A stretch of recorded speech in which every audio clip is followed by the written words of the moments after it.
I heard you describing the scene be going on. It sounded great. I wanted to know if I could show up. Oh, sure. All right, I'll bring presents. Hey. Presence is important with AM. Yes, bringing presents to your AM friends is very important, especially Presence is important with AM. The stinkiest presents I can find. Presents to your AM friends is very important, especially Presence is important. Frankenstein sense and mirror. And I'll get Clark to bake us some pop brownies. How about some incense and peppermint? 1968 strawberry alarm clock. You know, I knew that. I knew that was Strawberry Alarm Clock, and Clark rags on me for being a millennial. And in fact, I'm in here in my chat room talking about ancient TV, Mary Tyler Moore, Bewitched, Partridge Family, Brady Bunch, Get Smart, Chips, Mork and Mindy, all that crap. But I'm a millennial. Actually, both of them. Wow, were they so hooked on heroin?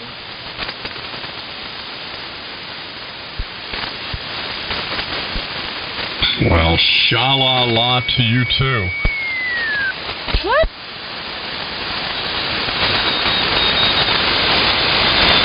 That's it. W4ITC. I thought you went to bed. You thought I was? You went to Slop Bucket. Now you're back. I am. I got tired of it pretty fast. Kim, my wife was listening to us inside. She just texted me and she said, "Yeah, and you can never have too much pus." Sometimes you gotta pop the boil and bleed it down. Hey. Anyway, she's not looking at it. Good to be on frequency and PUSS. this antenna does really good on Slop Bucket, actually. Oh, well, that's all right. That's fine. Whichever way she wishes to take it. How good it does. I'm fine I'm with quite that. happy with it.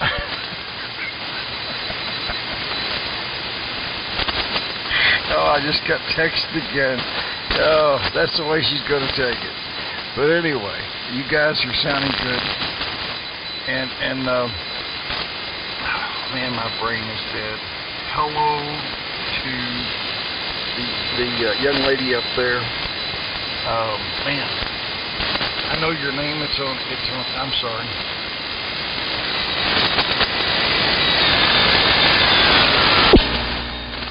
What is it with I've been walking over and adjusting these notch filters all friggin' night.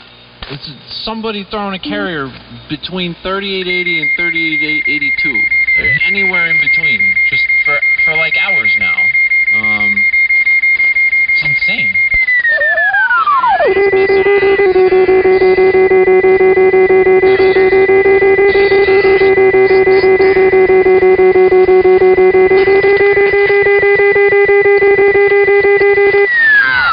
Call a penis gallery. Exactly right. Hello, Carrie. Is Carrie in there? Teletype, Daryl. We Earlier, N9 GTO. should.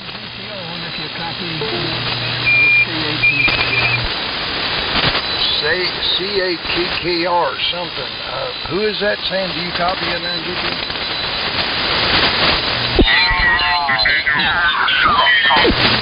Delta Juliet Romeo, KDJR. Talked to you the other night. His name is Bob, and we're located near Detroit. Running a little higher power now, so we're not really. Hi, Bob. Are you the one that had the nicked up Johnson Viking 500 that doesn't look so good, but she cooks real good?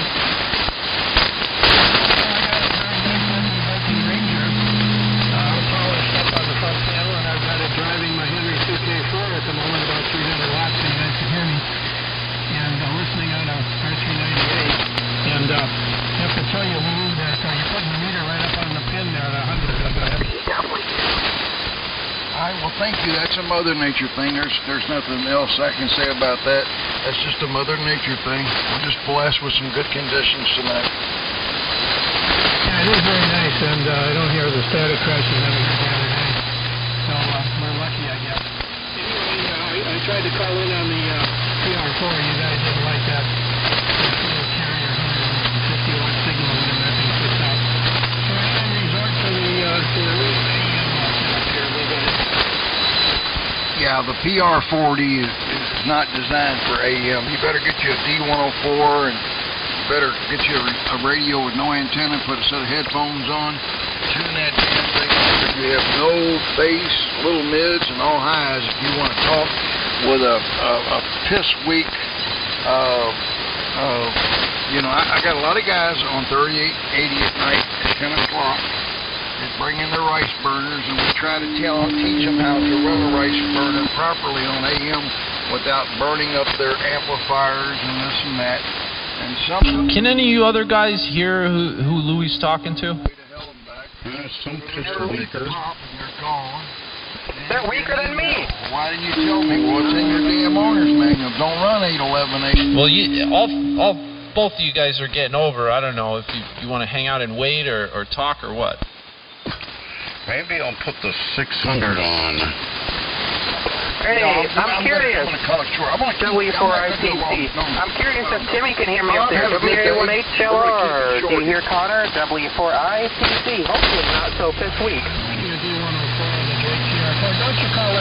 Connor, you just strapped through whoever was talking. Connor, you actually got a signal up here in Maine and 1XP. Go ahead, Billy. I'm going to ask you and Tim to be the moderator. There are no moderators out here on the airwaves. No moderators whatsoever. It's a filthy, disgusting word. Happy with this new antenna. W4IPC. Good to hear it What now. you got, run it, and bust it in, and just whoop some ass. The PR40 is a good microphonium. I have one in my studio. I had been using it as an on-air microphonium for ham radio, but its purpose better in the studio. Good wide-range microphonium and proper audio processing gear. You gotta have a transmitting setup that'll do it justice, and you gotta have a signal. Timmy, do you hear me tonight? This is the real test of this new antenna. W4IPC. Yeah, I can tell you in there, Connor, just about. Maybe a little stronger. Well, better than previous reports, so I will run with it. W4IPC from N1XPM.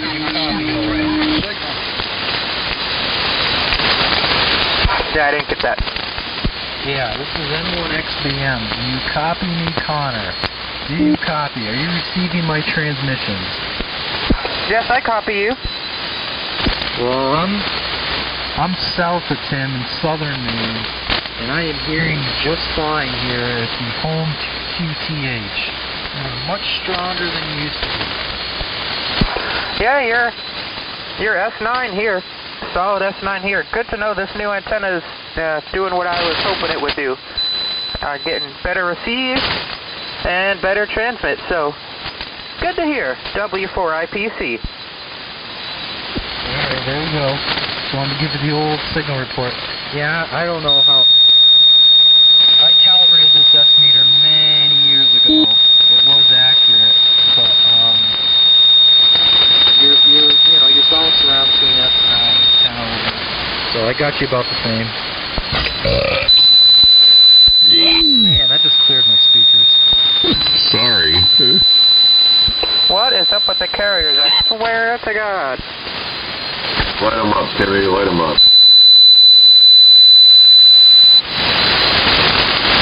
You know, there's a good observation made here from someone in the chat. When those guys on 3892 stop talking, that's when all these carriers and crap start popping up here. Just an observation from somebody on the internet there. W2BTK. Well, I've known that for a long time. Billy, your That's reef correct. sounds great. Well, if it doesn't stop, I'll just put the Johnston 600 on. Fire up the Johnson 6. There you go, Timmy. I want to know where to sign up to be a moderator. I need to boot Billy from the frequency. Yeah, you gotta see. That's the thing. You can't do that on the air. That's why none of those idiots talk on the air. They do it all on Facebook. Because there are, like I said, and Timmy agreed, there are no moderators out here. You talk, and if you're being heard, you're being heard. You know what I mean? And you say what you say. And if it makes someone look silly, there ain't a goddamn thing they can do about it. And that's the way it works on the airwaves with people who have radios that work and know how to do stuff and have skills, you know. Otherwise, it's the internet. There are no moderators. However, there are quite a few modulators. What the hell was that? Wow, living on the planet. You really want me? You want me to really put it out there? You want me to go on and go over to the 400 amp service?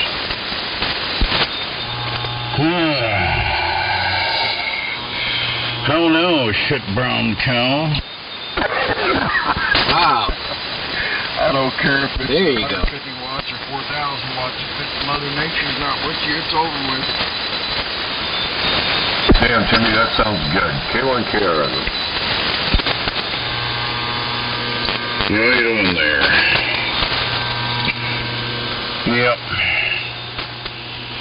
Yep, the idiot's on 92. Generally, if I get on, the frequency can be absolutely quiet for a long time. I'll be puttering around working on something, come out here, like 11 o'clock, 11:30. Fire up. Don KYV comes back, who is one of those that's got a big signal up here. And then the dog gnats start showing up. Do you know what a dog gnat is? Well, I always thought it was Explain.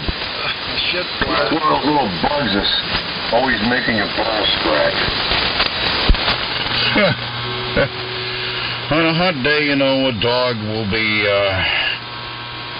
sitting there panting away. And there'll be all these little gnats buzzing around his nutsack and his whole PBA. That's what all the little pissweakers are like that just infest themselves on the frequency. I kind of like it to be the nugget that just will not fly. Yeah, that's a will not.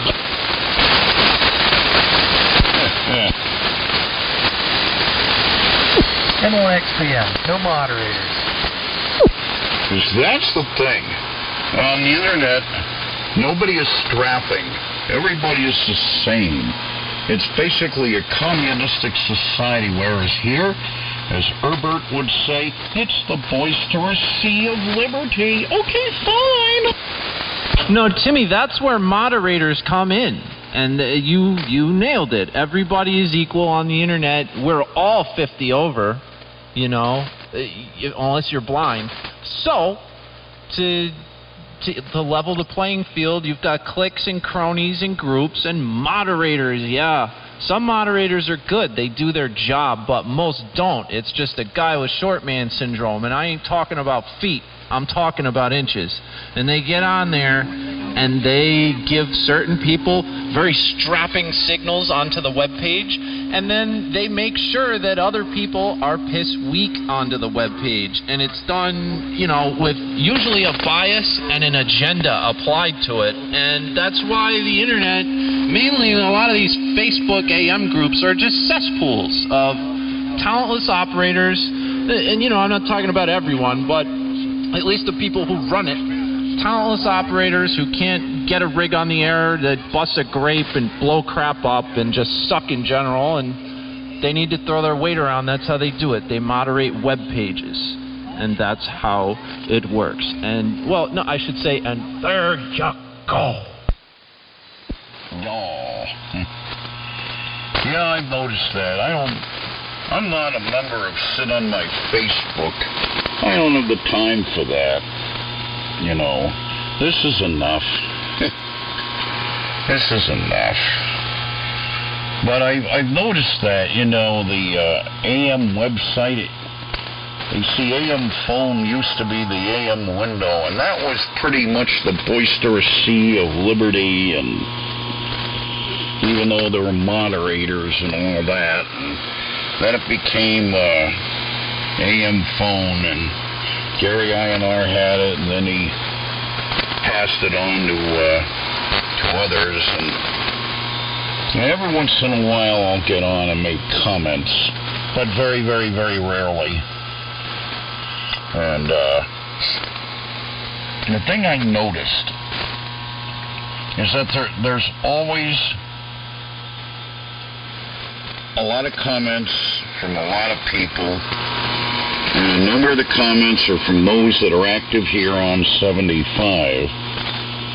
And then there's a lot of comments from the wannabes, those that maybe were on at one time, that live on the website, and they're always making comments about this or that, and it's like, well,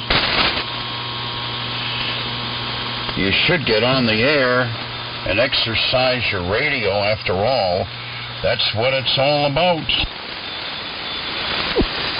Well, Tim, here's the issue more than anything, is my Elmer always told me, he was born in 1937, there's those who know, those who think they know, and those who know nothing at all. And those who come out here and do it. How's my signal? That was a double. Tim, do it again. He said, as the good buddies would say, that's a Big 10-4. That's a Big 10-4. Yeah, well, I've never heard that on that particular band 45 years ago. Never heard that one, but bottom line is, I mean, you got 2 arms, 2 legs, and 2 eyes, and a brain to use if you're wise, said Sir Edward Markham. I mean, hell, it's there. You can do anything you want. You live in America, the greatest country in the world. Live any way you want, do anything you want, mind your own business, and keep all your other, your religion and your politics to yourself, and hell, everybody gets along. Exactly. I like to think that I have 3 legs. Whoa. Don't impose on other people's beliefs with yours, and you won't find your ass behind a dumpster all beat to hell and back. Yeah. Yeah, I had a thought this year, but it's kind of when you guys started. I got it here now. Oh, yeah. I almost wonder if there Are you working right now, Billy? Interest in radio. I notice more and more on the internet. The search engines have been monkeyed with. You can't even rely on the search engines anymore to give you the results that you're looking for. It's the results that someone else wants you to see. And even There's somebody in there. you want to get on there and look at, you want to look at a video about something about ham radio. Typically that can be found. But anything that is too far, that somebody deems in the fringes of left or right, you can't really find on YouTube certain bits of news that the gatekeepers don't approve. And more with cell phones and the constant intrusions into people's lives, I wonder if there's become more and more resurgence and interest in radio. And as far as I'm concerned, you can, if you want to get on here and you had a question, say about a recipe, for example, you probably can search that information just like on a search engine. Or something about a car, something about a radio, or maybe news that's going on in a different part of the world. That can all be done on here just as efficiently as the internet. And just as quickly, probably. But I'm finding more and more the internet is not the same internet that I remember when I was younger. It's becoming more and more controlled and contrived. That it is.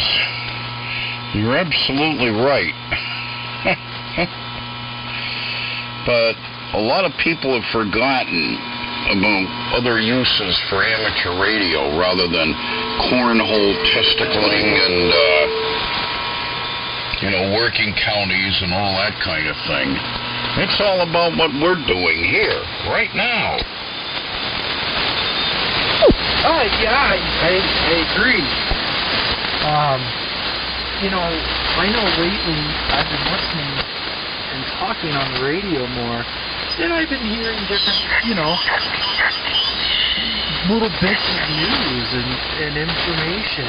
You could say, well, some of it may not be accurate or whatever, but we're all adults, and you take that information and you think about it, and you make up a decision for yourself of whether or not you think that information is valid. But I've been hearing little, someone was talking about truck drivers the other day, about how the truck stops or some of the truck stops are closed and the difficulty, and that was interesting information. So, and you hear people talking about food on here. The internet I'm noticing lately, I mean, there are things like I'm working on my car. Oh, well. That's not true because, at times like this, we depend more and more upon the truck drivers. I don't know. I know I was just talking to my friend. I'm kind of curious to his power came back. My friend today, his power just came back on 200. And, one of the things that I've also been hearing at work is everyone's cord cutting, which we speak on ourselves. Over-the-air TV. I put up a good antenna. I get about 30 channels, and I have an AM/FM radio. And one of the things I heard someone say was, "Oh, the power's out, the internet doesn't work. That's okay. We'll turn our hotspot on our cell phone." And a bunch of people found out everybody else was doing that, and their cell phone was basically useless.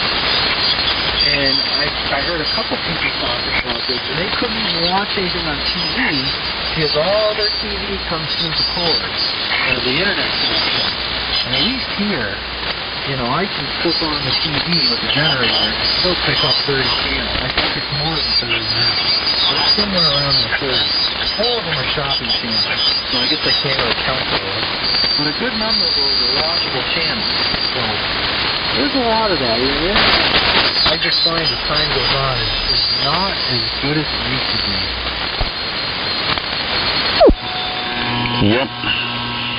Yep, people have forgotten. TV, radio, it all requires an antenna, and you put up a good outdoor ant and cut the cord. I never had to cut the cord. I'm a typical cheap ham. I don't want to spend money for something that should be for free. Anyway, I'm going to take a break here. This is WA1H and YLR. Okay, Tim, no problem. Yeah, this is my rant there. I did the same thing at camp. I put an antenna up at camp. There's only one station you can pick up, which is over on Mars Hill there. What is it there? I can't even, is it 8? I don't remember the call letters. But you pick up channel 8 and TDS. And then I teed that into my AM/FM stereo. It's just FM. Well, it's AM, but I teed into the FM part. And someone said, "Oh, well, why'd you do that?" And I said, "Well, from that camp, I want to check the news out. I got a good camp outside, headed towards Mars Hill, so I get plenty of FM radio, and I get the TV station balls to the wall." Anyway, then the next day, I go, let's go in there.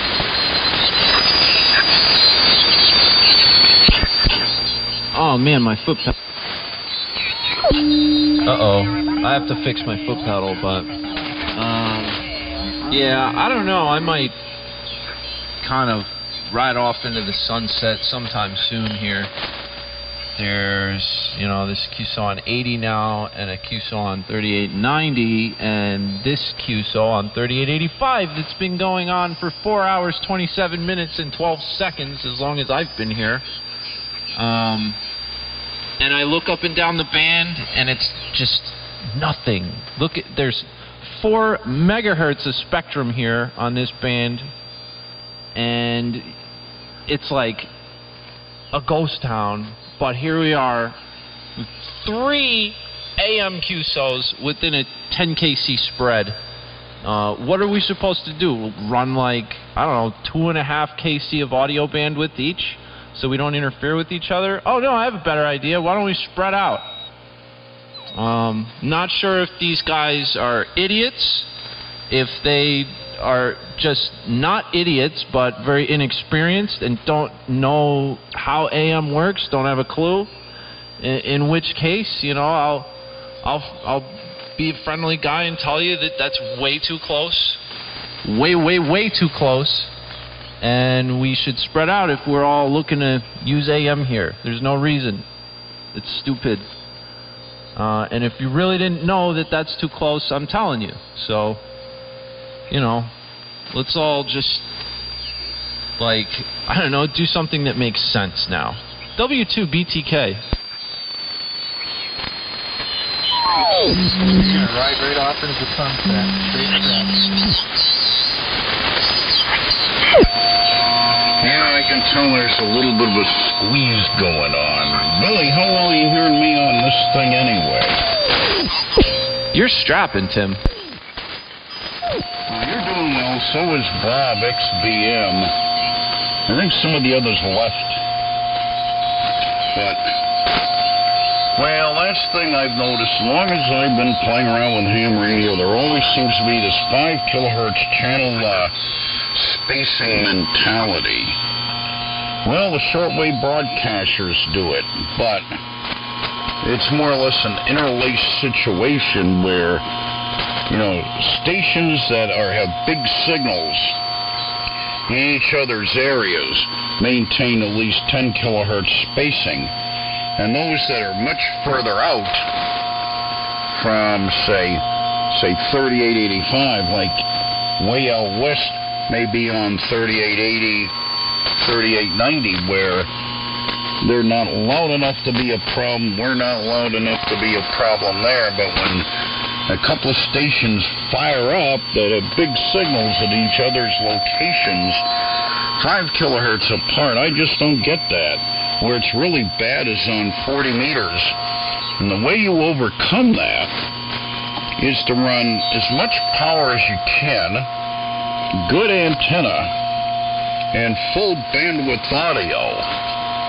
And then you get complaints of, I remember years ago, there's a couple of guys that had big signals, but they had the 5 kilohertz mentality.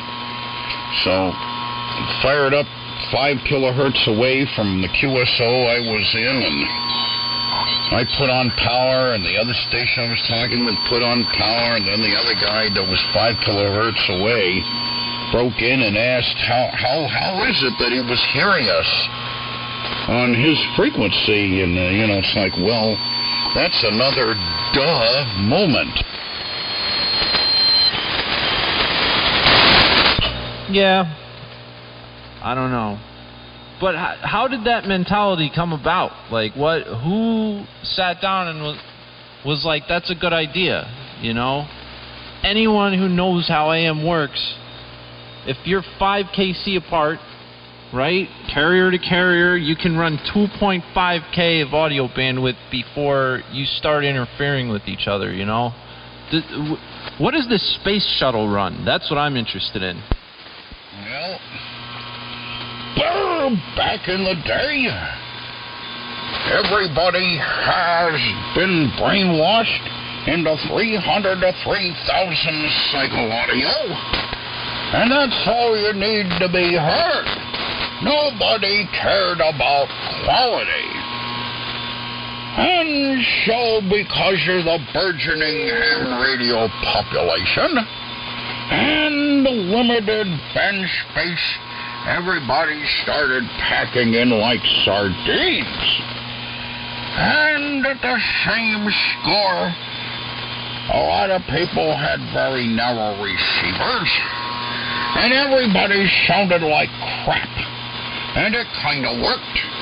And people were kind of getting in each other's faces. But it was accepted. But nowadays, since we have that much more spectrum available, and there's not the number of ham radio stations on the air, you'd think they'd spread out. But no!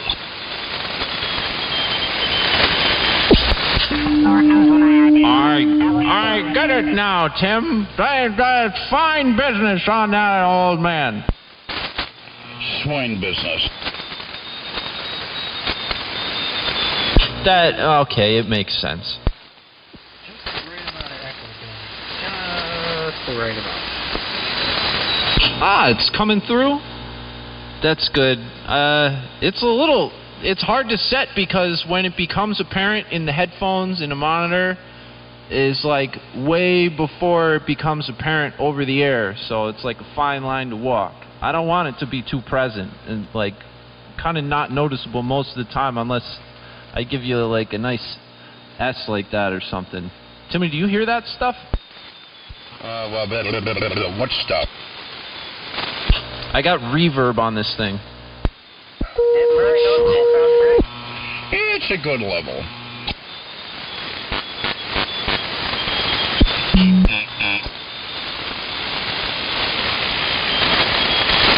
Roger. Strapping right on in there tonight. Well, paired with this strapping signal down here in Chesapeake, Virginia, I would say you sound just fine. I love the reverb. It does add a sense of, I don't know. It adds a sense of being the master of a frequency. Considering you are almost overloading my receiver. You're 50 over on your last transmission. W4, I prefer carrier. Hear that, Bob? You're 50 over. Oh, I thought that was your signal report, Billy. No, I'm talking about Billy. Hear that, Billy? Your signal report. How could that be? Well, Billy, it all starts when you put a little signal in the atmosphere.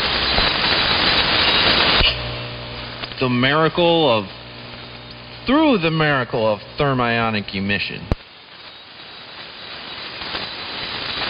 Now, I don't have 50 over on you, Billy. I got 30 over. I'm at half power tonight. Sorry. I'll give you more signal next time.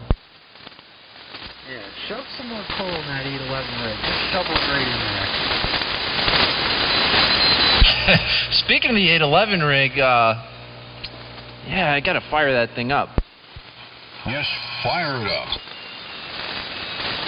I'm on stream, Timmy. I've been doing this stream where I've got my pan adapter and a chat room, and I get on the air and talk to people, and they can see me while I'm talking in the mic, and they can hear the people I'm talking to, and it's cool. Everybody comes in here and like chats, throws comments out about what we're all talking about. There were some really good ones when we were talking before, relevant to the conversation.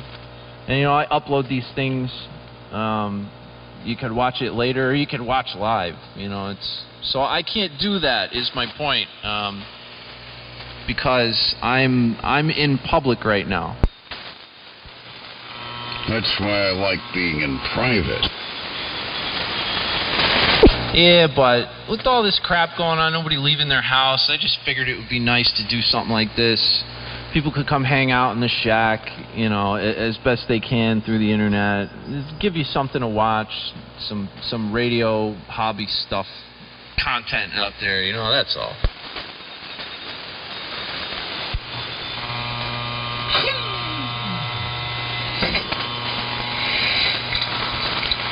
Yep, well... oh, God. Back in the day, when things were more spread out, when most of my gear was homebrew,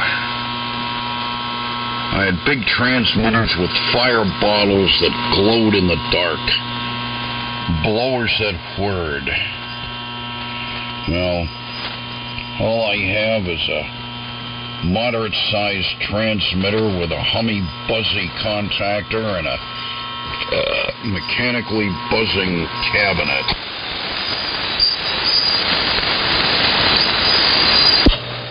Your buzz sounds very good tonight, by the way. How's my buzz? Yeah, I can tell you're catching a buzz. Yeah, it was worse before. I mean, damn, I could see it clearly on the old pan adapter there. It was like my carrier was growing fur. Well, I really don't hear it that intensely, but I've heard it on your Sega-Niganol before. You know, it's sort of like a harmonic ripple. Yeah, and I think it's probably... I really have a hard time telling where it's coming from, but I know it's not in the audio, so it's in an RF deck somewhere, some leaky cap or something. And I know it becomes real apparent when I turn the amp on, and it might originate there, but it might also just be pulling up some kind of weird crap that's like super, super, super low in the Viking that nobody could ever hear because I just don't have as much quieting as I do ever on the Viking, you know? Who cares? Well, you're using your amplifier now? Yeah, I am. And the Viking is the exciter, eh? Y'all. I don't know, might be something flaky where sometimes it's there, sometimes it isn't. Yep, and it seems to come with heat. So that's why I'm thinking Cap. I bounced the idea off Dave, and he seems to agree. So I don't know. I just run it though. I don't care at this point. It's fairly noticeable on the scope. I mean, it's real nitpicky stuff. Yeah, I got a hum. So what?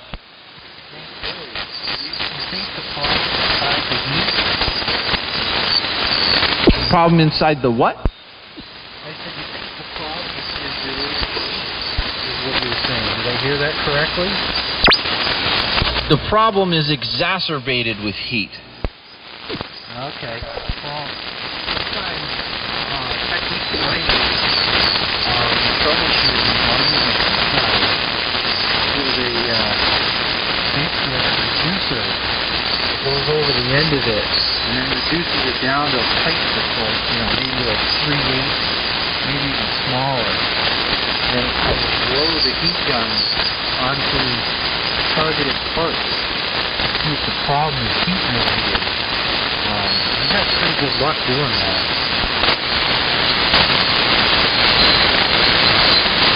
Friggin' slop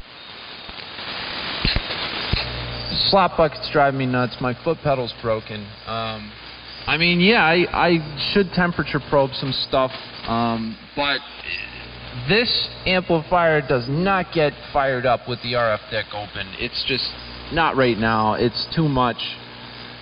Too scary for me right now. So cold testing is what has to happen. Now, I could talk on the thing all night, and if I'm quick and I have like an impact gun or something, I can get the RF deck open in time to take some temp readings on stuff before it cools off and just notice, you know, what's hotter than what, relative measurements. But that's really all I can really do for now. And, you know, I'd have to really be pretty efficient at taking apart the deck before stuff cools off, you know? And this thing, it's like a tank. You can't get inside it. Okay, well, I just thought I'd suggest that. Sometimes I do that. I'll have a can of drinks and heat time, and you get some sort of intermittent problem, and I can literally take the heat time and carefully blow that heat on the suspected area or component. And depending on what's going on, like I've used an O-scope looking at like a data bus, causes a time impulses. You can watch it on a scope, you can literally take the heat and you can just watch the pulses go bigger and bigger and bigger and bigger, and then the whole communication breaks down, and you can take freeze spray and watch it all come back together again. That's what's under control. Just thought I'd suggest that. I'm Raymond Maine.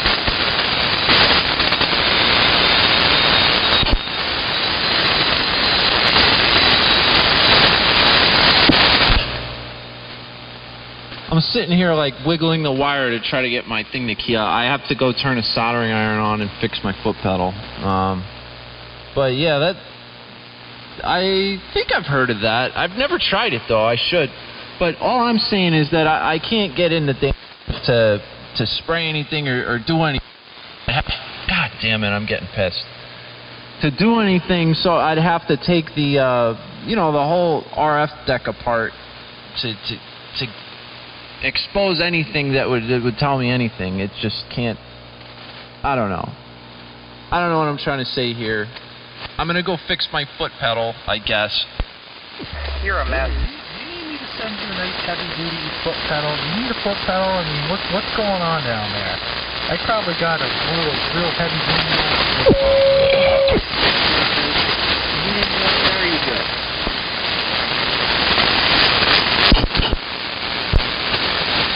You're making me key up again.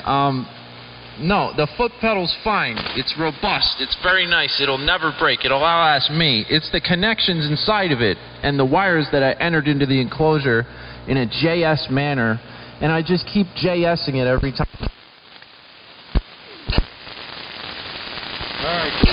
Every time it breaks, and I never fix it properly, and I'm a glutton for punishment. I'm going to go JS it again. It should only take me about a minute and 30 seconds. I always laugh and look at these guys. They got these shacks that you could perform surgery in. That's not my shack. There's always a good amount of JSing that is a sign of a good ham op. Billy, you are just a mess. I just used a hand push-to-talk I made out of a little trigger thing. Works fine for me, but I don't know. W4IPC.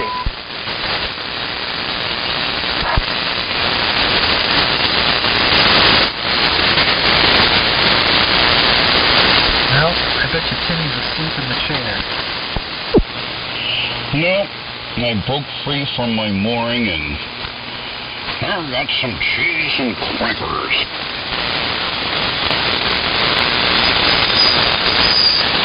Oh, there you go.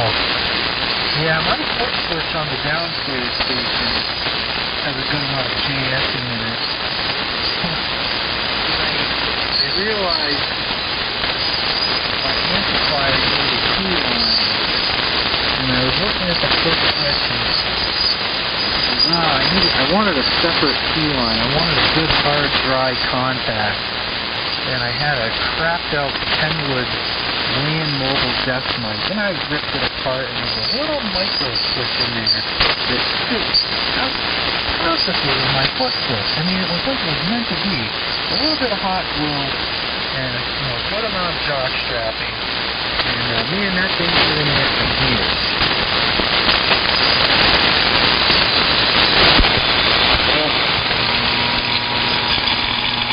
I used to use a foot switch. I had this pretty sturdy industrial one that probably was meant for maybe some kind of manufacturing where you'd step on the foot switch to activate something. And I used that for years. I'd stomp on it. and things had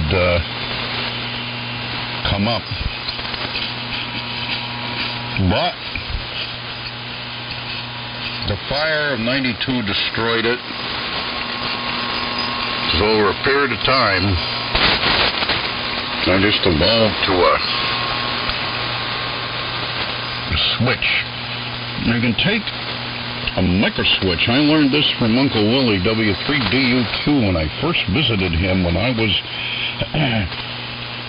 just a young JN, and I was old enough to where I had hair on my balls and everything, and I was intrigued with the little handheld micro switch.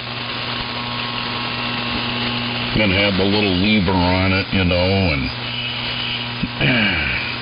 it had a coiled cord, and it was all gooped up with RTV, as he called it, silicone seal jizz. And it comfortably went in the hand, and you just put a little bit of pressure on it, and that switch had a very positive little click. And then you'd hear the thunk of the contactors.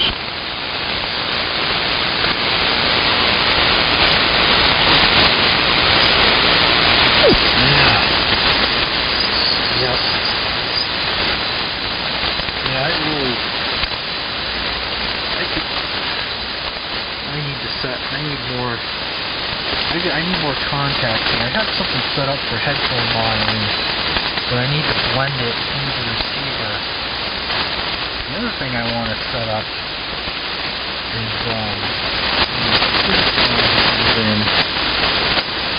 I have a relay on the Viking 2 that puts the transmitter and receiver. I need to set something out so I can break out another receiver. Switch on this thing here on the Viking 2. It grounds out the contacts for any other receivers that I might be sharing that with. But, time will come with that project. Time will come. But, good fun.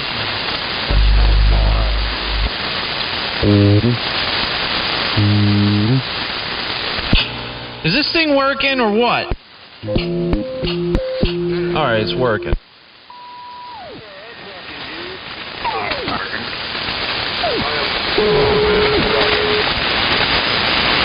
I fixed my foot pedal, guys. We're so happy. How much duct tape did you use? None. I opened the damn thing, and the leads inside it are so nubby now. I discarded one of them. It's a 4-wire, and I'm using 2 and 2 paralleled, so when one breaks, I can still key up, and then the other breaks, and I'm screwed. Well, they both broke on one leg, and one was so stubby and nubby that I couldn't even get any PVC stripped off of it, so I said, screw it. And I just took a couple of strands from the one that was there and tacked them down with solder, and that was that. It was mostly struggle and then like maybe 30 seconds of repair.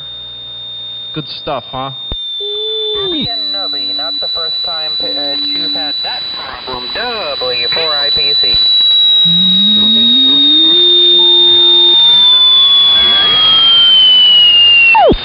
My equipment broke. So I said, all right, I went over to the bench and fixed it, and now here I am on the air 3 minutes later. Ham radio. Hey, just use Vox. Your radio's got Vox, don't it?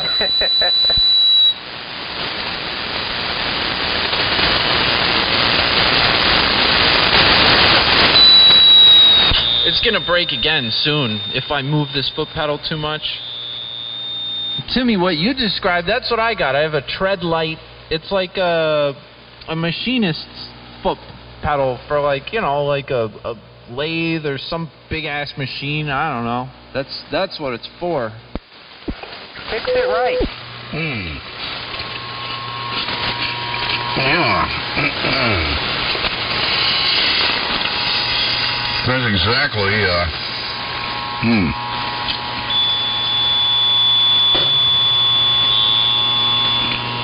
what's needed. I had, you know, your usual 2-conductor cable. I guess it was, you know, type SJ, 16 or 18 gauge cable with a rubber stream relief and one end of the foot pedal. So I never had any problems with where it connected. And I would say an ultimate JS is Goop. Ever used Goop? Yeah, I could goop the hell out of the inside of this thing, like basically just pot it. But the problem, and you just said it yourself, you had a real rubber strain relief and you never had any problems. See, I have problems. I know why. It's because I made my strain relief out of zip ties, and the wire is, you know, too small for the opening, so it jiggles around and pushes back and forth, and it's got a 1/4 inch of play if you push hard enough. And after time, they just the leads, the solder connections fatigue and break. That's all. Just the little wire I got. It's happened 10 times now. I keep JSing it the same way, and it's going to keep happening. And I know that, and that's why I'm crazy. W2BTK. Well, you know, if it doesn't fall apart or break before you're ready to hang it up this evening, just, if you have some goop, just goop it up, squeeze it around there, build it up, and the next day it's all cured up. I've done that in a number of instances. It's a semi-permanent fix. This WA1HLR. Hey man, what time does the band come back on? It never went away, man. Hey man, I've been waiting a long time for this band. Are they any good? And give it a little while and it'll go out to sea and it won't be back in for a while. Hey, cool man. Really cool. This is Small Buddy. WB2GCR. Hello. Waiting for the band to come. Sounds more like CB Savage. You on the 811 rig there? Wow, 811s. Wow, they're so groovy. Yeah, man. Well, Billy, what are you doing tomorrow? So I got a plan for you. Well, I might put on pants tomorrow. That's all I got. Oh, and I have to file for unemployment. Well, make sure you put on the pants before you file for unemployment. I think tomorrow will be a good project to get that foot switch race ready for tomorrow evening's live stream. Foot switch failure. What you need to do, Billy, is get your station set up for 40-meter daytime.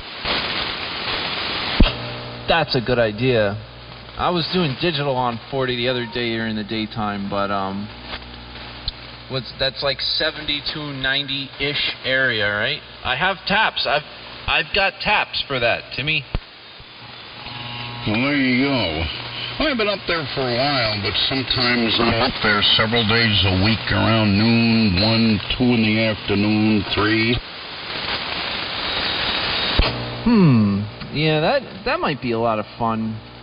You know, I haven't run this amplifier on 40 yet.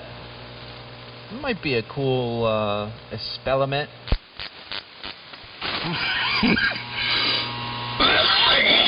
Yep.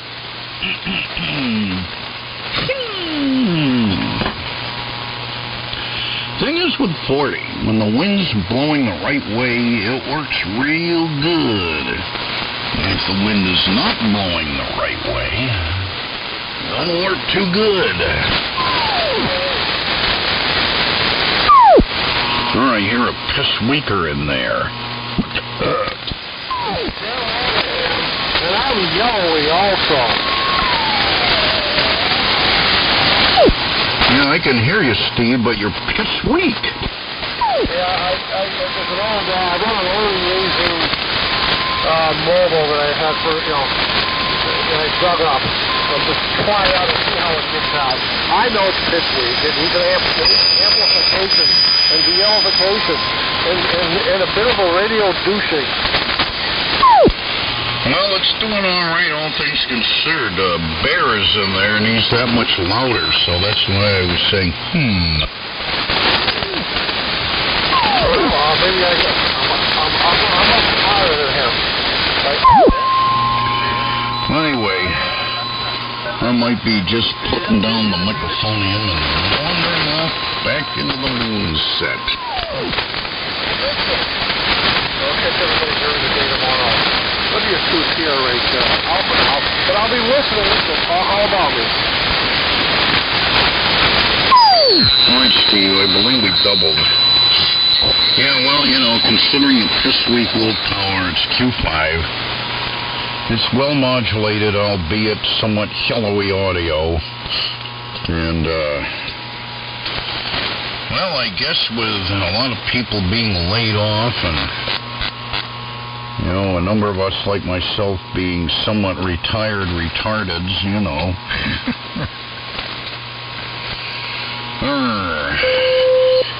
I've noticed that with the uptick of activity in the daytime, especially on 75, it can be interesting.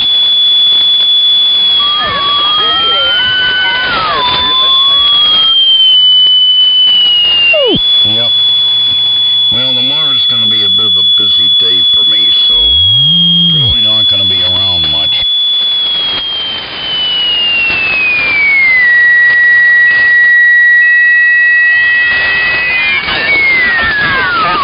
J-O-B. Although it's very tough, though. Maybe wait for this coronavirus thing to calm down before I get a gig. I don't know how many jobbers I've had canceled. I lost count. Or put on hold for now due to this thing. So hopefully they still got my number and they'll call me when things calm down. Anyway, catch your cats later. W2, TRH. I'll be on the 813 grid during the day tomorrow. Then you'll hear me. Out for now. Okay, Mun. We'll see you later. Actually, it's 11 after 10 o'clock, and I'm going to be heading off to bed. And I didn't get enough sleep last night. I even lesser sleep the night before. In fact, I woke up around 4 o'clock this morning, 3:30, with images of vampires and demons haunting me. And I couldn't get back to sleep, so eventually I got up. Probably had about a 1-hour nap. But I gotta catch up on my sleep, or else I'm a basket case for the whole day. I'll see you guys later. This is WA1HLR. I couldn't sleep at all last night. I hope you might still be able to hear me here. I know that you're 20 over here if you can hear me. I'm going to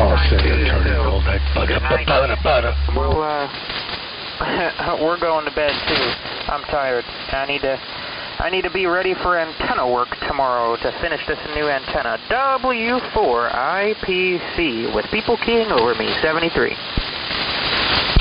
Connor, you're strapping. You came way up with that new antenna, and you're going to go way up from there because one end of it's only 6 feet off the ground. You're going to get a lot more signal. You were neck and neck with Perry. You were 3 dB down from Bob before, and I know what you got, and I know that your setup can only get a lot better than it is. You already have a good signal. A lot of people out here, they're doing what they can. They're not gonna improve a lot. So I see that trend, and I know that you're gonna come out here and be like the dude soon enough. I mean, you're 18 years old, living at your parents' house, and you're kicking ass, dude. So I will say that. And Timmy, Sweet dreams, Timmy. We'll catch you later. And, geez, I had a lot of fun tonight. I'm probably going to be packing it in pretty soon myself.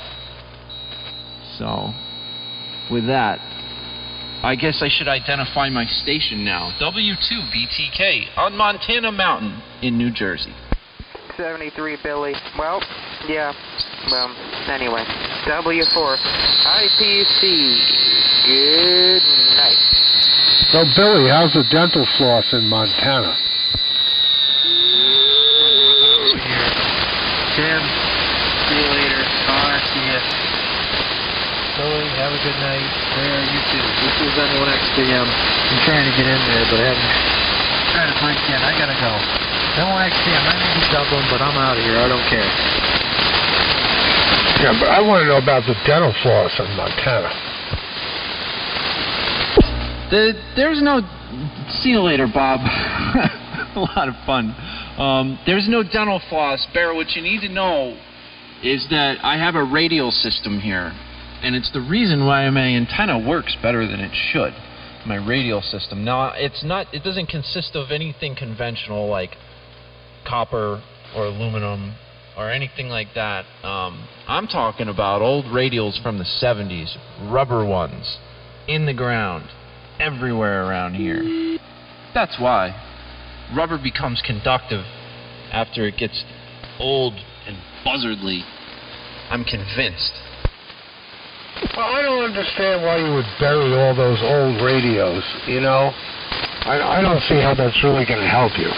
But if you insist upon it, but you keep saying you're in Montana, and I want to say yippee-i-o-ki-yay. Do you understand what I'm saying? Yeah, Montana Mountain in New Jersey. And not radios, radials. Radials like tires, old tires. No, I'm not that tired. Thank you. What kind of equipment are you running over there, Bear? And make sure that you give me a very detailed explanation. I've got a Galena crystal. You know what that is, Galena?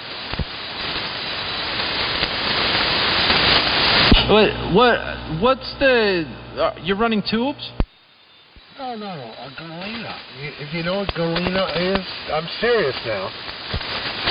Is that like my Sharona? No. Galena is a mineral. You don't know about Galena? Galena? No, I haven't seen her. No.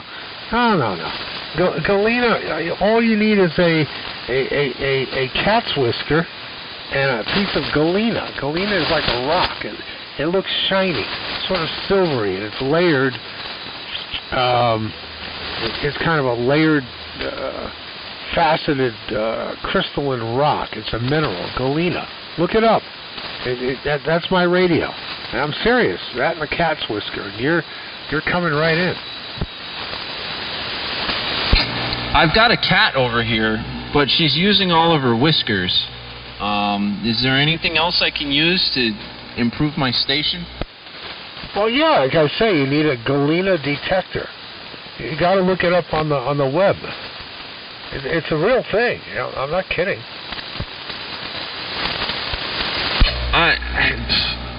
I take your word for it. So that's what you're running. What's the like if you were to break it down into what's its molecular structure, Bear? I'd have to look it up. It's a naturally occurring semiconductor. You shouldn't have to look up the molecular structure of the semiconductors you're using. Come on now. It's true. It's the real thing. It's the real thing. You know, that's all you need to do. Just look up those Galena crystals, Billy, and your knowledge base will come up. You know, you'll be up there with the with the Class A operator. No, I gotta buy a DX100 at the Sussex Hamfest from WBear2 GCR, and then I can do that.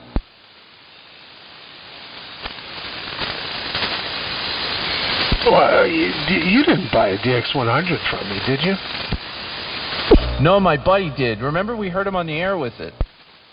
Yeah, then what happened? He stuck his hand in the finals when it was on? What happened? No, he was strapping. He sounded real good, and then we never heard from him again. Well, that's what I mean. What happened to him?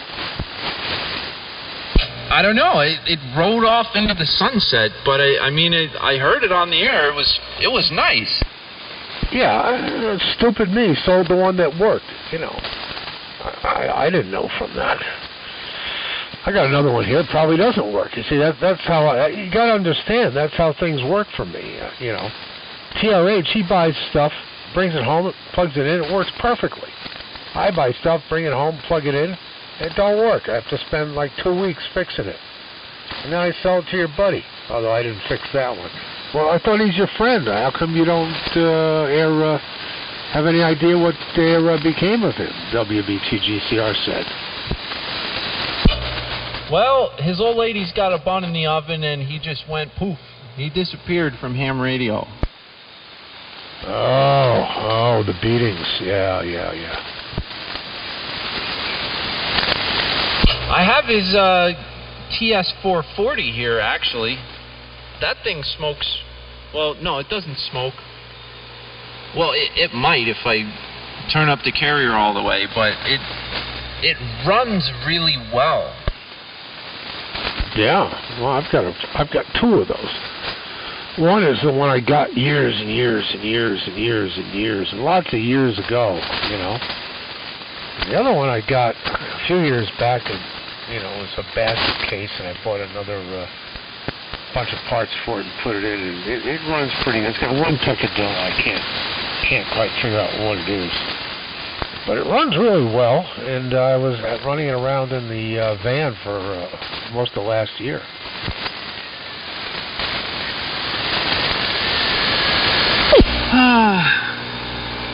Well, man, I guess that's good. Whatever works, you know. I should just go buy an Anon or something, you know. I don't have to worry about anything. Oh, I think if you buy an Anon, you're going to do nothing but worry. You got to figure out how it runs. You got to, all it goes into goes out of, and, you know, adapters to make things work, and software. You have to figure out how to make it do what you want. You know, once you're set up with the Anon, you're all good. But there's a definite learning curve to that thing. And then, you know, the people who design the software. Now, if you're a programmer, Anon is exactly what you want, because it's open source. You can go in and program it to do anything you want. But the problem is that my feeling, and this includes the Flex and everything else, is that the people who program it, they program what makes sense for them. And there's no way to get out of that box.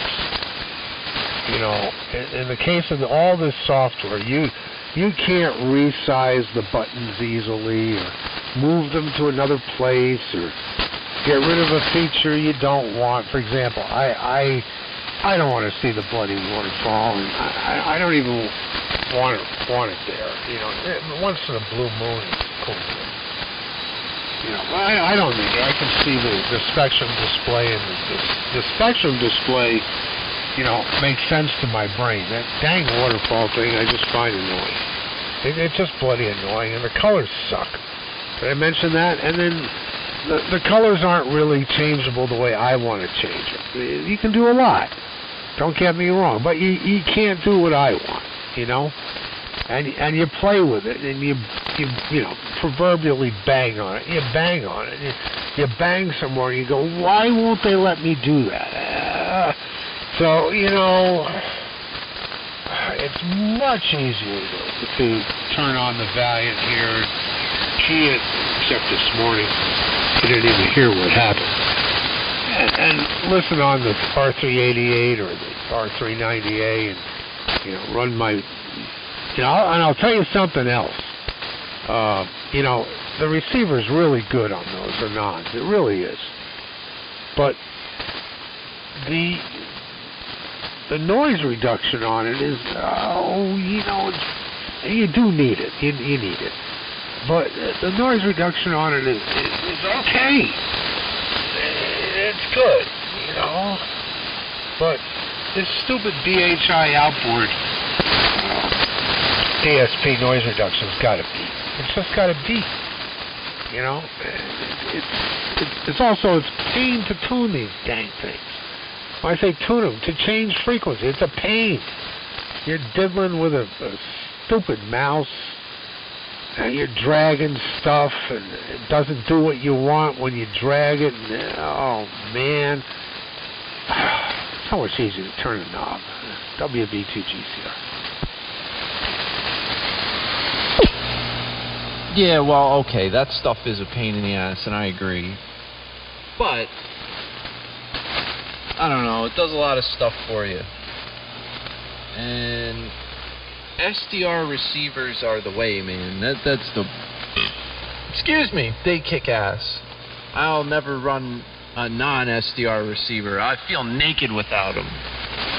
So, vintage TX, modern cutting-edge receive, I think that's the right combination. And I'll be the first to admit, Bear, it pisses me off when I have to get up out of my chair and walk over to the computer and use a mouse to change receive frequencies or do notch filters or do anything in my receiver. Yeah, I don't like that too much, but I can live with it because of just the sheer firepower that an SDR receiver has. Hearing stuff through stuff, you know what I mean? You can't get that kind of firepower out of anything really but a digital software-based receiver, in my opinion. And that's what makes them worth using. And they suck to use, but it's worth it. And with that, I think I'm going to pack it up, pack it in. I've been on the air for 5 hours, 13 minutes, and 58 seconds, so that's what I got, Bear. So I'm going to say 7-3 over here on Montana Mountain. And this is W2BTK. Yeah, right. You're righty. Well, there you go. All right. Very good. I finally did get in here on this QSO. I gotta tell you, you know, getting into the QSO on this frequency in the evening is like, you know, trying to take a horse and cut through a herd of stampeding cattle. That's quite a deal. All right, Billy. BTK GCR in the city of Small Bunny, New York, the capital of New York State. 73 to you, and we'll catch you on another day. And may all your 811s burn brightly. And God bless America. Yes.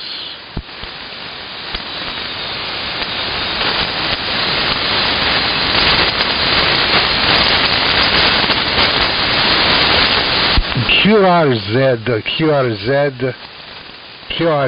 any stations want to do AM at 10:30 at the evening, DX, DY, whatever your slope is.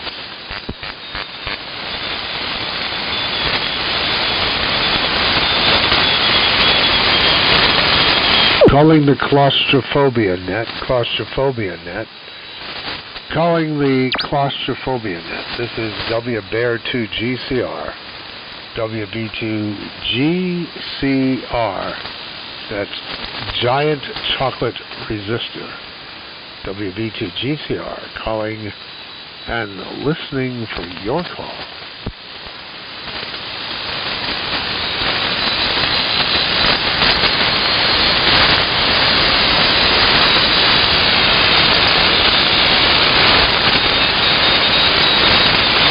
The activity level is stunning. band's nice and quiet. You know, they never play the right songs anymore. No, that's wrong. They never play any good songs anymore.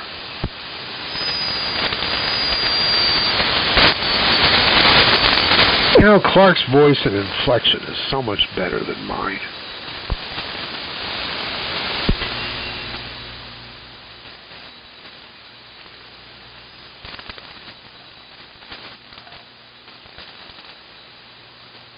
Well, let's see. Hang on. Get tuned up. WBGU GCR from WA2PJP. PJP, Radio PJP, Radio Free Long Guy Land. The land of the free guys. The long free guys. The guys who long to be free. Very good, Joe. Good signal tonight. Here into Small Bunny with little hippity hops. Well, I hope you're safe and not going out. PJP, this is GCR Hippity Hop. Yeah, GCR Radio from WA2PJP. Yep, everything is safe. Hope you're safe. Hope everybody's good. Trying to stay in, trying to wear the mask, you know, that whole thing. Wearing the gloves, trying to stay away from people. And hopefully not catch what's going around. Anyway, hearing you quite well. I had the receiver on, listening to the goings-on the frequency, and was hearing some new stations in there, younger stations I haven't heard in the past. I didn't write down their call. I think Billy was his name? I don't know. But anyway, I heard him in there, I heard you talking to him. And I guess they're SDR bound, those guys. I'm on the KW1 and 75A4, which I prefer running over SDR. GCR from PJP. Yeah, do you even have an SDR? No, not at all. Even the service monitors, I have the IFR service monitors. They're the older type service monitors. So no, not at all. I guess the closest thing that would come to that, and not really being solid state, is like a Kenwood 940 I have and a ICOM 781. But again, older technology. Oh yeah. Well, I think it's reasonable to have a smattering of the newer stuff. You can always hang the SDR off the IF out as a favorite receiver and treat the receiver as the tuning, which is always nice. I've been threatening to do that for 15 years. Only 15 years, that's right. Haven't done it yet. Wonder why. I don't know, I should. I don't know. Yeah, this is a fine mess you've got me into, Stanley. Or is that Ollie? One of the two. A fine mess. Absolutely. Yeah, this is quite a mess. I don't know. I'm hunkering down. I hope I don't catch it. Wouldn't be good. Would not be good. Not good at all. Trying to get it back into some radio projects. I haven't done anything in months. I was laid up with Lyme disease. Made me feel like I don't know what. Made me feel like a truck ran me over. So I'm starting to feel better. So I'm trying to get something done. It's not so easy. Getting laid up like that. Lost some muscle tone out of it because I just couldn't move. And I was hurting. Seems to be better. That's the best part. I'm just trying to get rolling a little bit better each day. Working on doing a multi-coupling. And I've got the parts out. I'm looking at what I have to drill and blast because this is going to be a modification of an existing chassis. It should work out. I just need 26 dB of gain. And I bought 20 dB of gain. You know, the Chinese, they'll sell you a little module for less than $10. I'm loath to go back there and buy a 30 dB module because of the, importing it from China. It's probably fine, and I take a lot of precautions, but I'm loath to do it. First of all, I'm a little bit PO'd at the Chi-Coms. I hate to send my dollars on there. I can buy it from someone who's got it on shore, Joe, but then they want to upcharge you, something like 100% over buying it from Hong Kong. So anyway, I guess I need a little bit more gain than the 20 I have because the splitter it drops me 26 dB by my measurement. That's what it is. It's going to come in, go to electronic TR switch. The receive side is going to go to the multi-coupler circuitry, and then out to various different receivers. Not to the main operating position receiver, but to all the other receivers that I care to send to. That's the plan. WA2PJP, and that's the latest from Small Bunny WB2GCR. Yeah, WB2GCR, WA2PJP. I thought about doing something like that too, setting up a multi-coupler and setting up the station so I can use any receiver, with any transmitter, going through a multi-coupler, of course, or use multiple receivers at one time. I thought about doing that, and I said, nah. But what you might look into, look online, look for, go on eBay, see if you can find RXTX or Sinclair preamps. They're pretty wide banded, low noise. At my site, I use all RXTX systems, preamps, and combining systems and splitters. Relatively low noise, but I would look online for that. And they're pretty high gain. You might need a pad or two to bring it down, but I would look for something like that. That's what I was going to do. But again, like I said, I didn't do it. Anyway, yeah, I was working on the bench. I had the receiver on, listening to you guys a little while ago.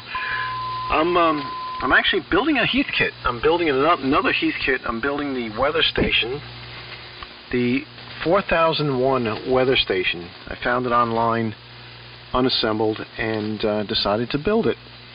So that's what I'm putting together right now. And I got some other projects I want to work on. I got the modulator power supply ready for the... I was working on that for the 813 rig, and still need to find a relatively small rack, like 48 inches or something like that, to put the 813 rig in. So I didn't want to waste a whole 6-foot rack with that rig. Still can't find one I want. And of course, got to look like vintage. Has to look vintage in order to be here in the PJP shack.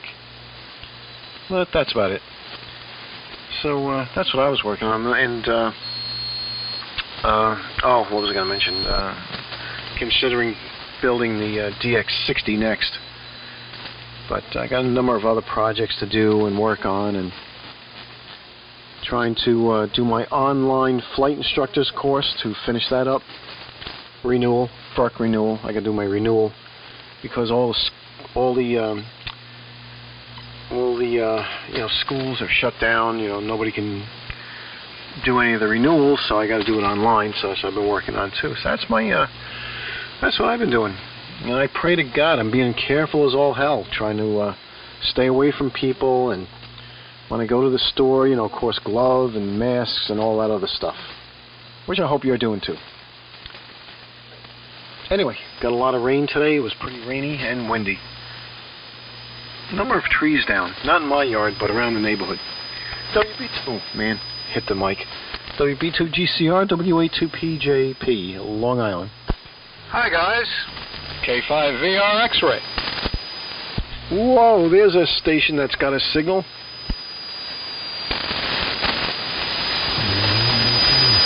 Well, yeah, but you guys go ahead. I'm just going to listen for a while, then I'll run out of the mouth when you finish chatting.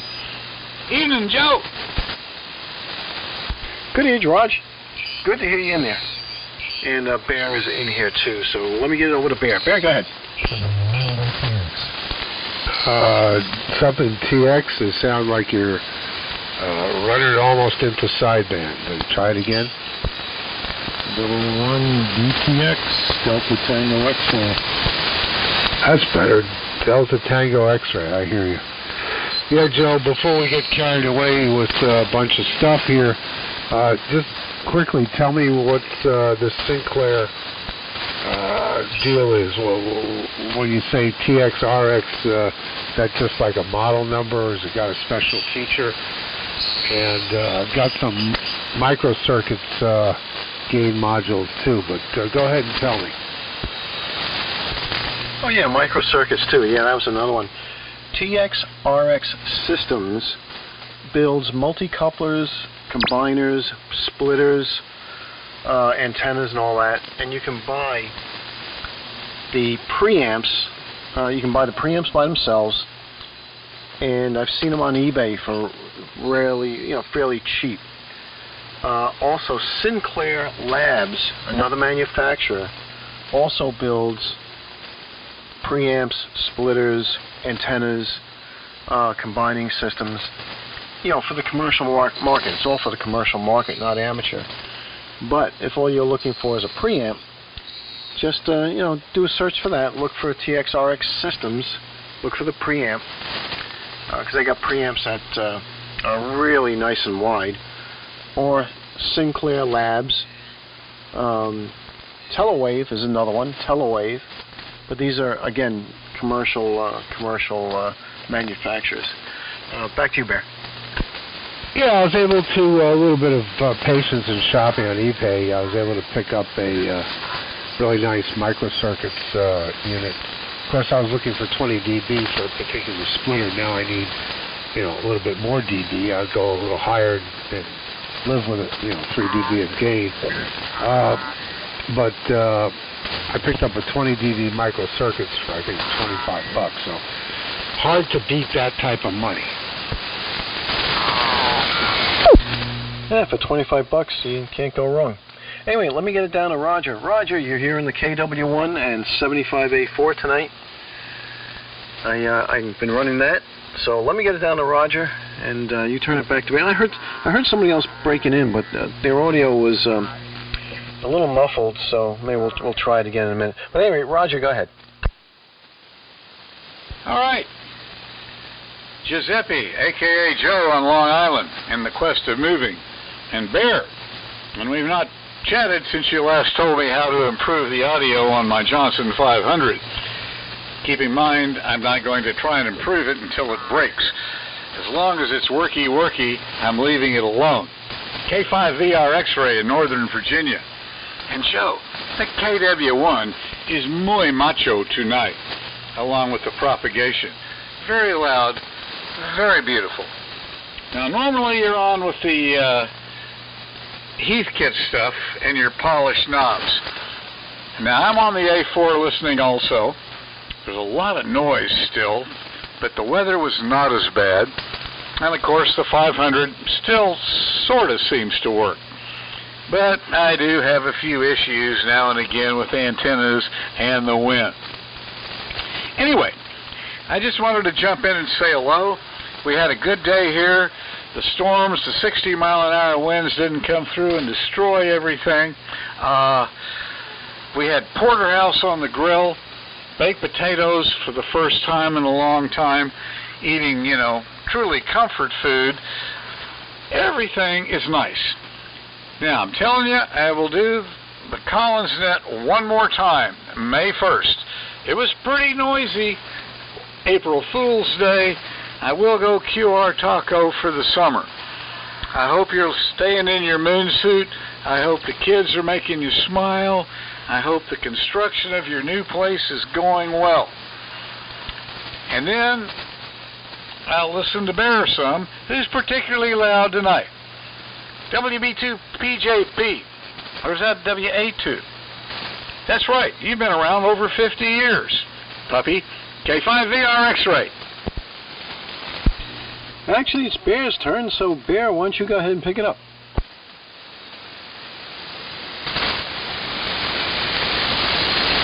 Come on, Bear, pick it up.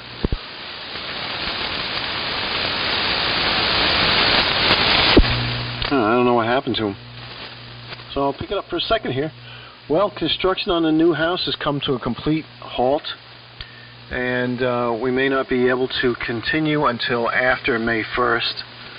So I'm really, me and my wife are totally bummed out about that because, we started the project and we cannot move ahead because of the shutdown of everything. Everything is shut down up here. Nobody's allowed to work. So, no, I don't know when we're going to be able to start. I hope May 1st we can start again. But depending on what our governor says, he might extend it even longer. So we're not sure. So we're pretty bummed out and don't know what to do about it. We got to just got to hold in there, hang in there till we can start again. So that's about it. And May 1st, that's going to be the last Collins net, I guess, for the summer. I'm going to have to try to get in. I'll have to try to get into that one. Problem is, putting the little ones to bed, feeding them, bath time and all that, starts to run to like 8:30. And then I spend a little bit of time with my wife. By the time I get down in the shack, it's 9:30, 10 o'clock. And I missed all the activities. But I came down a little while ago. I was telling Bear I'm working on building a new Heathkit weather station, the 4001 weather station. I've got a brand new one in the box and decided to put it together and put it on my desk here with the rest of the Heathkits. So, Bear, are you back in there? If not, I guess, Roger, back to you. And, let me see if I can pick up that other station again. Who was the other station trying to break in? This is WA2PJP.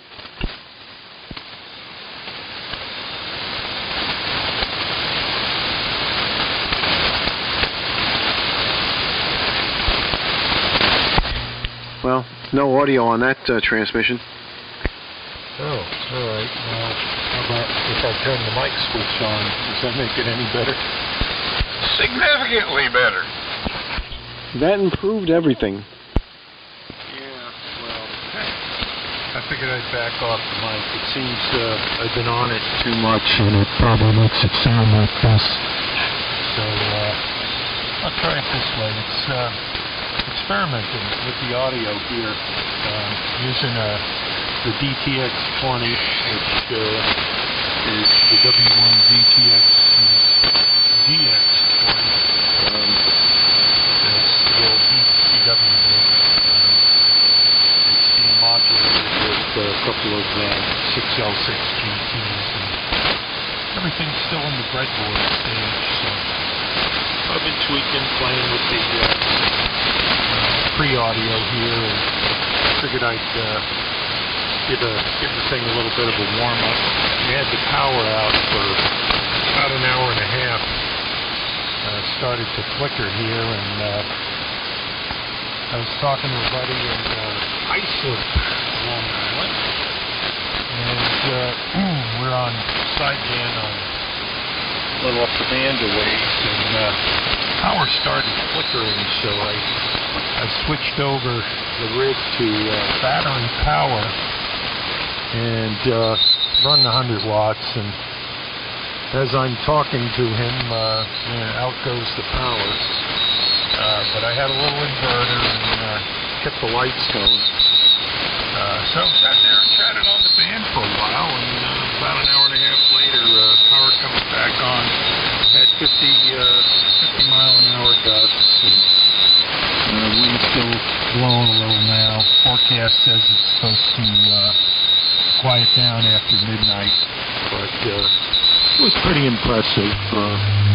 It's an old wood frame farmhouse, and when the wind really blows, you can actually feel it in parts of the house inside. So anyway, running the DTX-20 here, an old Bogan amp converted for the audio stages, and I'm kind of watching meters here. I don't have a scope set up right now, so just working the mic and the volume. So I'm just trying to give it a little exercise. Anyway, I've talked to you guys before at some point. Over the years, on and off. I'm not on regularly, so it's come and go. Name is Steve, and located near Bar Harbor, right on the coast here, about 130 or so miles northeast of Kintron. So we're going to give it to Bear. We're going to try WA2 GCR, WB2 GCR, correction, and the group W1DTX. There you go, laddie. W Bears 2 GCR. That's right. B for Bear. Yeah. Very good. Well, you sound good now. Sound very good. Good Q5. Reports 8.5 by 11. QSL 8.5 by 11. You sound fine. Up by Bar Harbor. Wow, that's quite a bit north. It's pretty darn north. Furthest north I ever got was Millinocket. It was pretty far north at the time. That was a long time ago. Yep. Mount Katahdin. Remember that. That thing must have been pretty big when it blew off. 150,000 years ago, whatever it was. Anyway, let me send it over to Joe. I don't have too many comments to make at the moment. I'll stick around, see if something occurs to me. WB2 GCR. Over to you, Joe. Okay, WB2 GCR and W1DTX. I guess that's Delta Tango X-Ray. I think I got that right. And of course, Roger, K5VR X-Ray, WA2PJP. And how you doing, Steve? My name is Joe, located on Long Island, and of course, Islip is not too far away from me. I'm on a KW1, Collins KW1, listening on 75A4. And very good on the Heathkit DX20, I think you said. Modulating that, so I imagine you're driving an amp. I actually have the whole DX line, the 20, the 35, the 40, the 60, and the DX100B. And the DX20 was later reconfigured to be the HX11. When Heathkit changed their paint scheme, they must have had a ton of DX20s laying around, and they repainted it with the new green and tan, like the DX60s and the Apaches and Mohawks and all that. And they renamed it the HX11, but it was the same radio. The DX20 and the HX11, same radio. So very good on modulating that thing with a pair of 6L6s. Excellent on that. So let me get it down to Roger. It's his turn, and I don't have too much more. So I'll probably be getting out of here shortly, but figured I'd fire up for a little while. K5VRX to take it, WA2PJP. All right, Joseph. WA2PJP. The Bear. The Steve. The DX, which became the HX11. K5VR X-Ray. It is amazing, after many decades on the air, that trivial fact about the DX20, I did know at one time, and it completely gone adios from my peanut senile brain.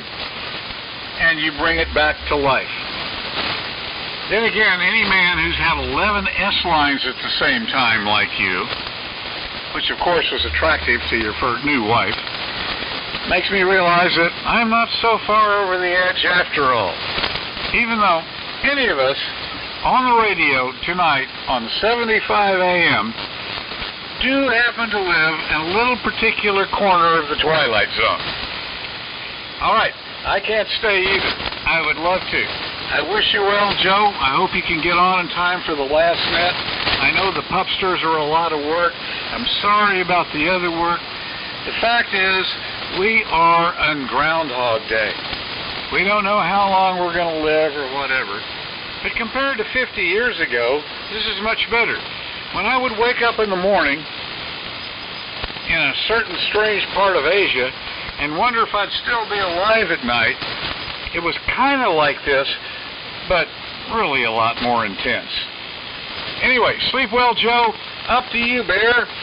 I'll listen around, but I won't be back because Mama's waiting. Happy wife, happy life.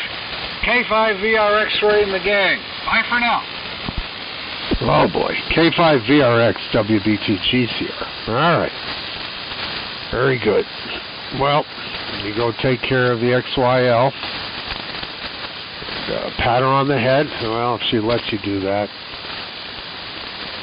And take care of business. I'm here for a bit. I'm not ready to go to bed yet. Coming up on 11. But who knows? Maybe the late shift will come in. You never know who might show up. It is ham radio. A great meeting place in the sky. WB2GCR. Over to up by Bangor, Maine.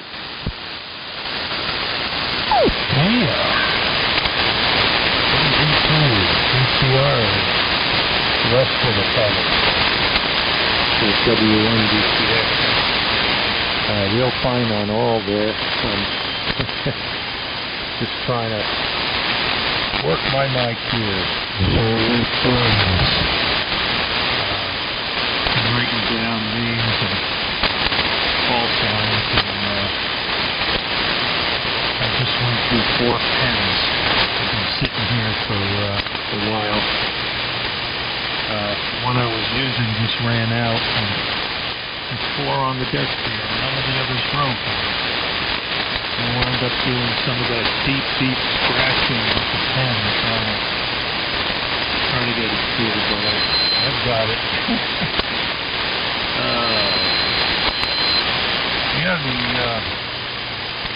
I've seen the HX11 in the old QST ads, and maybe it's going to be advertising in the old handbooks. Didn't realize it was the same circuit as the TX20. I've got, this one, which I got as a chassis, is missing the power transformer, and got a whole bunch of other things cabbaged up about it. So I stripped it all down to running it actually, running it off of 3 bench supplies. Running deep about 5 voltage filament. So it's doing the trick. I've got, I think, 2 other TX20s. One's up in the attic shack, and the other's a restoration one. Good night, Joe. Pretty. City. See you later, Roger. Got a pair of 35s. I was talking to Tim, I think, one time. No, actually it wasn't. I left it on the bench in standby mode and went downstairs and heard this real heavy hum coming out of the receiver. And I thought, man, it's got a really terrible carrier. Turned out it was the power transformer in the TX35 starting to smoke up the run. So I got to it in time where, I could let the room return to normal 24 hours later. But took out the transformer, so it's got a little bit of the melted stuff on the chassis. It needs to be cleaned off, but I told Tim about it, and he said bring it on over next time. And he's got something robust to substitute for it. And tweak up the audio while we're at it. But that was a nice accelerator. Yeah, we're running this into the Cessna 1020 at the moment. And listening on Amarone H140X. Slightly deaf, but I can hear everybody quite well with it. It's pinning that old S meter despite its age. So I remember talking to Joe, probably 2 or 3 years ago. I can't. The way the time flies, it's hard to say, but conversation, I believe, covered heat kits at one point and aviation at another point. Because I've done a little flying myself, so with some late night on AM, really stretching out those topics. Oh, geez, I guess the power must have been off 2 hours. Okay. That's, I just looked at the electric clock. It's kind of 9 o'clock now. I didn't correct that one in the shack. But anyway, over to, I remember, you said you're on the North Shore somewhere. WA2 PJP in the group, W1DTX. Yeah, W1DTX in the group, WA2PJP. Well, Manorville, I'm located in Manorville. Manorville is kind of closer to the South Shore, but more towards the middle of the island. I'm not very close to either shore, but I guess closer to the South Shore and towards the end of Long Island. And yeah, I guess I thought your call did sound familiar, and I guess we did talk about aviation and all that, and the Heathkit stuff, and I've been, I always had that soft spot in my heart for Heathkit, and also the old Nightkit stuff, because that's what I started out with 50 years ago. Man, August of 1970, when I got my novice ticket. I can't believe I'm on the air 50 years. And when I had my novice ticket, and I was on the air for 6 months, I upgraded to general and then advanced and finally extra.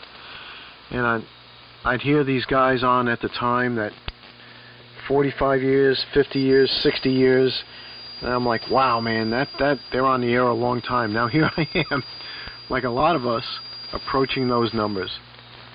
Anyway, I'm going to get out of here. It's 11 o'clock. My 2 little ones come into the bedroom about 5:30, 6 o'clock every morning, waking us up.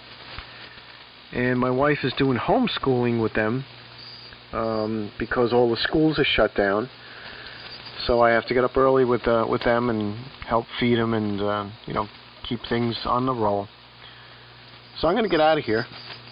I'm going to say 73s to you there, Steve and Bear. I'll catch up with you guys later, but I have to get out of here. Try to get a little bit of sleep tonight. So Bear, over to you. Steve, 73s. Good luck with the DX20 Excellent and the DX35. Just as a quick note, I was running my I have a DX40 with a VF1 and an NC98 receiver, kind of a novice setup, and I haven't had it on in a while, but I had it on last year, and I was having a lot of fun with it, running a DX40 and an NC98. I was having a lot of fun doing that. Anyway, Bear, over to you. I'll catch you guys later. I'm going to say 73s on this one. WB2GCR, WA2PJP, Long Island. All right, Joe. We'll catch you later. Good chatting with you this evening. I got to run up to the upper deck and take care of something pretty quickly. I'll be back down, but it takes me about 10 minutes to throw the infidels over the top deck, over the rail, you know. Now, if they put up a struggle, it might be a few more minutes. So, Steve, if you're still here, I'll be here in about 10 minutes. Joe, nice talking to you. And this has been the actual voice of WB2GCR. Okay, well, good. 73's Joe, good talking to you, James. Real fine on the DX40 MC98. Mine was an Apache /MC100A, and that was in August of 1971.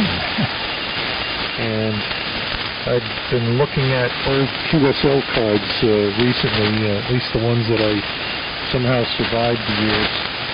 And my first QSL card as a shortwave listener was in August of 1970.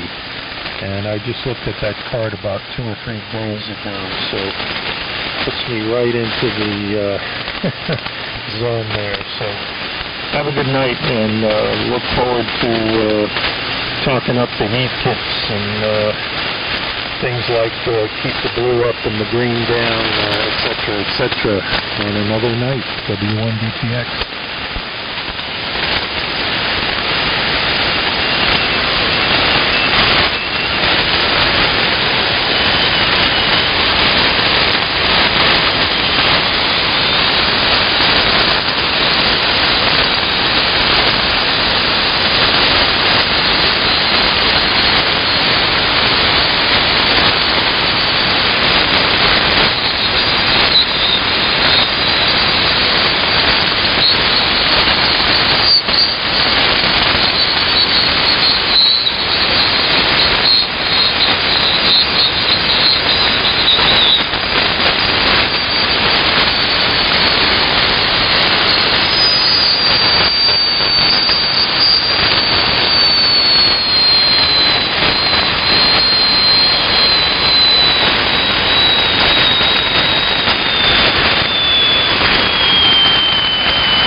Jimi Hendrix back on.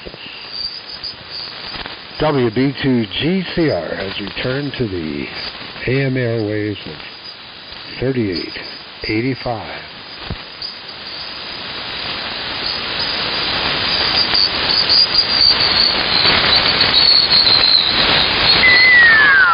Chatter, W1DTX.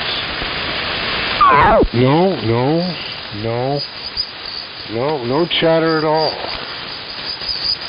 No, just keying up, making a general ping. WBTGCR. Okay, I was in the other room and thought I heard some voices. No, just me hanging out.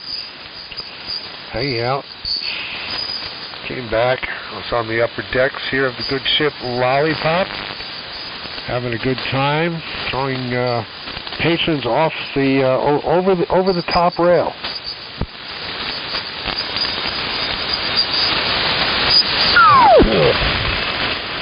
Well, so far the radio here seems to be holding up. It's what I call my first approximation. Just the only refine from here on out. I've got a little EQ on the front end to compensate for what would otherwise be probably a crummy sound. Let me just say crummier sound. But I guess I'm being heard. Your signal strength is not quite full quieting, but almost at the moment. So it's easy listening. W1DTX. Fine, Steve. Did you say you're using a Bogan amp to drive the transmuter?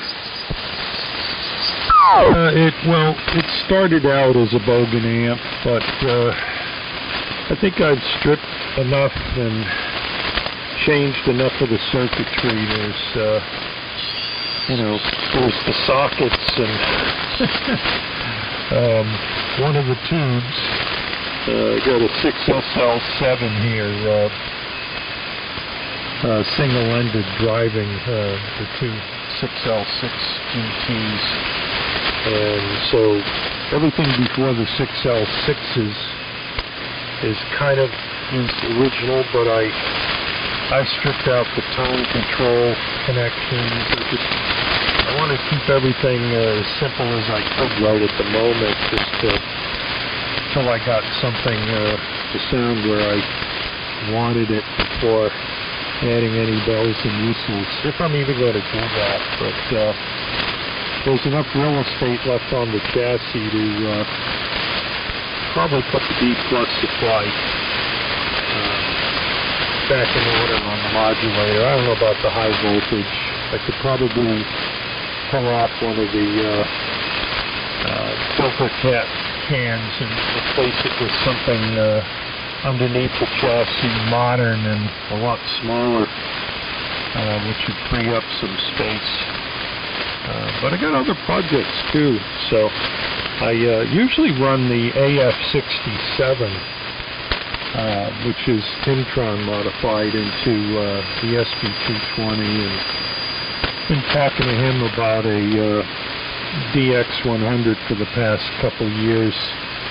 I'd like to get a rig in the shack here that'll do at least 100 watts out AM and 160 at the same time. Right now I'm limited to about 40 to 50 watts on 160. It's an old Knight kit. It's a T50. It was an 8210/11 CW rig, which I modified for 160, but it's still a single 807, so that's where it leads me. Actually, not on AM. On AM, it's only probably about 20 watts, so carrier. So I want to get up in 100, with some sort of a single rig, and whittle a few 160 AM. So I got that. I have working on a power supply to build a lean bar for 160. Pair of 400s, but got to get the power supply finished up, and that will let me use the exciter. I'll have the power there, but someday it'd be nice having it all in one box. W1 DTXW, BTG, sir. I'm curious, what are you using for a mic? Mike? What's your microphone? Just a cheapy TV. It's a stage mic type thing. You just go into a little mixing board with an EQ and use line level. First, Okay, I was going to ask you if you could give me a little bit more from around 2K up to, maybe, I don't know how much EQ you have there, but a little presence rise would be very good. And you can achieve presence rise by dropping down the other things equally below the presence area, which is usually a better plan because adding gain is not a good idea.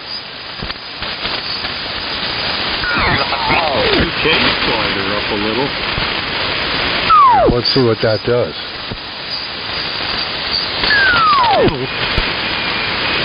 I can't really tell. Yeah, and when you say the 2K slider, what's the one up above it? What's the one below it?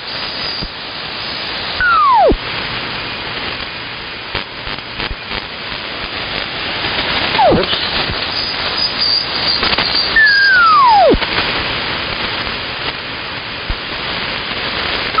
Carrier. Oh, I gotta watch the meters. There's a 1K below it and a 4K above it.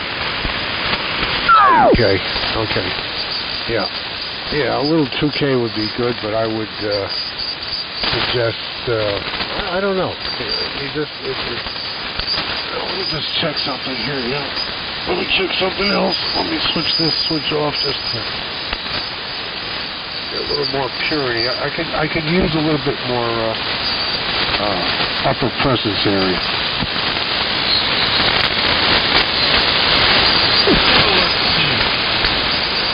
Dynamically build while I'm talking. Alright, that's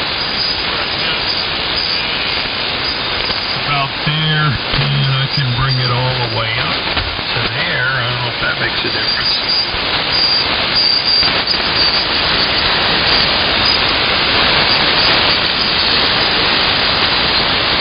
Stand by, I'll be right back.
Yeah, what I would generally do is ease down everything under it equally, even if you go a little bit below zero, because that would be the best way to go. Because when you boost things, you run out of headroom. Yeah, I thought I might try some little bit of compression on it to see if that helps any, but you bring the lower end down, tweak, rockin', robin, tweak, tweak, tweak. I don't know. It sounds pretty good. I was just having a little bit of intelligibility issue, and maybe I'm just getting old, you know. Well, you know, I've had people criticize my thinking and ideas and whatnot before, so, you know, that's okay. Well, I'm not trying to be critical. I'm just trying to hear my things. You know, we have a nice thing when I was looking at it on the receive scope here, and very fully modulated, so that's not an issue. Enough modulation? Yeah, you're fully modulated. The modulation is very nice, going positive very well. Well, thank you. This is cool. It's the first, fluoroscopic examination here on the signal that since I've been playing around with this. So I know I come to the right place, to do some of the tweaking. Well, I don't know. I just go by what I'm hearing on this particular rig with this particular speaker, with my particular ears, and of course, point of comparison to some other signals that are regularly heard. And of course, at different times of day, that atmospheric issues that vary. Yeah. Well, someday I hope to be in the category here where I've got a receiver I've worked on, so I can, basically everything I'm listening on here in the shack is as I've gotten it, either stock or at Hamfests or whatever. So this, I'm listening on the Hammerland right now, and the Collins would sound different, and so would one of the Heath kits, but I think probably the next thing I'll try playing with the Elmac has some compression in front of it. That's what I'll do. I'll throw the coax switch over, switch the Collins receiver on, and I'll speak into the Elmac and give you an idea what the audio sounds different, so maybe you could take band conditions into consideration with a contrast like that. Well, if you want to, it sounds pretty good now.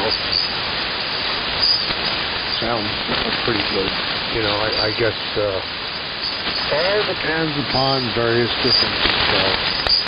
But if you want to switch, you can go ahead and switch. Stand by. Maybe someone else will come in. WBT GCR. Okay, we'll try the other rig here. I'm just going to have to Euro beat it. What's that dang sideband guy up at 92? Keep his bandwidth to himself.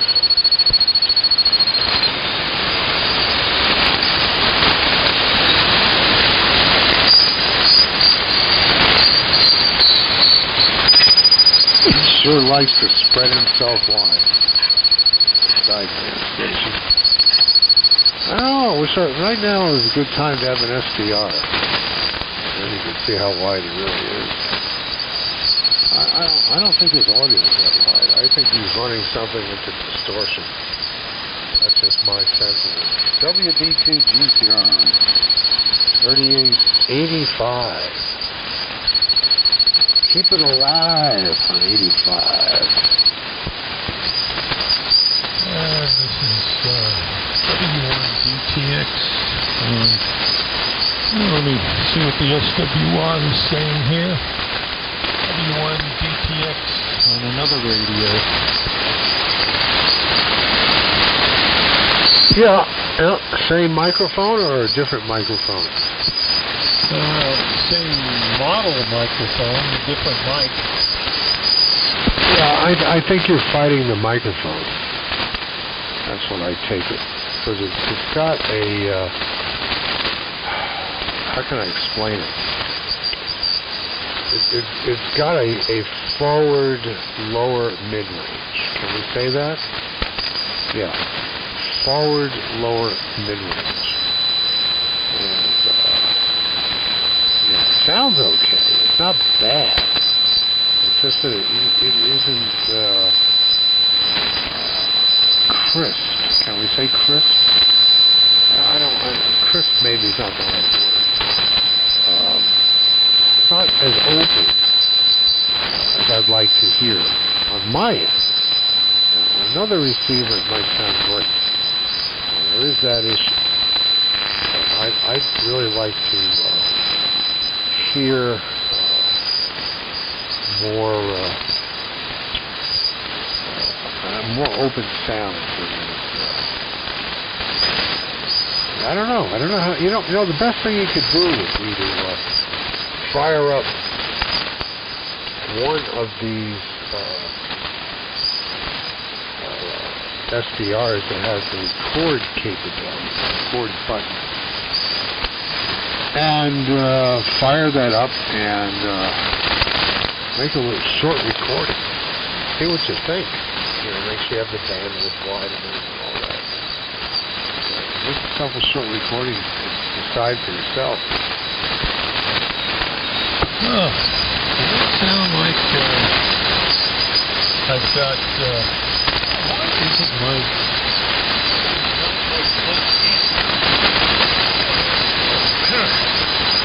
Little radio every now and then. Modulation. Yeah.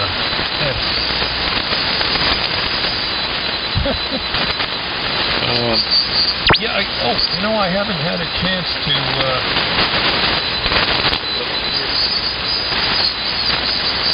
a little bit more. Whoa. All right.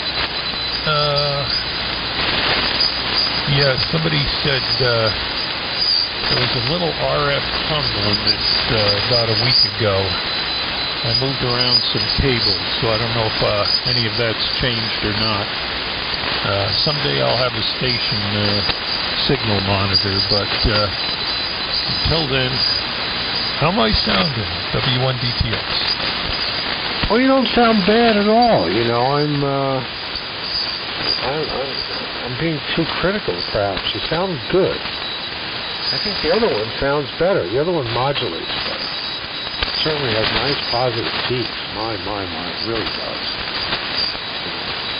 I keep thinking he just should get a D104, put the FET follower in the base, and run it into a 10 megohm resistor, and skip the EQ, and you'd be good as gold. It'd be lovely. Echoes of the Tron. Oh, what's that? I said echoes of the Tron. Well, you know, great minds think alike, but it's a fairly amazing mic. I mean, they vary. The cartridges vary. There's no doubt about that. They vary quite a bit. But overall, it's a pretty darn good mic. You know, it's just, you know, it just has that natural ability to sound good on voice. Well, I might be able to work the D104 into the other rig, but I'm surprised. You say you think the other rig sounded a little better? I said the other rig modulated better. It had higher positive peaks by a lot. Oh, okay. Well, might have to adjust. Hello. I might have to adjust the modulation on this one a little. This is the Timtron modded Elmac, and we first set it up here. It got a lot of rave reviews on it, but it's aged, and I've tweaked around with some of the. I have a DBX 286 in front of it with some compression on it. So some of those settings, I think I didn't quite get back to the original settings when I used it for something else. I wrote down the settings, but then, misplaced it. So I can't remember exactly where all the settings were when we first set it up. But I guess if it's, somewhat respectable, I can't complain, and you're understanding most of the words I'm saying, I hope. Yeah, it's good. It's good. I like the modulation on the other one better. Now, the other one is plate modulated, isn't it? Is this one plate modulated? I don't think so, right? Yeah, they both are. Oh, okay. All right. Well, I don't know what to tell you. Setting up the compressors. It could be the one you're on now. Excuse me. Will modulate just as well as the other one, except for one thing, that you got the compressor holding it back. That is possible. I can't tell you that. I can't tell you that at all from here, because it's a long way to look. I have to go to do that. I'm trying to develop it. I'm trying to develop my ability to see through the ionosphere. I haven't fully mastered that. WDT-GCR. Yeah, okay. This is, wow. This is weak. I gotta yell. Hello. Whoa, there we go. This is what it sounds. Whoa, yay. This is what it sounds like, just raw, without any of the compression or processing. Oh, that's pretty, pretty muddy.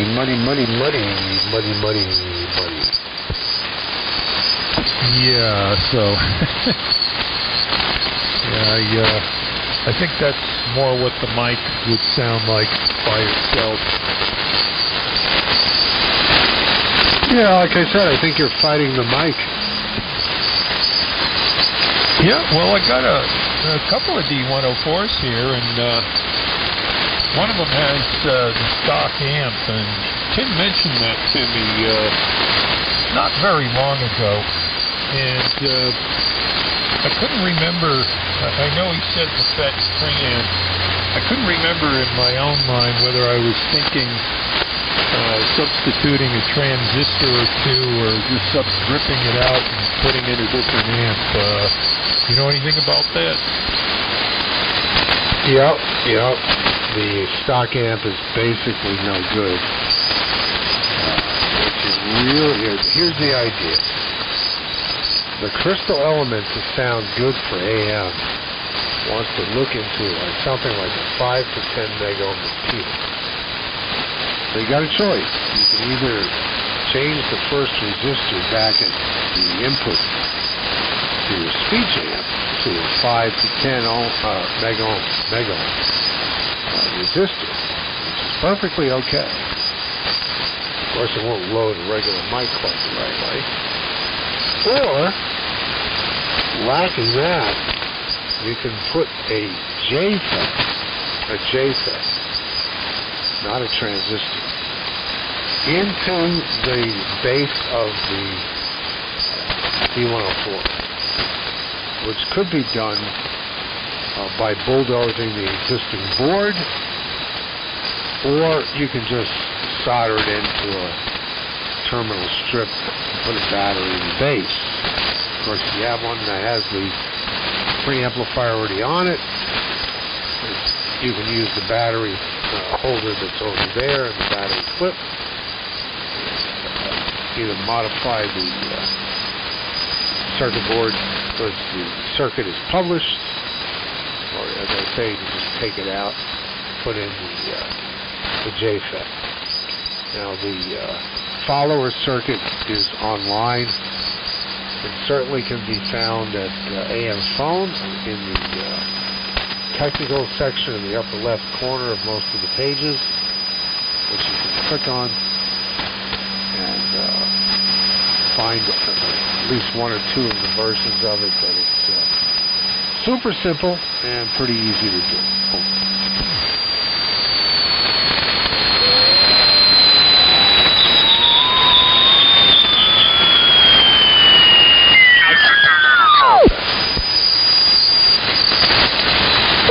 Yeah, I think that would help. Back on the DTX-20, and I got that written down. I'll look into that.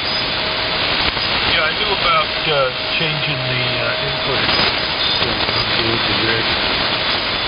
I think, yeah, I did that with the DX35 that I had. In fact, I was using a D104 with the DX35 before it went up in smoke.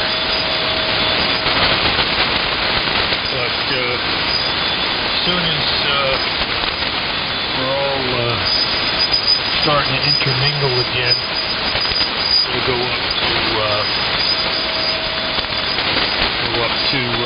up the mountain over in Scouttown and bring that rig down there up the Bigelow Mountain and use that, try the audio out on that. Apparently, I put in the, it was a 10 or a 20 meg on the input on the DX35, and I think I stuck a couple of 02s or 05s in the audio stage there, and it did make a little bit of a noticeable difference. Got some compliments on it, but there was more to do. But that'll give me another low power exciter to try out here.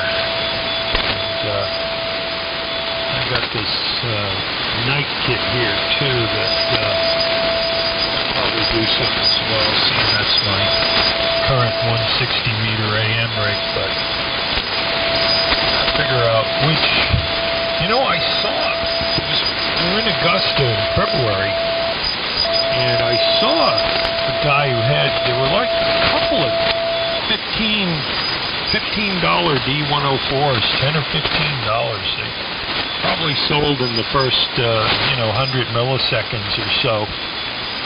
But I saw somebody sitting at a table with one of them, still had the price tag on it. It wasn't a seller's table, it was one of the food tables. So they're out there. I had my eyes, I took home another rig and put the bankroll on that, so I didn't have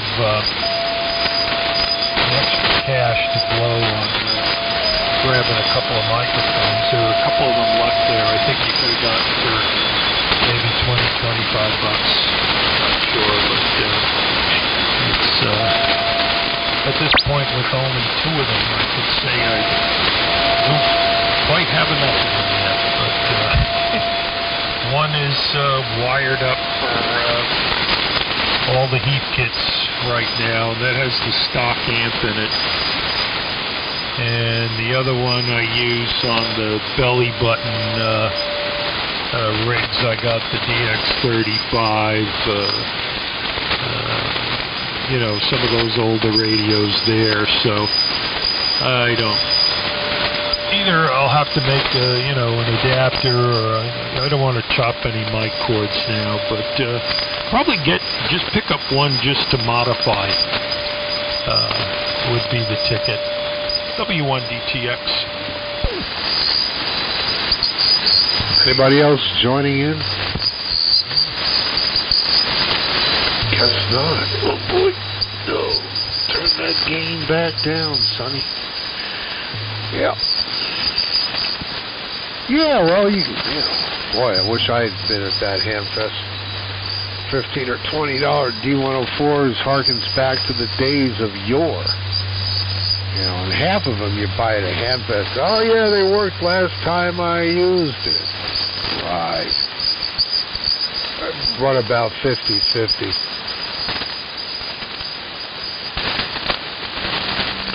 Some of them you can fix. You can fix the elements. Others are dead. Dead. D-E-D, dead.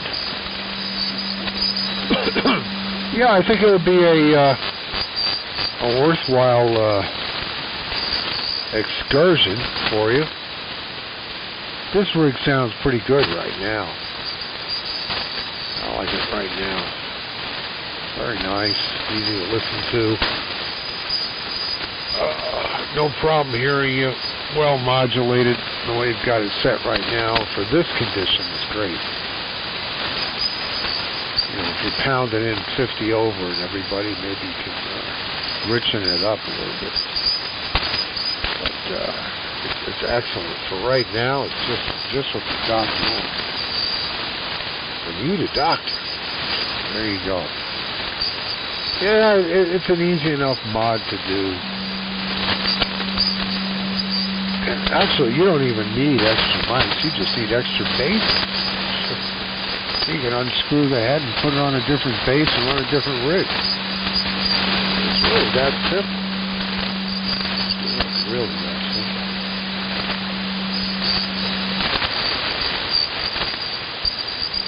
So that's always a possibility. Yep. For sure. Yeah. Well, I think I'm feeling the NiCads, maybe it's the lithium ions. The zinc carbons are getting a bit soft. I think I'm going to mosey on down the highway here at almost a quarter to midnight. Yep, and harken back to the days of yore when everybody got on late and talked into the night. Yep. Back in the day. Anyway, good to talk to you, Steve. You sound good now. Quite good. I can't complain. Well, I could complain, but what would be the point, right? There you go. W1. I think it is W1. It's not N1, is it? Yeah, I got it wrong. DTX up in Maine. Great state of Maine. Yep.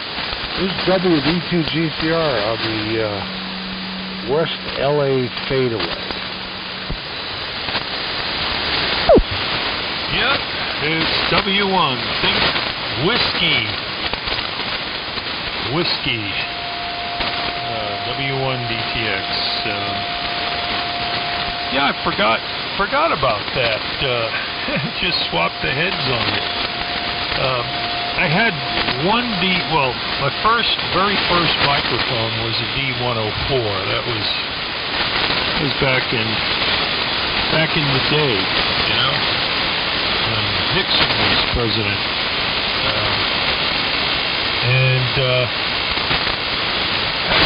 For a while, then I gave it away with a whole bunch of gear. And I got another one about 35 years ago. And I had that all along, the one single D104. And then last year, I picked up one at a Hamfest. And I gave $20 for it. Brought it home, connected it up to the DX35 that I bought at the same Hamfest. I was on the air that afternoon. And at the very same Hamfest,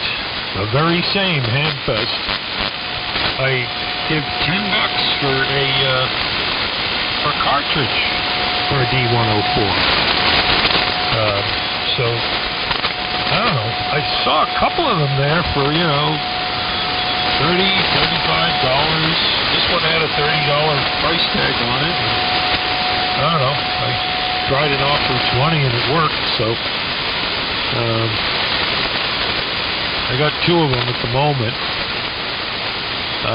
But yeah, I do see the bases every now and then, and I never thought of that. Boy, must be the age.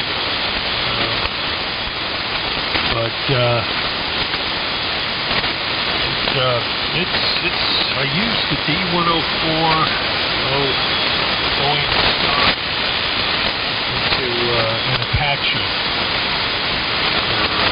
for a while. And the last Apache which I got, which I still use, some people have commented that the audio sounds reasonably well. It doesn't sound like a scratchy Apache, so may have had a couple things done to it. I never hadn't dug into it enough to check. I mean, I saw that there had been a few mods done, solid stating the power supply and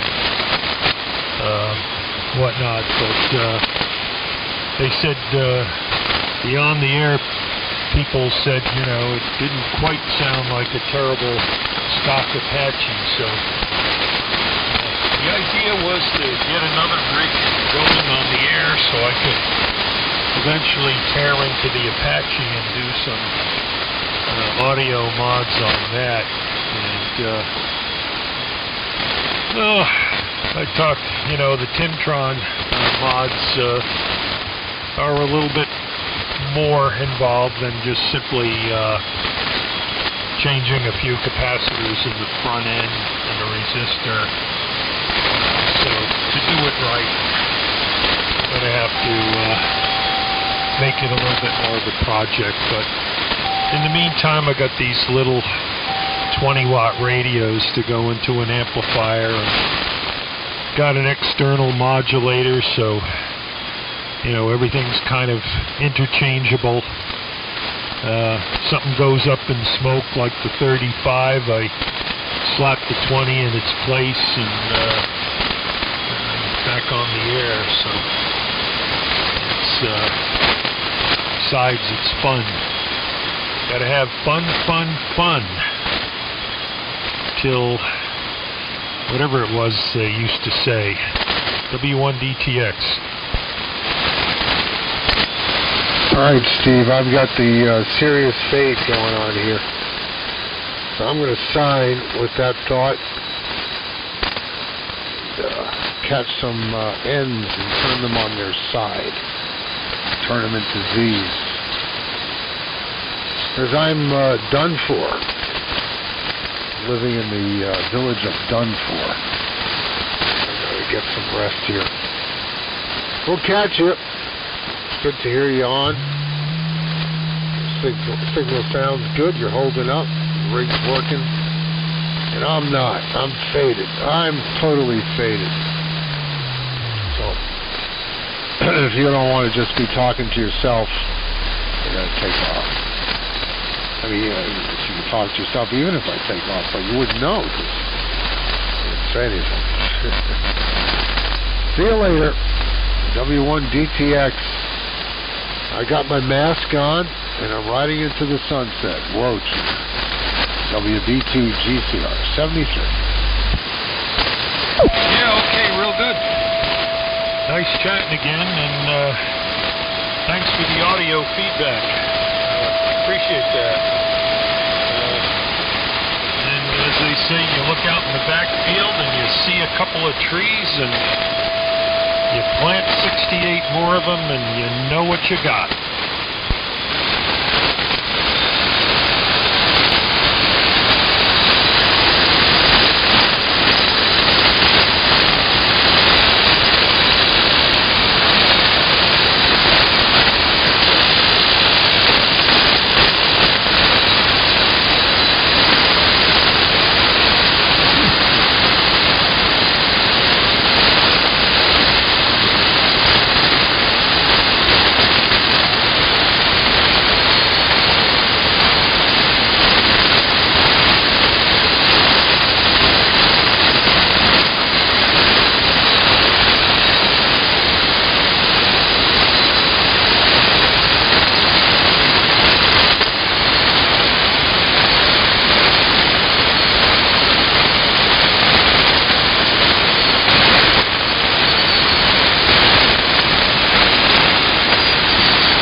Test K4KYV testing.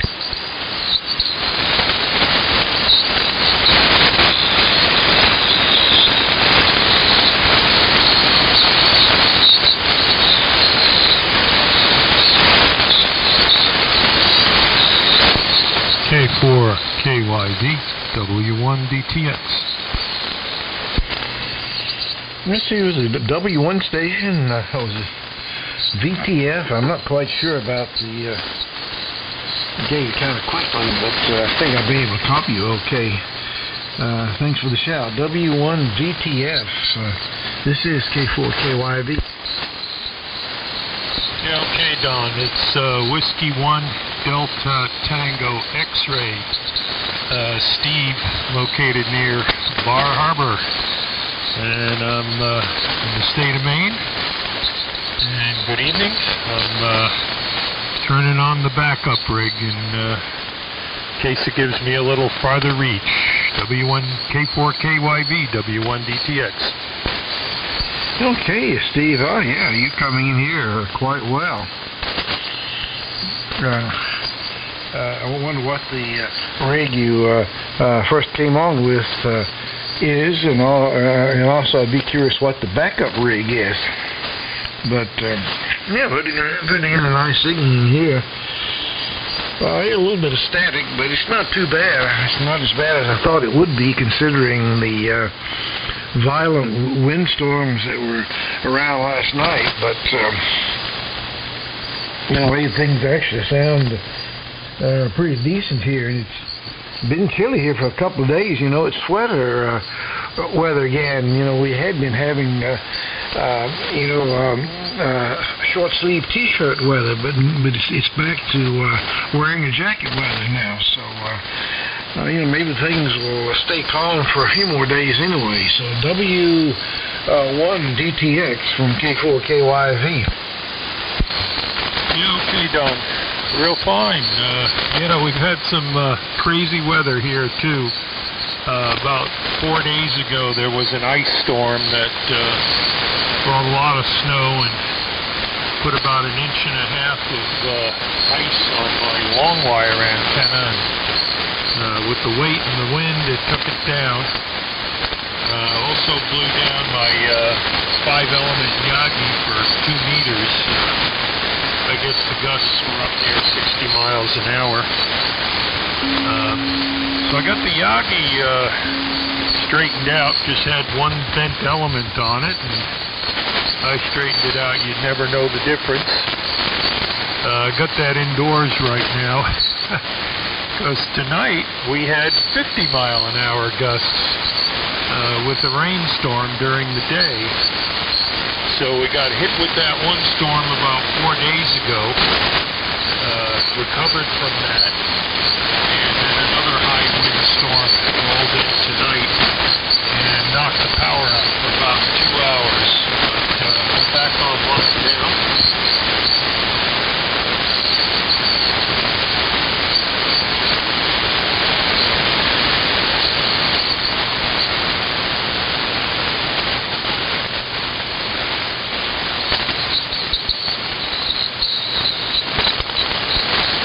Whoa, lost it there for a second.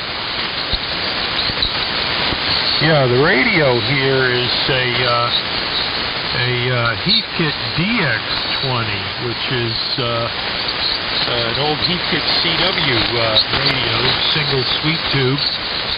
I modulate it with a couple of 6L6 GTs, and everything's breadboarded on the bench now, running off of bench power supplies.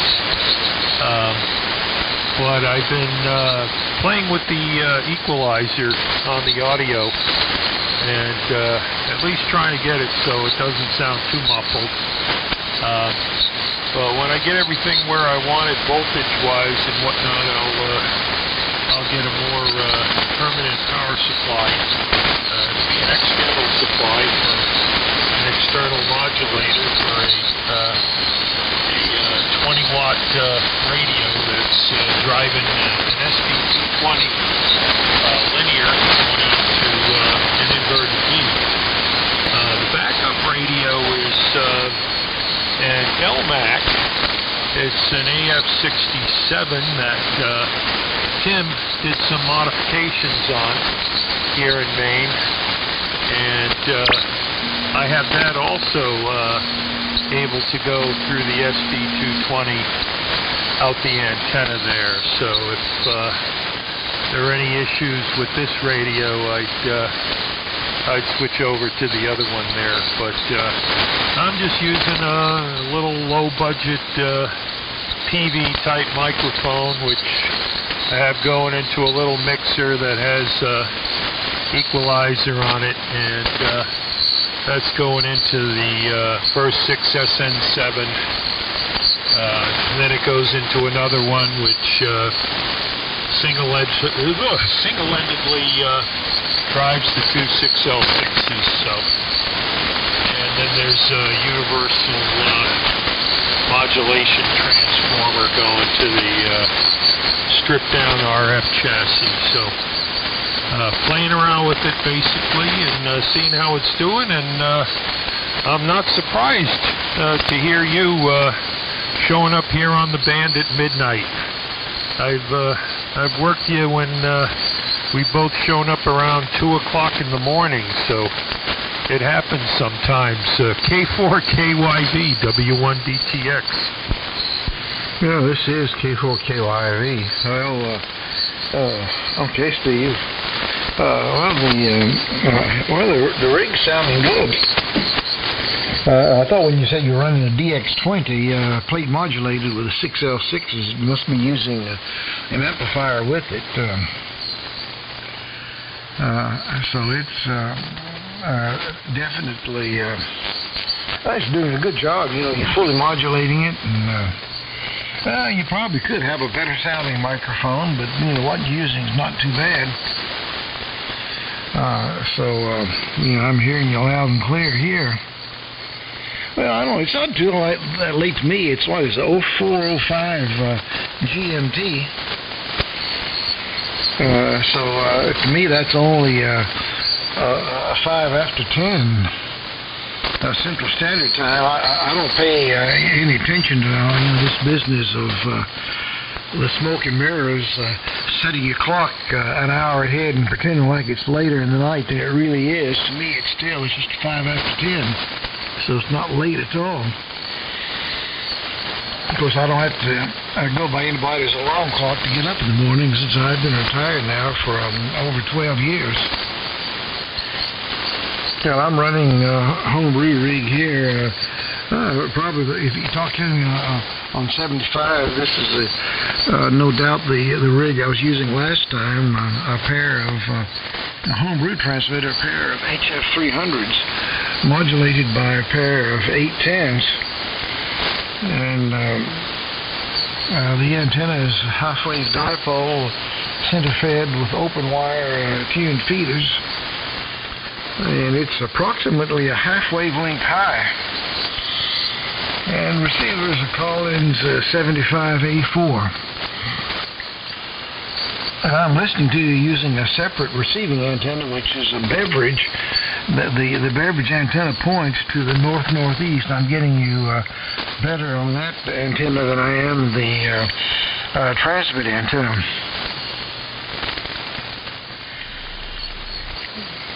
Well, we've had some.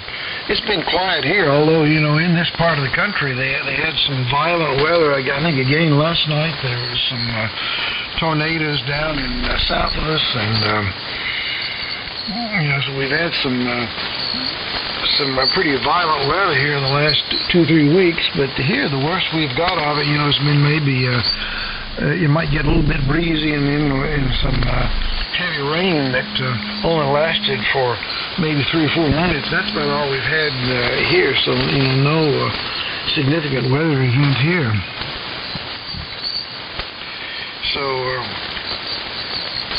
Well, anyway, Steve, back over to you. W1DTX. This is K4KYV.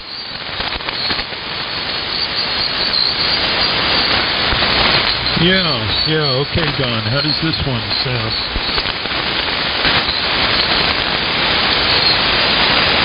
K4KYV W1DTX. Yeah, go ahead. K4KYV, listen. Yeah, okay. I switched radios here and making sure you can hear me. This is the AF-67 driving the SB-220. Is there any difference in the power level? Well, I couldn't really tell a lot of difference. I assume you're using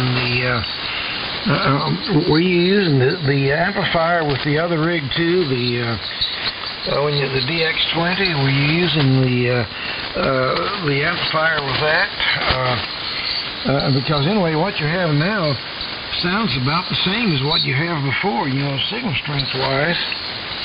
And by the way, I did hear JW5JY just broke in too.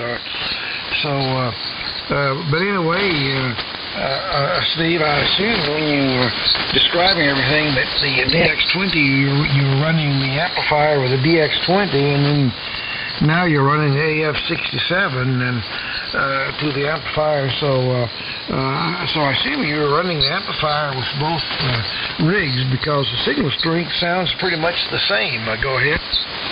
Yeah, okay, real fine. Just want to make sure I'm heard. The DX20's driving the amp with about 20, a little more than 20 watts. And this one's driving it with about 15, so it's, I guess it's close enough. Hello, Jay. It's been a while. Trying to remember, we were on one of the upper bands. It was like 17 meters or something. I don't keep a computer log here. I do everything on spiral wound notebooks, so can't say when the last time was. Same for you, Don. Probably been, I'd hate to say 6 months because, you know how time flies, but that's almost getting back into last October, November, so I guess it could be. Could be some time, the way the time flies. Yeah. The DX20 is, plate modulated with the 6L6s, and I have that going into a coax switch. Basically, the coax switch goes out to a line which goes through the SB-220 out to the antenna.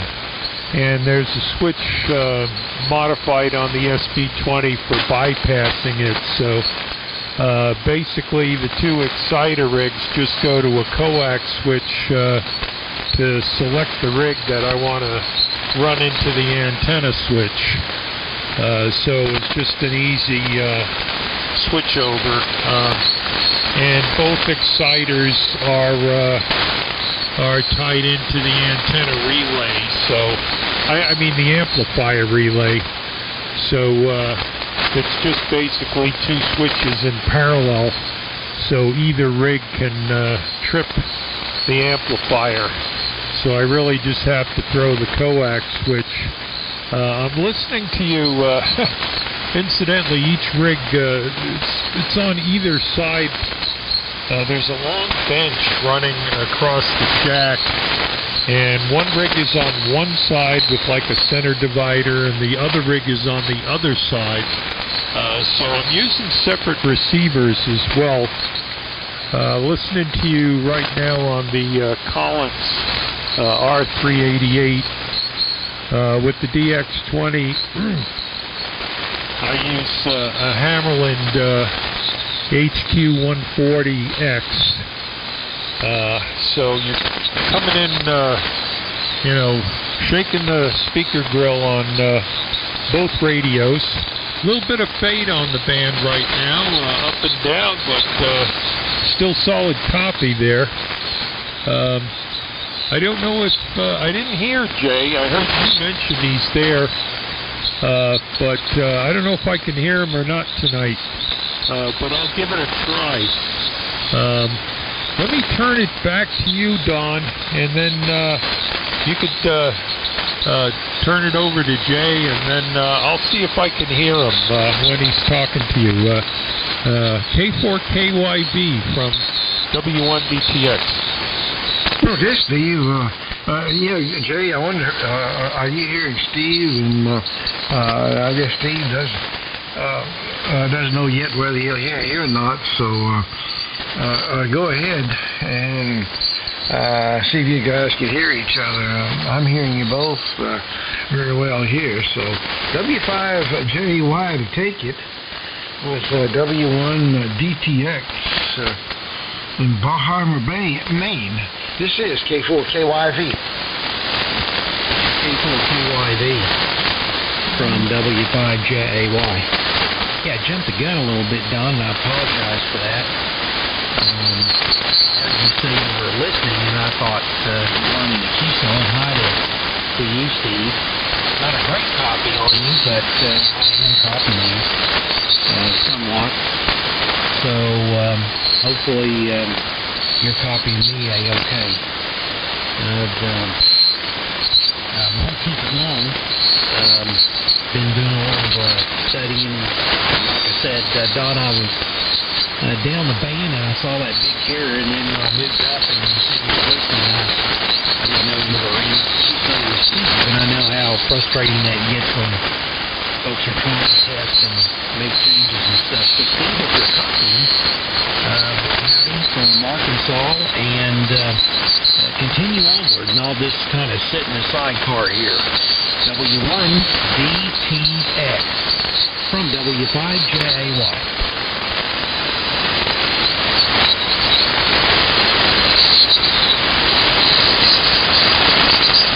He may not be copying you, Don. Well, Steve, were you hearing Jay? He turned it over to you. So go ahead, W1DTX, W5JY turned it to you. This is K4KYV listening. Okay, K4KYV and W5JAY. Yeah, this is W1DTX back on the DX20.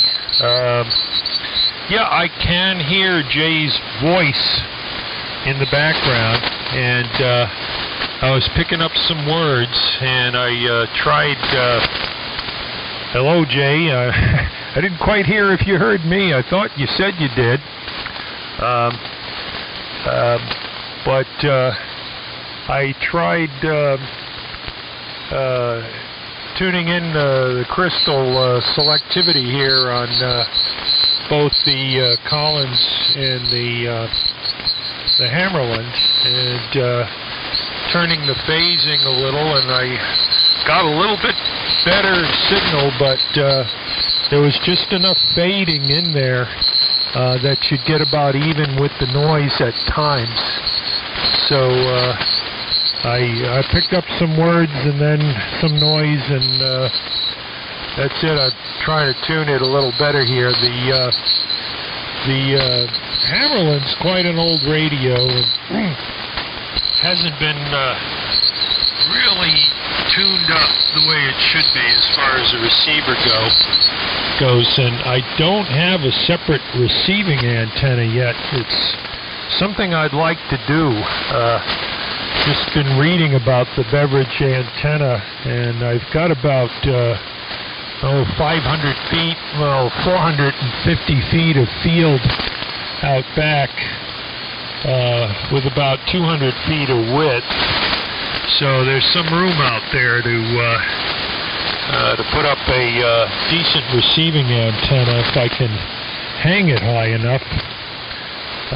But until then, I'm listening on the inverted V here on 80 meters. The apex is about 35 feet above the ground.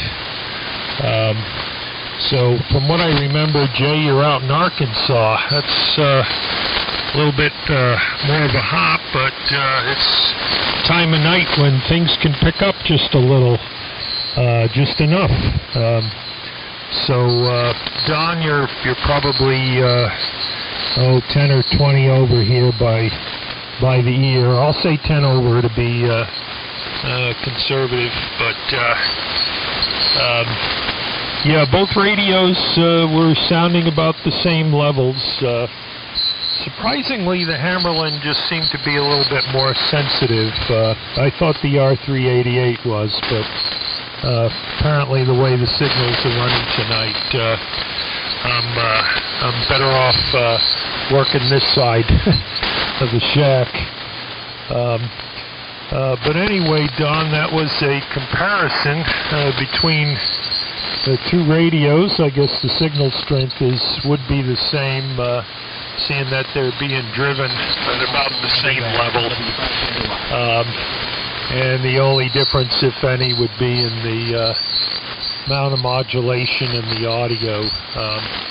I just talked to Bear, WB2GCR, earlier, and from where he was sitting, he said he thought the modulation on this radio here sounded a little bit stronger, but anyway, I scratched some notes down in the notebook here, and I'll be making little adjustments with the setup here, and once I get it to where I want it, I'll give it a more permanent setup. We got three bench supplies here for the B+, the high voltage, and the filament, run into a homebrew harness, which I have powering everything.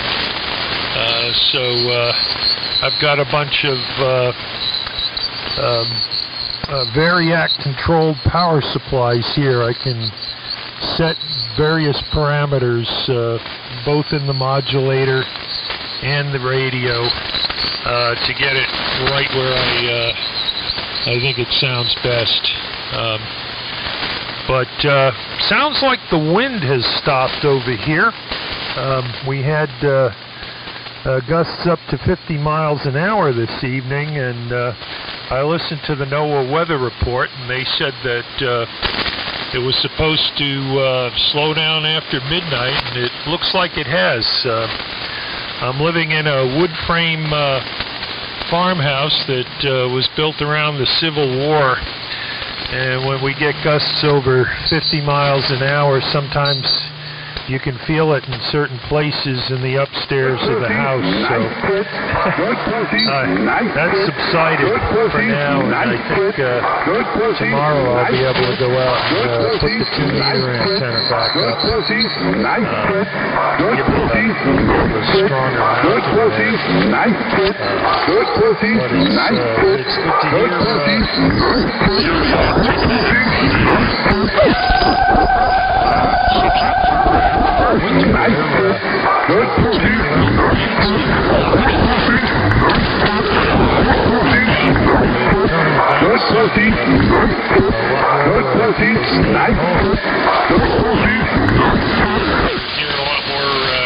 activity on the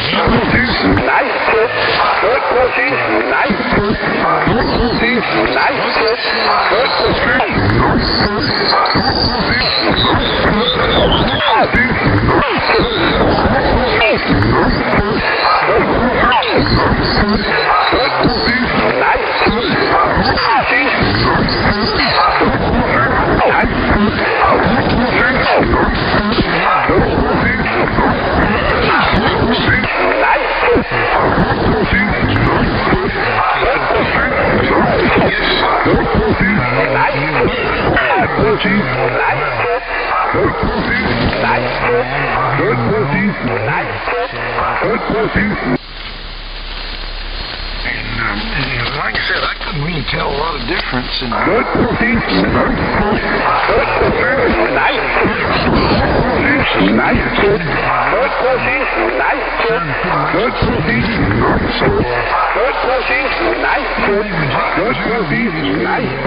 you're trying to transmit, so I'll turn it to you, and if you're able to get Steve in any better that time or not. You was pounding here. I was actually listening to Steve using the beverage antenna. In your direction.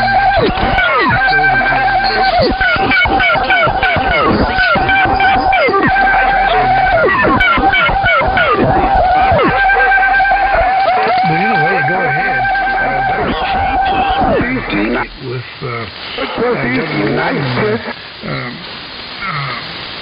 DTX. This is K4KYV.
Jay, you still there?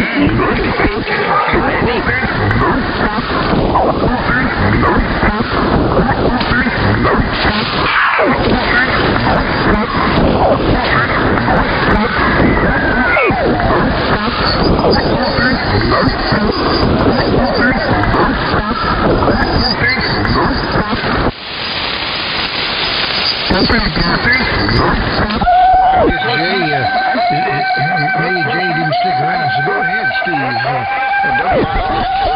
K4KYV.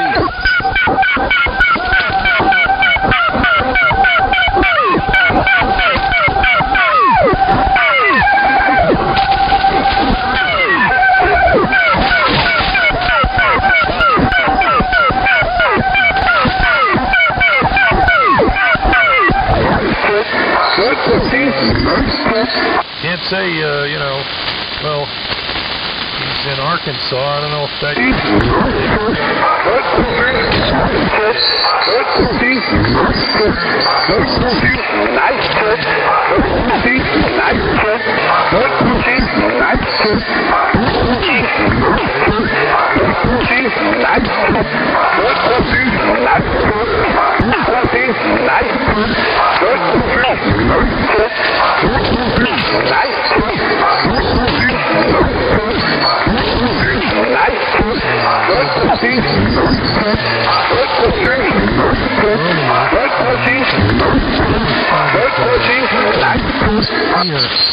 So I took my box and brought it downstairs to where I have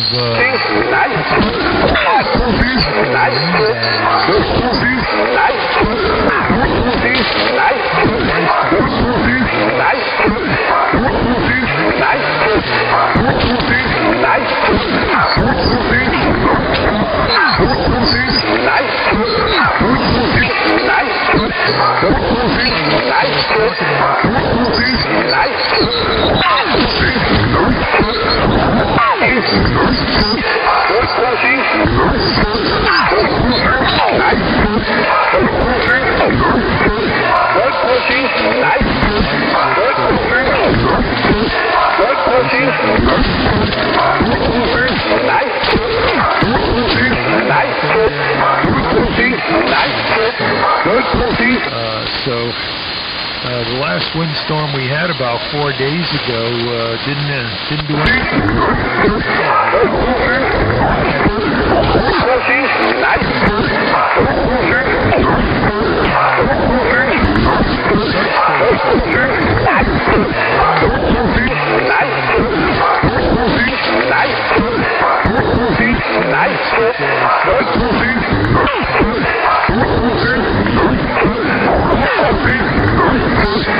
Of a couple of trucks down.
With the separate VF.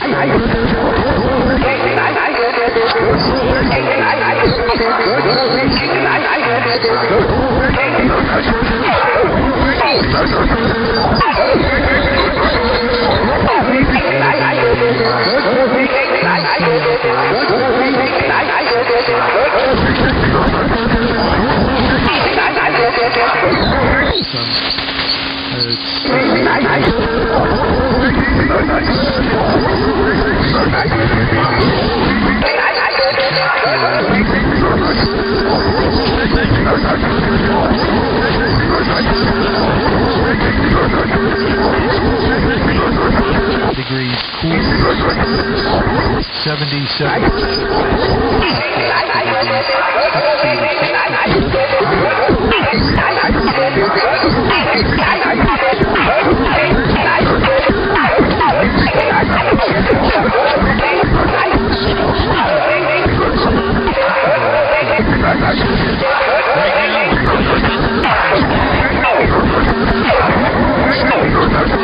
Power went out. Right now it's quite comfortable. As we move further in the season, I'll continue to work here, at least until it gets too hot. If that should happen. Doesn't happen often here, right on the coast. So, anyway, still sounding good here, and we'll give it another listen, see if Jay came back. K4KYV, W1DTX.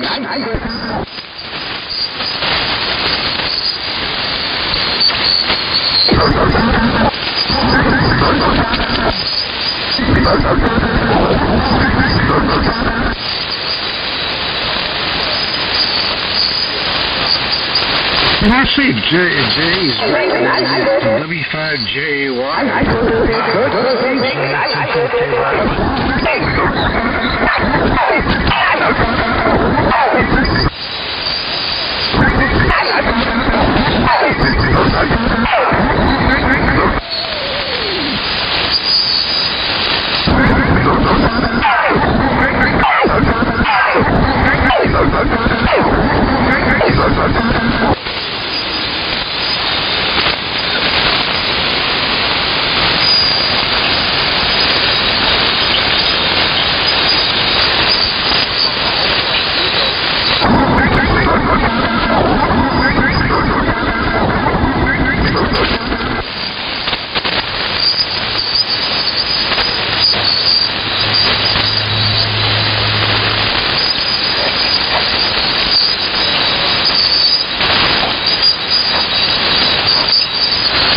Yeah, who's that?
damage. You're very, very weak, just barely above the noise level. This is K4KYV listening.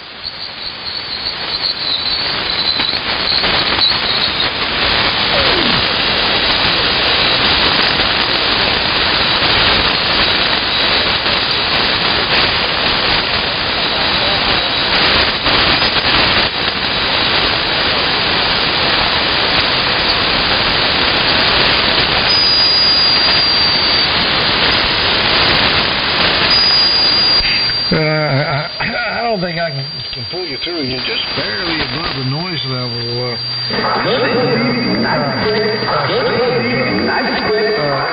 Are you in there? Go ahead,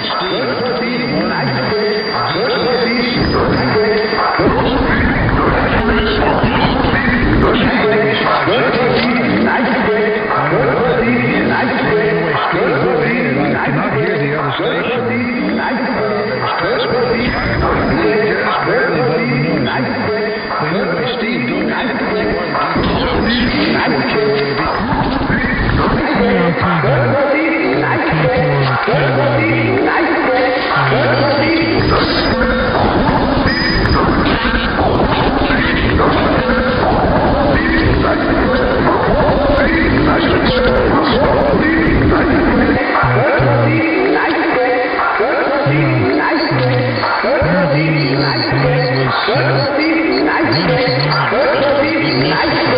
Called up.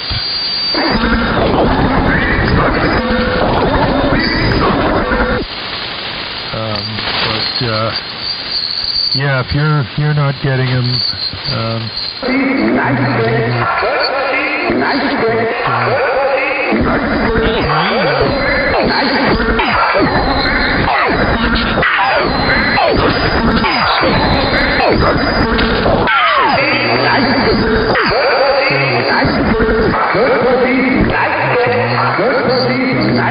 too hard with the storm outside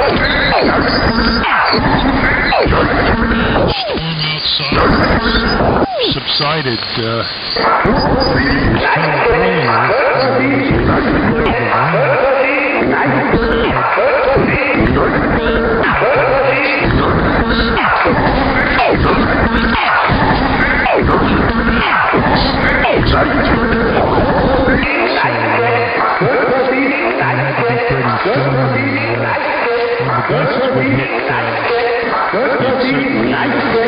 Feel it at times, but it's amazing how sometimes how accurate these weather reports get. I listened to it about 2 hours before midnight when the wind was gusting and raging, and they said just about right on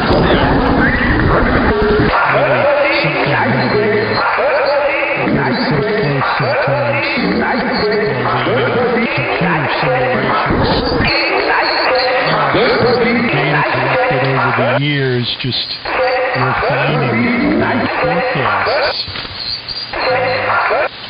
But I'm working on a power supply here for a 400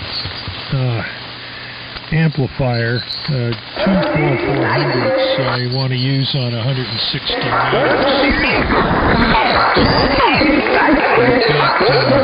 I've built a 2.5 to 3 kV power supply. I've got the oil condensers all in place.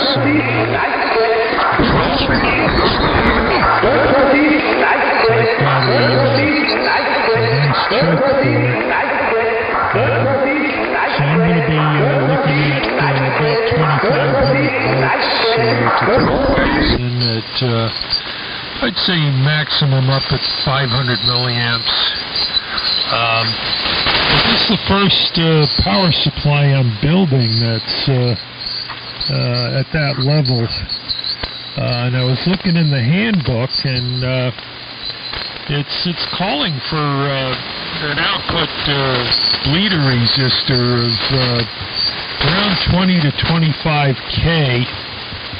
But it's calling for about a 500 watts of resistance, and I guess the numbers are showing that.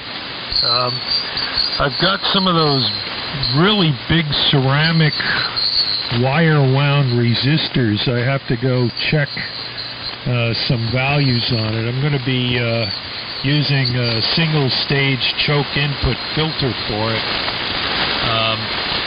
So I'm going to be going through this big box of about these foot long and inch to inch and a quarter thick ceramic resistors, and see what I have in there for values.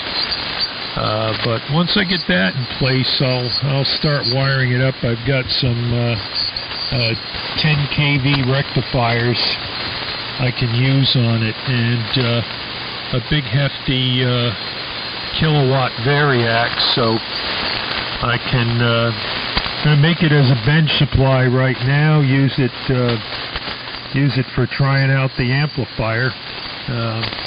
I got another amp with a pair of 572s in it that I want to power up. So now that the shop is a little bit warmer here, I can spend a little more time getting things together. But it's going to be interesting. This is the first time I'm building something on this power scale. So we'll see how it turns out when we get on the air. K4KYV, W1DTX. Yeah, W1DTX, K4KYV. Well, you know, the power supply, well, that's what I have here. I actually have two power supplies in this transmitter, one for the modulator and one for the RF final, and each one of them uses you know, what you described. The bleeder resistor is about 25K, and one of them, I see the modulator power supply, it's actually a couple of big wire wound bleeder resistors in parallel, and I think they're rated at 200 watts each. But actually, I have I think the one in the modulator power supply, it's like, you know, each bleeder resistor is 75K at 200 watts, but I have two of them in parallel. So that's actually running pretty cool. It's not running anywhere near its maximum rated value. The one in the other, in the RF final, I think it's running pretty close to the what it's rated for. But I've had it in here for years and without any problem. Yeah, and mine also has each power supply I'm using. You know, it's a single choke input filter. You know, it feeds a choke, and of course the output capacitor is the RF or the power supply filter capacitor. And each one of those, let's see, I have about 28 microfarads. About 28 microfarads of filter capacity in each one. It actually originally started out years ago. I think it was only 8 microfarads, but then I added another, I believe it's another 20 microfarads to it, so it makes it, each one has a total of 28 microfarads of capacitance. And the filter choke is, you know, well, the way I have it set up in here, it's actually rated. Each filter choke is rated at 1 amp, but I'm not pulling anything near 1 amp through it, either one of them. But these filter chokes, you know, are running at what I run them at. They're swinging chokes. I think you know, at the maximum current that I'm drawing through the power supply, I think it's they're about 8 henries, and then when it's just drawing the idling plate current, I think they both jump up to about probably 35 Henrys or thereabouts. They are nominally 5 to 25 Henrys at 1 amp, but I'm not pulling anywhere near that much current through it. So actually, that keeps the inductance up a little bit. But it seems to be adequate to hold the voltage regulation down, because of course you want to make sure that you have there are two values of inductance that you need to look out for. One is the critical inductance. At all times you need to have at least the critical inductance, and that's what makes the difference between it being a choke input filter and a capacity input filter. So you want to maintain at least a critical inductance at all times. And then the optimum inductance is actually double that, what the critical inductance would calculate out to be at maximum load on the power supply. You actually want the inductance choke to be double that, which will make it the optimum inductance. That way that keeps the peak current down, and and everything operating within its ratings. But this transmitter uses a separate power supply for the modulator and the final, where my other two transmitters, the other homebrew transmitter and the modified broadcast rig, all use a single power supply. It's it's a common power supply for both the modulator and the final. But this one uses two separate power supplies.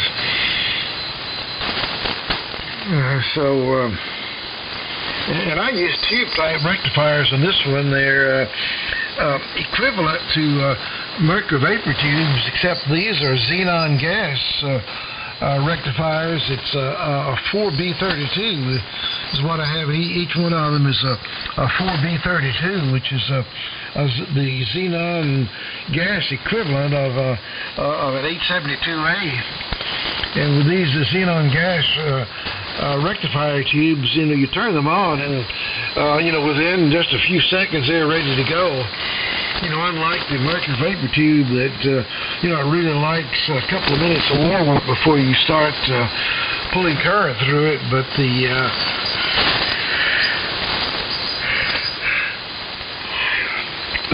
xenon gas rectifier tubes will I can turn it on, and I still always give it about a half minute to warm up, though. But theoretically, as soon as the filament comes to temperature, you can go ahead and pull current through it. But I don't like to do it. I don't like to do that. I still like to let it warm up at least a half minute before I apply voltage to it. But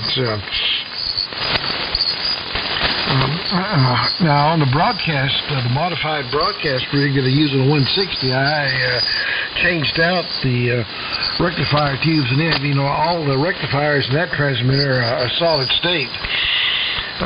So I don't use any tube type rectifiers in the modified broadcast transmitter, but this one, all the rectifiers in this one are tube type. So anyway, back over to you, Steve. W1DTX from K4KYV. Number 4, pickup. Thought I heard something kind of muffled there. Couldn't tell what it was, but K4KYV, W1DTX. Real find on that. That was very helpful. Information on my first kilowatt, maybe kilowatt plus power supply here. When I read the handbook on building the power supplies, I didn't realize it took that much power in terms of bleeder resistors.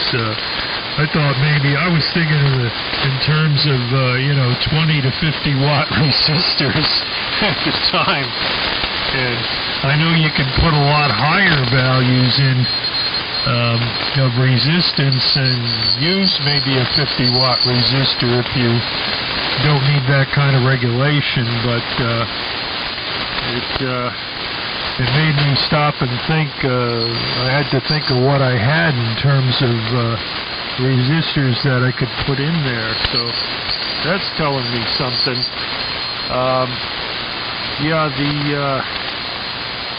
Normally 5 to 25 or 5 to 20, 5 to 25 swinging choke on the input of a single stage. I'm going to start with that. I have two 4 microfarad 5 kV capacitors I can put in parallel, and I have a single 2 microfarad 4 kV capacitor, so I'm thinking of starting out with 10. That's what I have mounted so far. See how that plays. I've got room for the 872As. I haven't mounted the sockets, but at the moment I have 10 kV kilowatt level solid state rectifiers, so I'm going to wire it up that way first, and use about 10 microfarads of capacitance. I was wondering, hello, yeah, I'm going to check the meter. I was wondering on a modulator if that would be adequate voltage regulation with a single stage on a Class B modulator, but apparently you're working it, so there you have it. I looked at a possible 2-stage with swinging choke, and a smoothing choke, and I had thoughts about using, it to drive a Class B or Class AD amplifier in case I wanted to use it in a sideband mode. But I have a little extra room in the cabinet, and I think I'm going to, start out with this basic single stage with the 1 choke and the 10 microfarads. And see how that works out. I don't know how far you'd push a pair of 400s, but I would think, keeping it between 500 and 1,000 watts, probably 500 or so, maybe 6 would be running them fairly coolly with, good cooling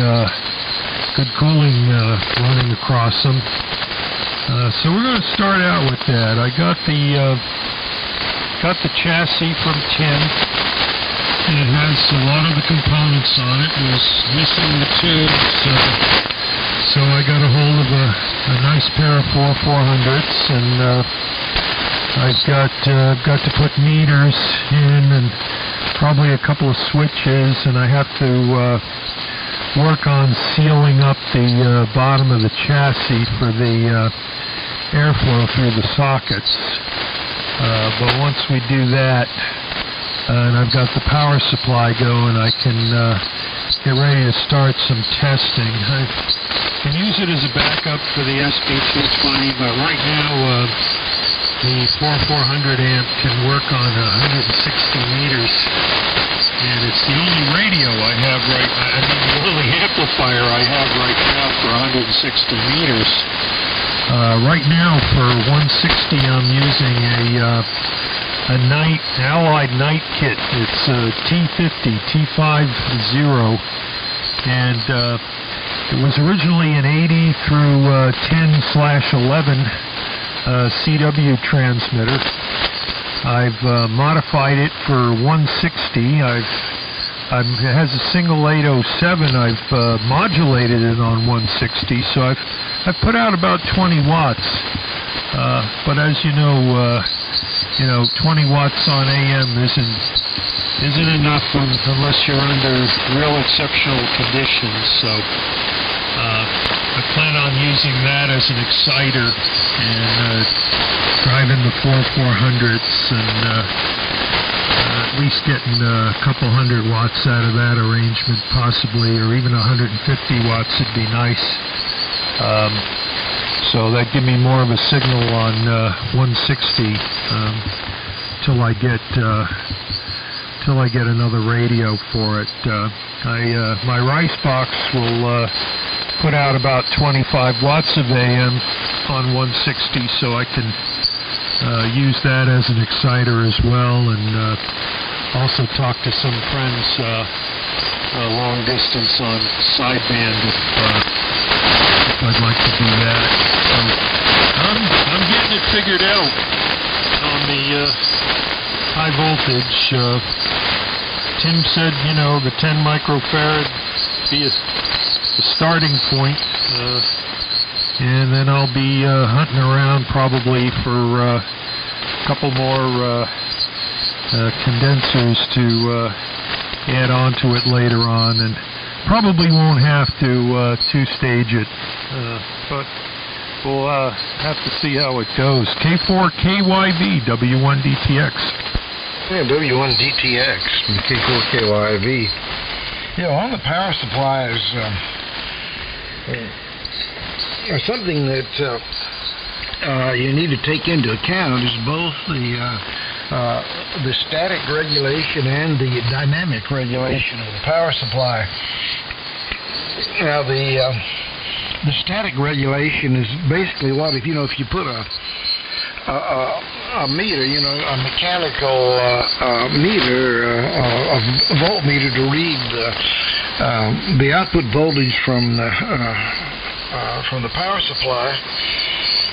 You read what the it reads what the voltage is.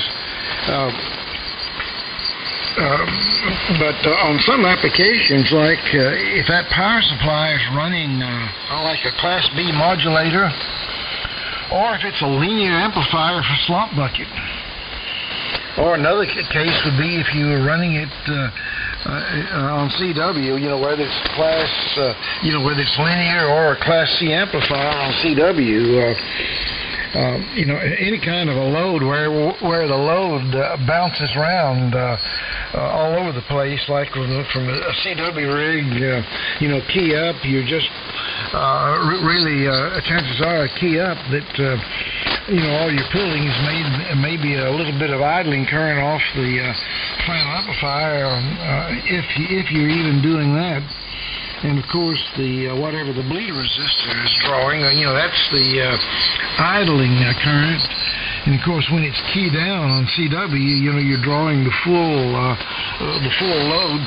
And of course, with slop bucket, or if it's a Class B modulator for AM, the current's the load's going to vary as you modulate.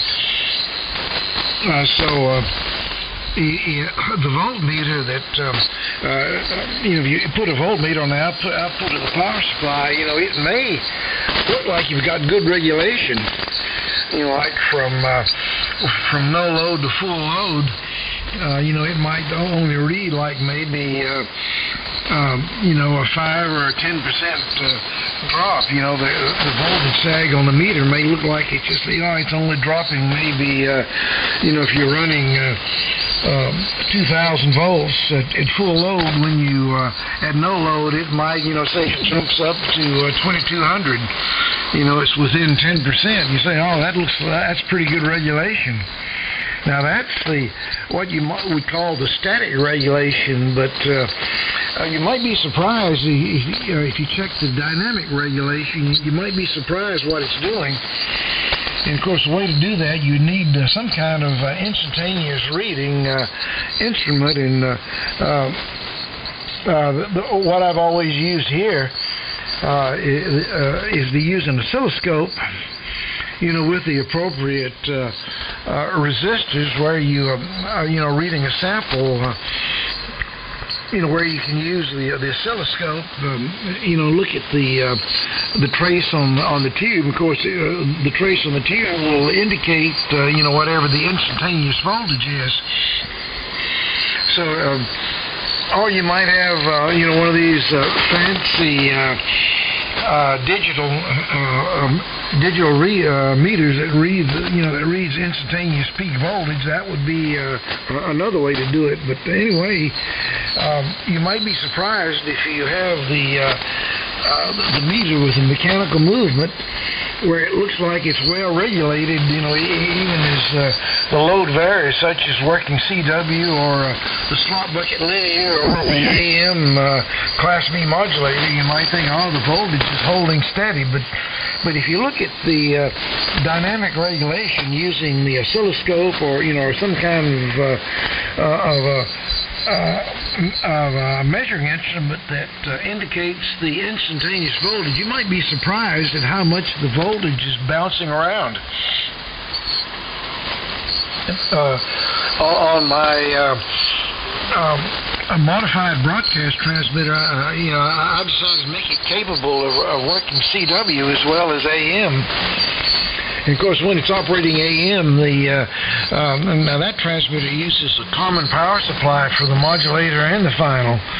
So you've got the Class C final on all the time, and it's acting like a heavy-duty bleeder resistor across the power supply. So with modulation, there's very little variation in voltage.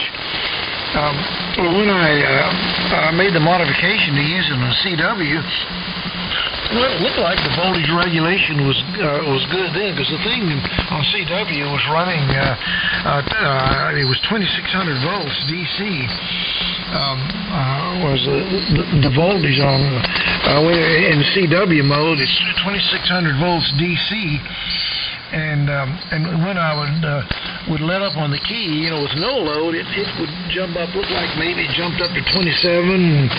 I don't think it even went up to 2800 volts. So it was less than a 200 volt variation from no load to full load, according to the voltmeter.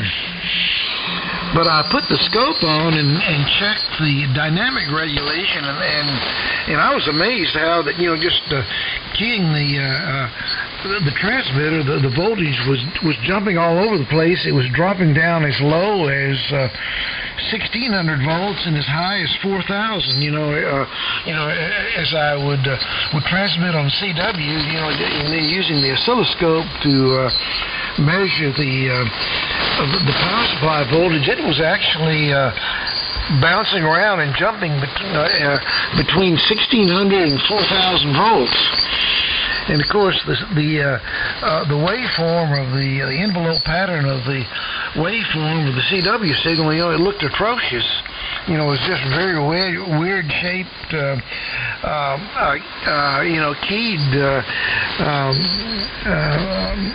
keyed waveform. It was just very atrocious looking, because the power supply voltage was jumping all over the place. And at that time, I think I had 8. I forget now. Yeah, it was 8. That's right. It was 8 microfarads of capacitance, which was what was originally in the broadcast transmitter. It was 8 microfarads of capacitance. So what I did was increase it to 25. It now has 25 microfarads of capacitance, and also I beefed up the bleeder resistor so that it's I put a lower value of bleeder resistor so it was drawing more idling current just off the bleeder resistor, and between using the lower value of bleeder resistance and the higher filter capacitance, the voltage now it doesn't jump around nearly as much as it did before.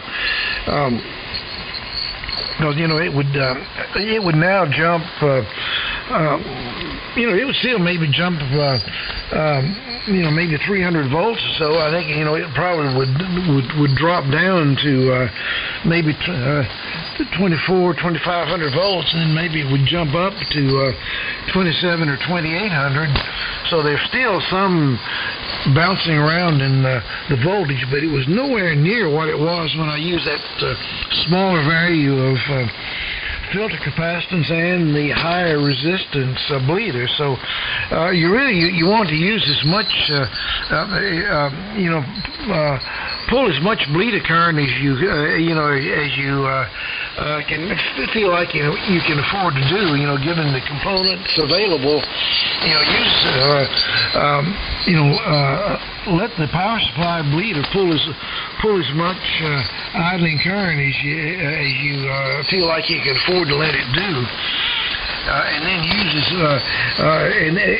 use as much filter capacitance. Of course, you have to be careful. If you use too much capacitance, then you run into the problem of when you turn the thing on, the charging current for the capacitor is high enough. It can pop a circuit breaker or blow a fuse or something, because you get that initial surge when you turn the power on. So you have to be careful. If you use too much filter capacitance, you have that problem. And of course, one way around that problem is use what they call a soft start or a step start. But I found that around 25 microfarad seems to be a good compromise, where you don't need to use the soft start, but yet that's enough capacitance that holds the output voltage relatively steady. But there is a formula you can go by to calculate how much bleed resistance and how much inductance in the choke. All that can be calculated. And the rule of thumb is very easy to remember, that for the critical inductance, that is the amount of inductance that you need to make it act like choke input. And because if you get below the critical, if you use less than the critical inductance in it, it starts to act like a capacity input filter. So you want to keep it acting like a choke input filter. So in the critical inductance at all times is, you using Ohm's law, just calculate what the load on the power supply is. Use the voltage divided by the current. Whatever it's pulling, that's the load resistance on the power supply. Well, the amount of inductance in henries will be,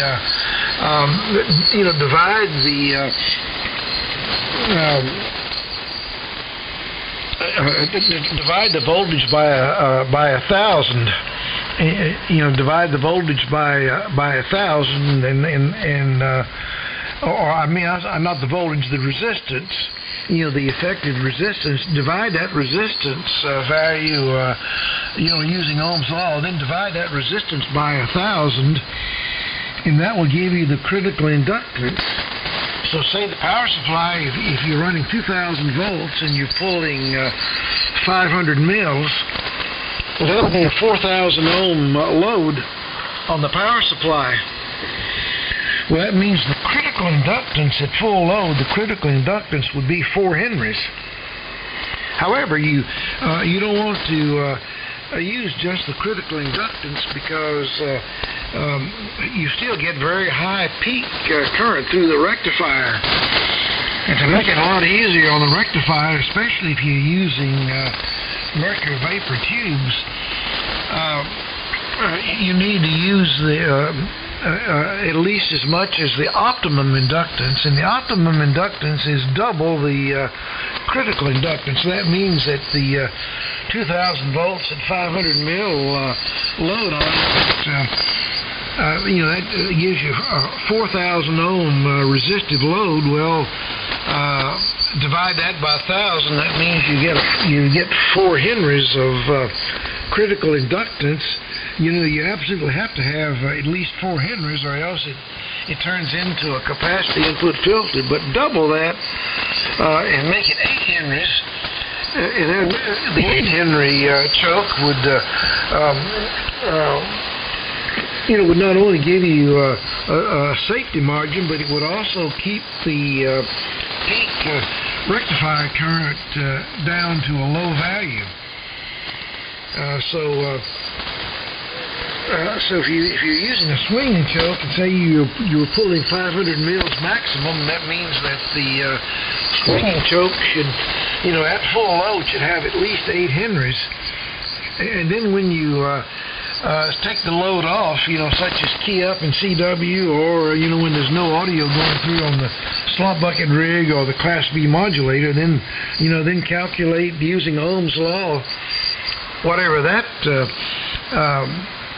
resistive load is, then divide that by 1,000, and that'll give you the critical inductance. Well, for the idling current, you don't need to worry about, it doesn't have to be the optimum inductance. You can use the critical inductance for the when there's a minimum load, you can use the critical inductance, but it's when it's under maximum load that you want to actually double the inductance. So that under maximum load, it's actually twice the critical inductance, and that way that will maintain a good static regulation, according to what the mechanical meter movement reads. But to get a good dynamic regulation so that the voltage is not jumping all over the place to ridiculously high and ridiculously low values, you need to increase the capacitance and use more filter capacity, and I found from my experience here that 8 or 10 microfarad is not really enough. That I found on mine that 25 microfarads is a good compromise to where you get you still get reasonably good dynamic regulation, but you don't have to resort to soft start or some kind of soft start circuit to so that when you turn it on, you don't pop a fuse or blow a circuit breaker charging up the filter capacitance. Now on mine, I cut the power supply off whenever I go to receive. I don't leave the power supply running all the time. I know some people prefer to do that. They just leave the high voltage on all the time, but I don't like to do that. If I'm in standby, I want the high voltage to be off. So that means on mine, every time I hit the transmit switch, it's turning the power supply on. So I want to have to make sure that I'm not pulling any enough charging current through the filter capacitor to pop circuit breakers or blow fuses. And ideally, if you put something like 50 or 100 microfarads of capacitance, that would give you almost perfect regulation. But then you'd have to resort to some kind of step start or soft start whenever you hit the switch, so that you cushion that surge for charging up the filter capacitor. Anyway, back to you, Steve. W1DTX from K4KYV. Yeah, real fine, Don. K4KYV, W1DTX. Very helpful information here. I've been confirming some of my, a few of my suspicions.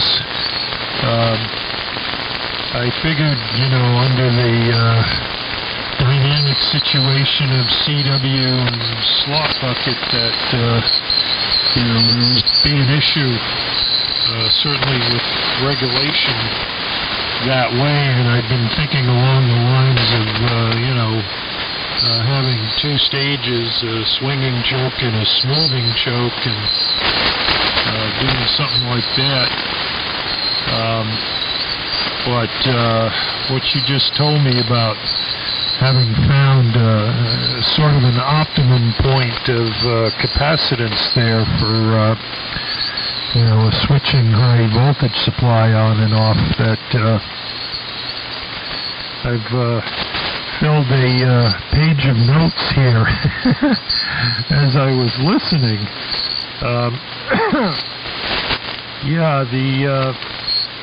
It was just a 3 days ago I was looking in the handbook on that power supply design, so I was following along with what you'd been talking about here. This is the first project, and it's certainly not the case where it's like a 5-tube receiver power supply where you just get a transformer, a couple of solid-state diodes, and put a filter capacitor in or two, and you're running a receiver circuit that's pretty much steady state throughout. And not only the power levels being high and the changes in power and whatnot, it's a much more stressful environment, and we're just talking kilowatts here. We're talking a kilowatt here instead of, can you imagine what it entails in some of these 1,500, 500 kilowatt and megawatt broadcast power supplies. It's a whole another engineering ballgame.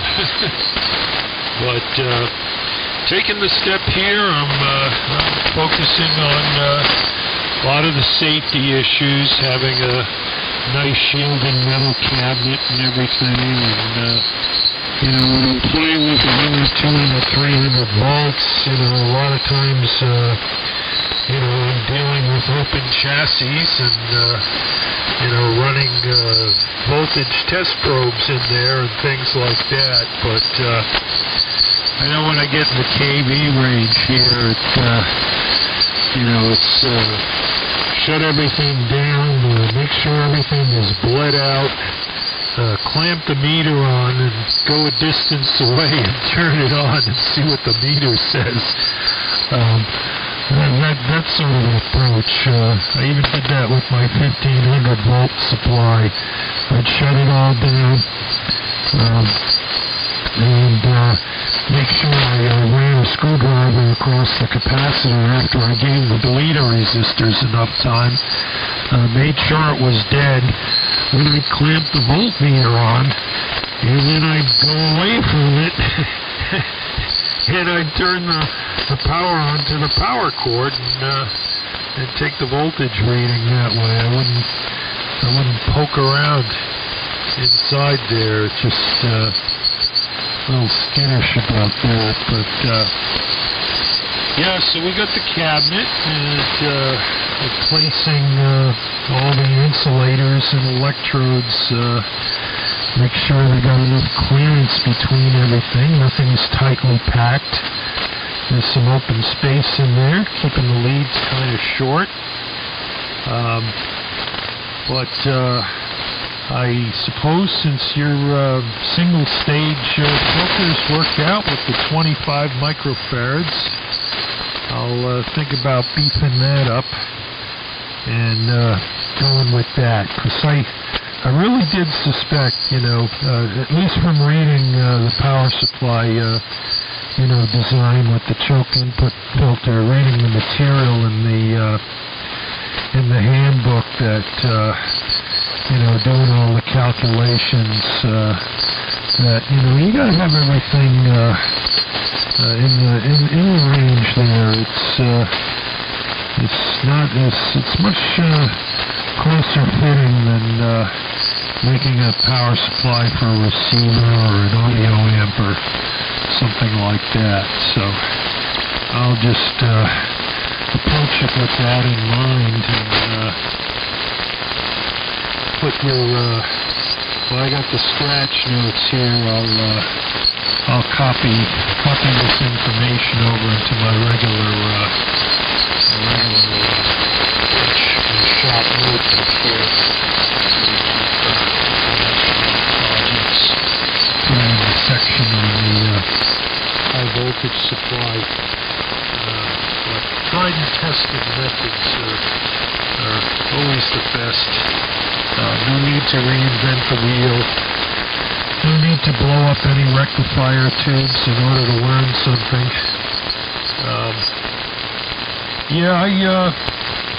I got some hefty solid-state 10 kV rectifiers, so just going to use them with a full-wave center tap. So there's just a couple of them. I still might go with the 872s only because I only have 2 solid-state rectifiers, and I've got probably 8 or 10 of those 872s, so not that I'll be thinking about replacing a lot of them over the next 100 years or so. That's not going to happen, but who knows? Maybe there's the idea, the aesthetics, if I want to put a glass plate in the front of the power supply and just have the tubes there. I've done crazier things. K4KYV, W1DTX. Yeah, W1DTX, K4KYV. Yeah, the Mercury Vapor Steel. Yeah, they look kind of pretty when they, that blue glow is flashing back and forth. That does kind of look pretty. Now, the 4B32s that I have here, they have just a very faint, it's a very deep violet glow, but it's nowhere near the glow like the 872s have. I have a pair of 872s in my 40-meter rig, but this rig here, I'm using the 4B32s because it seemed like that, I would sometimes have problem with the mercury vapor tubes arcing over. They would want to get pussy and arc back. And I found that the 4B32 xenon gas rectifiers actually seem like they were a lot less troublesome. So, although I've got a bunch of good, new old stock 872s that I could put in here. Now, one thing with the mercury vapor tubes, you want to make sure that, first of all, that when you get them, chances are they've been stored in all kinds of positions. You want to set them right side up vertically and then apply power and just let them run for a while. Preferably let them run a day or two. With just the filament voltage on, and so that evaporates the mercury, and then when it condenses, it should all run down into the bottom. So you want to make sure that there's no mercury sticking to the inside of the glass. So that might entail just running them with the filament voltage.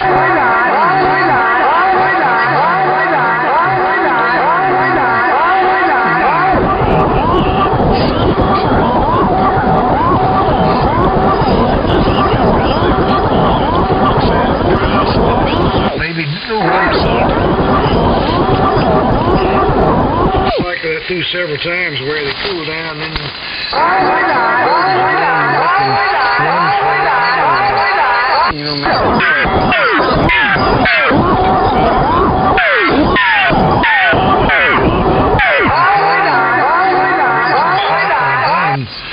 because what you want to do is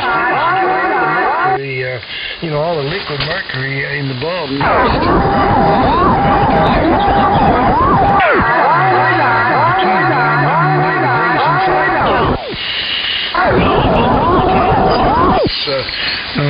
What mercury is in there will vaporize, and the thing will work. But if you have liquid mercury, looks like it's stuck around on the on the glass of the tube, and maybe in some of the other structure inside the tube, that tends to cause the tubes to arc over. So they're kind of fussy along those lines. And of course, you always want to let them warm up at least a couple of minutes. The handbook says 30 seconds, but I always give mine a couple of minutes warm up before I apply voltage, because you want to make sure that it's run long enough that all the mercury has evaporated, so that because that's the one thing that will cause them to arc over is to have liquid mercury around where it's not supposed to be. Now there might be some liquid mercury, but it should all be down in the bottom of the glass envelope, kind of at the very bottom. So that the only mercury that's up in the tube is in vapor form. So you want to make sure that that all the mercury that's up high inside the tube is vaporized. And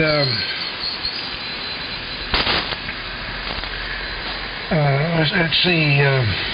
There's something else I want to mention about. Yeah, you mentioned using the Variac. I have a Variac on the DC power supply for the RF fine on this rig, but I don't have one on the modulator power supply. Something I found that Variacs tend to have voltage sag. I've actually checked out some Variacs on the rigs, and they usually have more voltage sag than I like. So on this transmitter, I don't have a Variac on the modulator power supply, but I do have one on the RF final power supply, so I can run that up and down at whatever I want to run it at.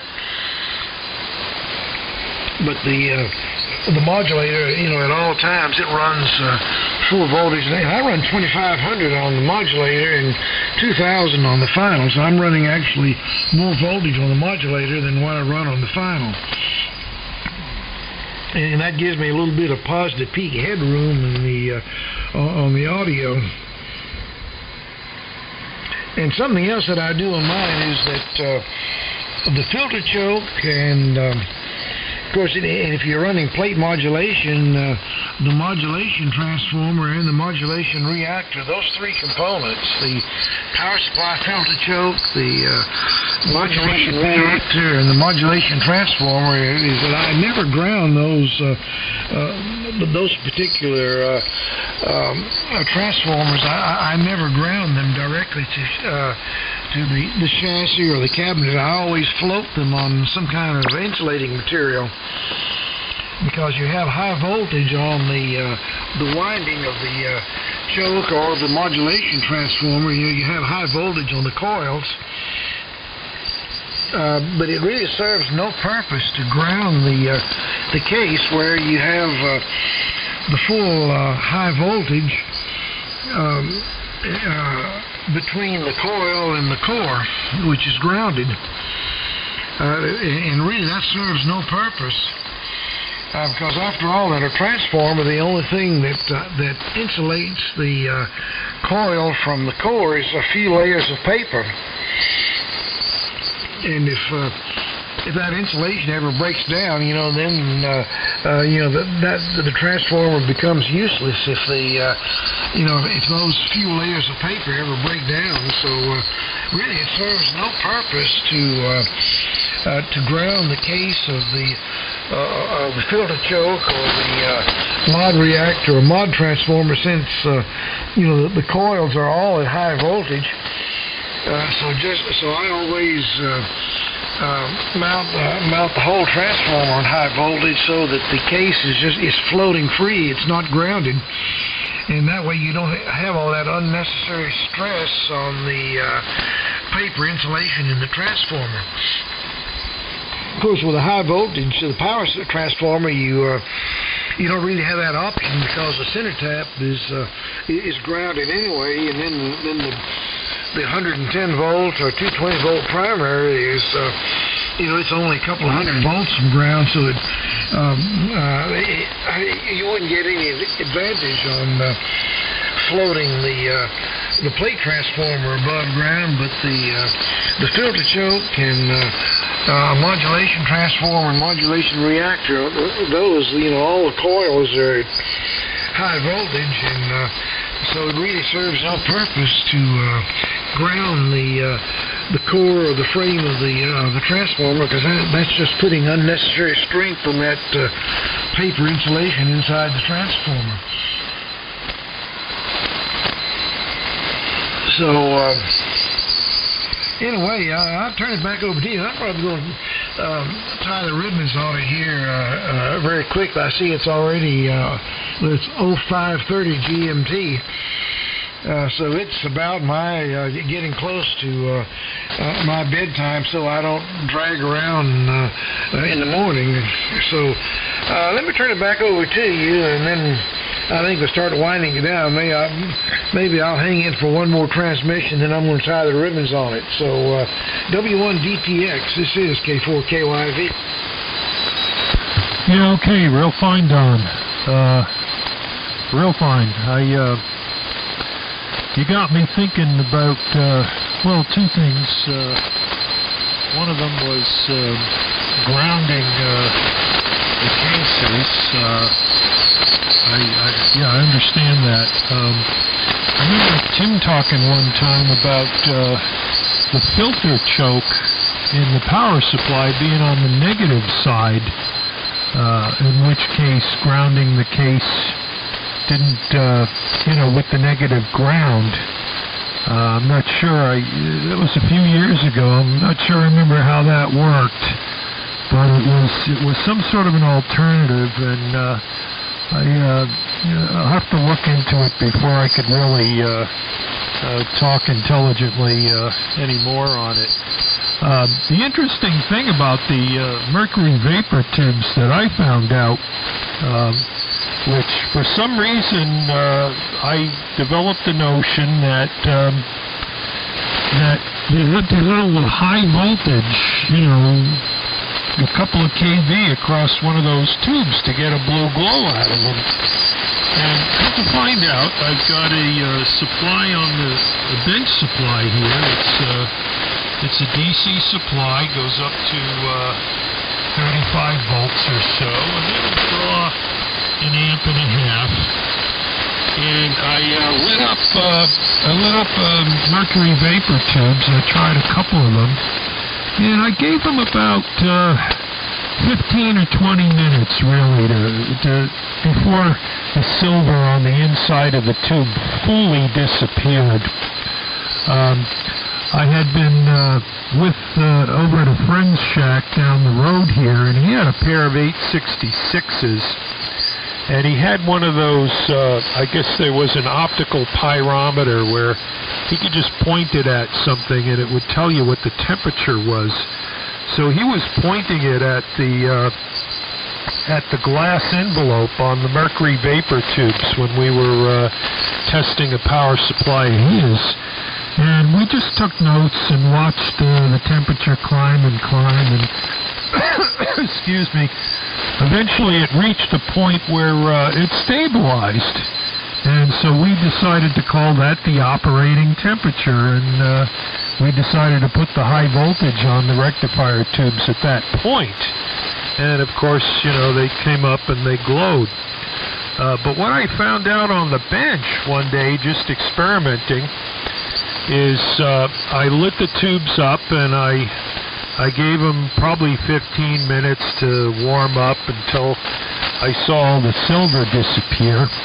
I didn't sit there watching it, but I just kind of went about and did things. And when I came back, I wanted to test the current flow through the tube. And I know there's a threshold, kind of a trigger voltage you got to overcome. But as it turns out, I put a very small value of resistance. I think it was only single-digit ohms in series with the tube, something to eliminate just, putting a tube as a dead short across the power supply. I wanted something that would, take up a little in terms of the current. So when I can't recall how I came up with that value, but I may have looked at some of the tube data or whatnot and looked at the current value of the amount of current flow and then figured out what the voltage drop would be across the resistor and so on and so forth. But I did it that way, and at about 15 volts threshold, it already started glowing blue inside. And that was a surprise, because I always associated with, ionization being a high voltage phenomenon. And so it started glowing blue inside at about 15 volts. And as I found out, I could gradually increase the current, bring it up to 500 mils. I mean, these are heavy-duty tubes.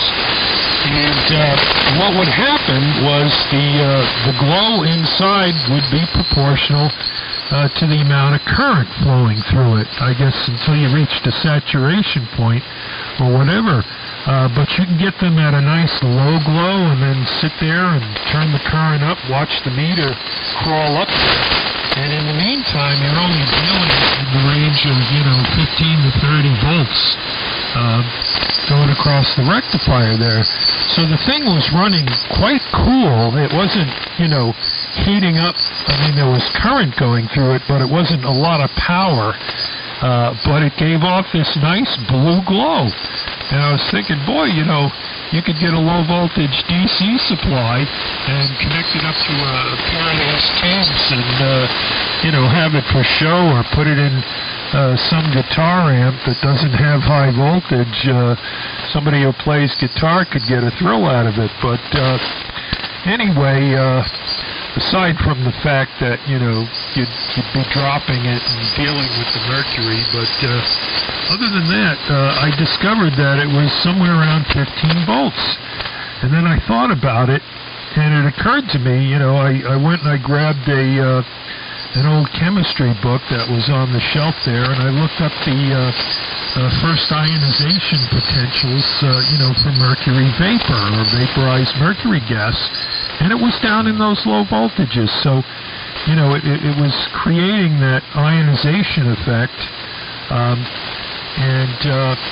it was a learning experience for me for something that I always thought, for some reason, I guess because, corona discharge and things like that, it was just associated with high voltage. But then again, the fact that it's a vacuum, number two, that it's an ionized, it's a gasified, the heat, vapor inside, so now you have the potential for, creating ions and giving off the characteristic spectra of the mercury there at those low voltage potentials. So it was just a fun experience, and it was in the realm of ham radio. I also made a note here about voltage sags on variacs, and I guess I'll be paying attention to that as well. But I am curious about I'll have to look it up sometime. Sometime I recall Tim talking about it, about putting the choke on the negative end of the filter, on the negative ends of the capacitors, and I can't remember if that was being done with, no, it couldn't have been with a bias supply, because that would just reverse everything, but I think it was something that, reduced that potential, at least so far as the filter choke is concerned. I understand the transformers are different, but maybe a way of grounding the case there. Anyhow, I'll send it back to you. You might want to wrap it up there, and looking at the clock as well. But we'll sit in for this one more round here. K4KYV, W1DTX. W1DTX from K4KYV. Yeah, that's about 15 volts. That's about the trigger voltage for the mercury vapor tubes. Well, that's just like the gaseous regular tubes, like the VR150s and the VR75. The VR75 uses neon, and it triggers at 75 volts, and whatever the gas they put in for VR105 triggers at 105 volts, and then there's another one they use that's at 150, then there's another one that triggers at 90, so they use different gases in those tubes to, it'll trigger the ionization, it requires a certain amount of voltage to ionize, but with the mercury, it's, like you said, it's about 15 volts. And of course, that's the voltage drop across the rectifier. When it's conducting, it means you're only getting about 15 volts drop across the rectifier. So you get negative or negligible. You get negligible voltage sag off the rectifier.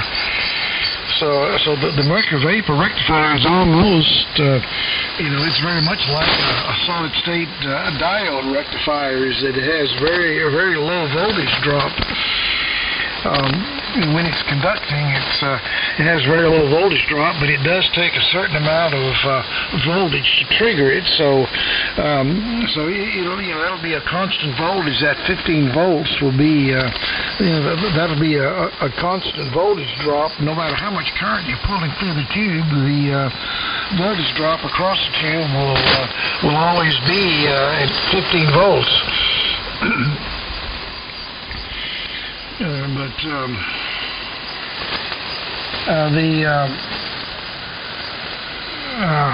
see, there was something else I was going to mention that's related to that.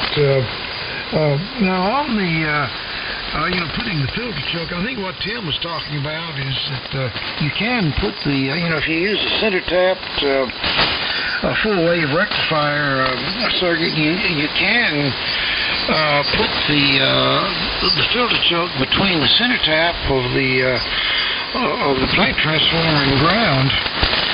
Instead of putting it the normal place where where it comes off the filament of the rectifier tubes, you can put the filter choke on the between the center tap and ground, but I wouldn't recommend doing that because for one thing, with the when the power supply is operating, now you're probably only going to get a few volts and drop across the choke. The DC resistance of the across the choke. You might get 15, 20, 30 volts, depending on what how much resistance there's in the coil on the choke. But that's DC. That's the DC voltage drop. The fact that it's the filter choke in the power supply. It's filtering the AC, so that choke also has all the ripple voltage. And the ripple voltage, the peak ripple voltage can be up close to what the DC voltage output of the power supply is. The ripple voltage can peak up close to that.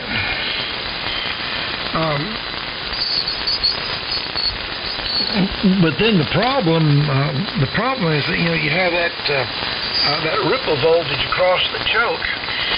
That means that the center tap of the plate transformer will also, you get voltage peaks up close to the same as what the DC output of the power supply is in ripple voltage. And a lot of plate transformers, some plate transformers are wound, where the center tap is well insulated. But in many cases, the manufacturer of plate transformers, they just assume that when you're running it, that the center tap of the high voltage winding is going to be grounded. So they don't bother to insulate the center tap for high voltage. So, it may have very little insulation to ground. In fact, there's some transformers where they actually internally short they internally connect the center tap to ground inside the transformer. But most transformers have they'll have a terminal for the center tap, but it may not necessarily, the center of the winding may not necessarily be insulated for high voltage. So if you put the choke from the center tap to ground, sometimes the ripple voltage, the peak ripple voltage that appears across the choke could be enough to cause the insulation in the transformer to break down. So I don't recommend doing it, just for that. And that's the main reason, because it might crap out the plate transformer, because the center tap may not be insulated well enough to take the peak ripple voltage. And then the other disadvantage too is that the capacitance of the choke winding to ground is actually shorting out the. It's like putting a capacitor across the choke. It may actually short out the choke. As far as its filtering function is concerned.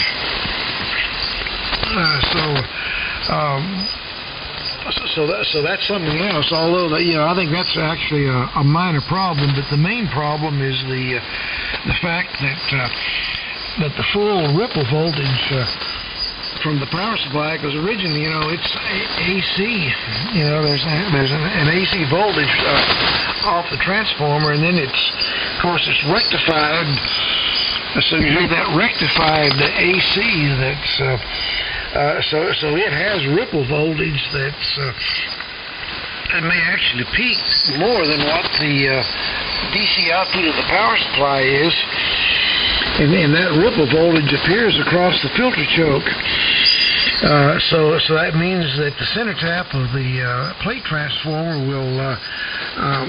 would be driven, all that peak voltage above ground. And if it's not insulated, if it's not designed to take a high voltage, that may be enough to crap out the transformer. So that's the main reason that I have always been leery of putting the filter choke between the center tap and ground. Say if you put it on the positive side, but then just set the whole choke on insulators, then you don't have that high voltage between the coil and the core to possibly crap out the choke. And in the center tap of the plate transformer is safely grounded, so that's not going to be crapped out with the high voltage, the high ripple, the peak ripple voltage off the power supply. So that is something to keep in mind. And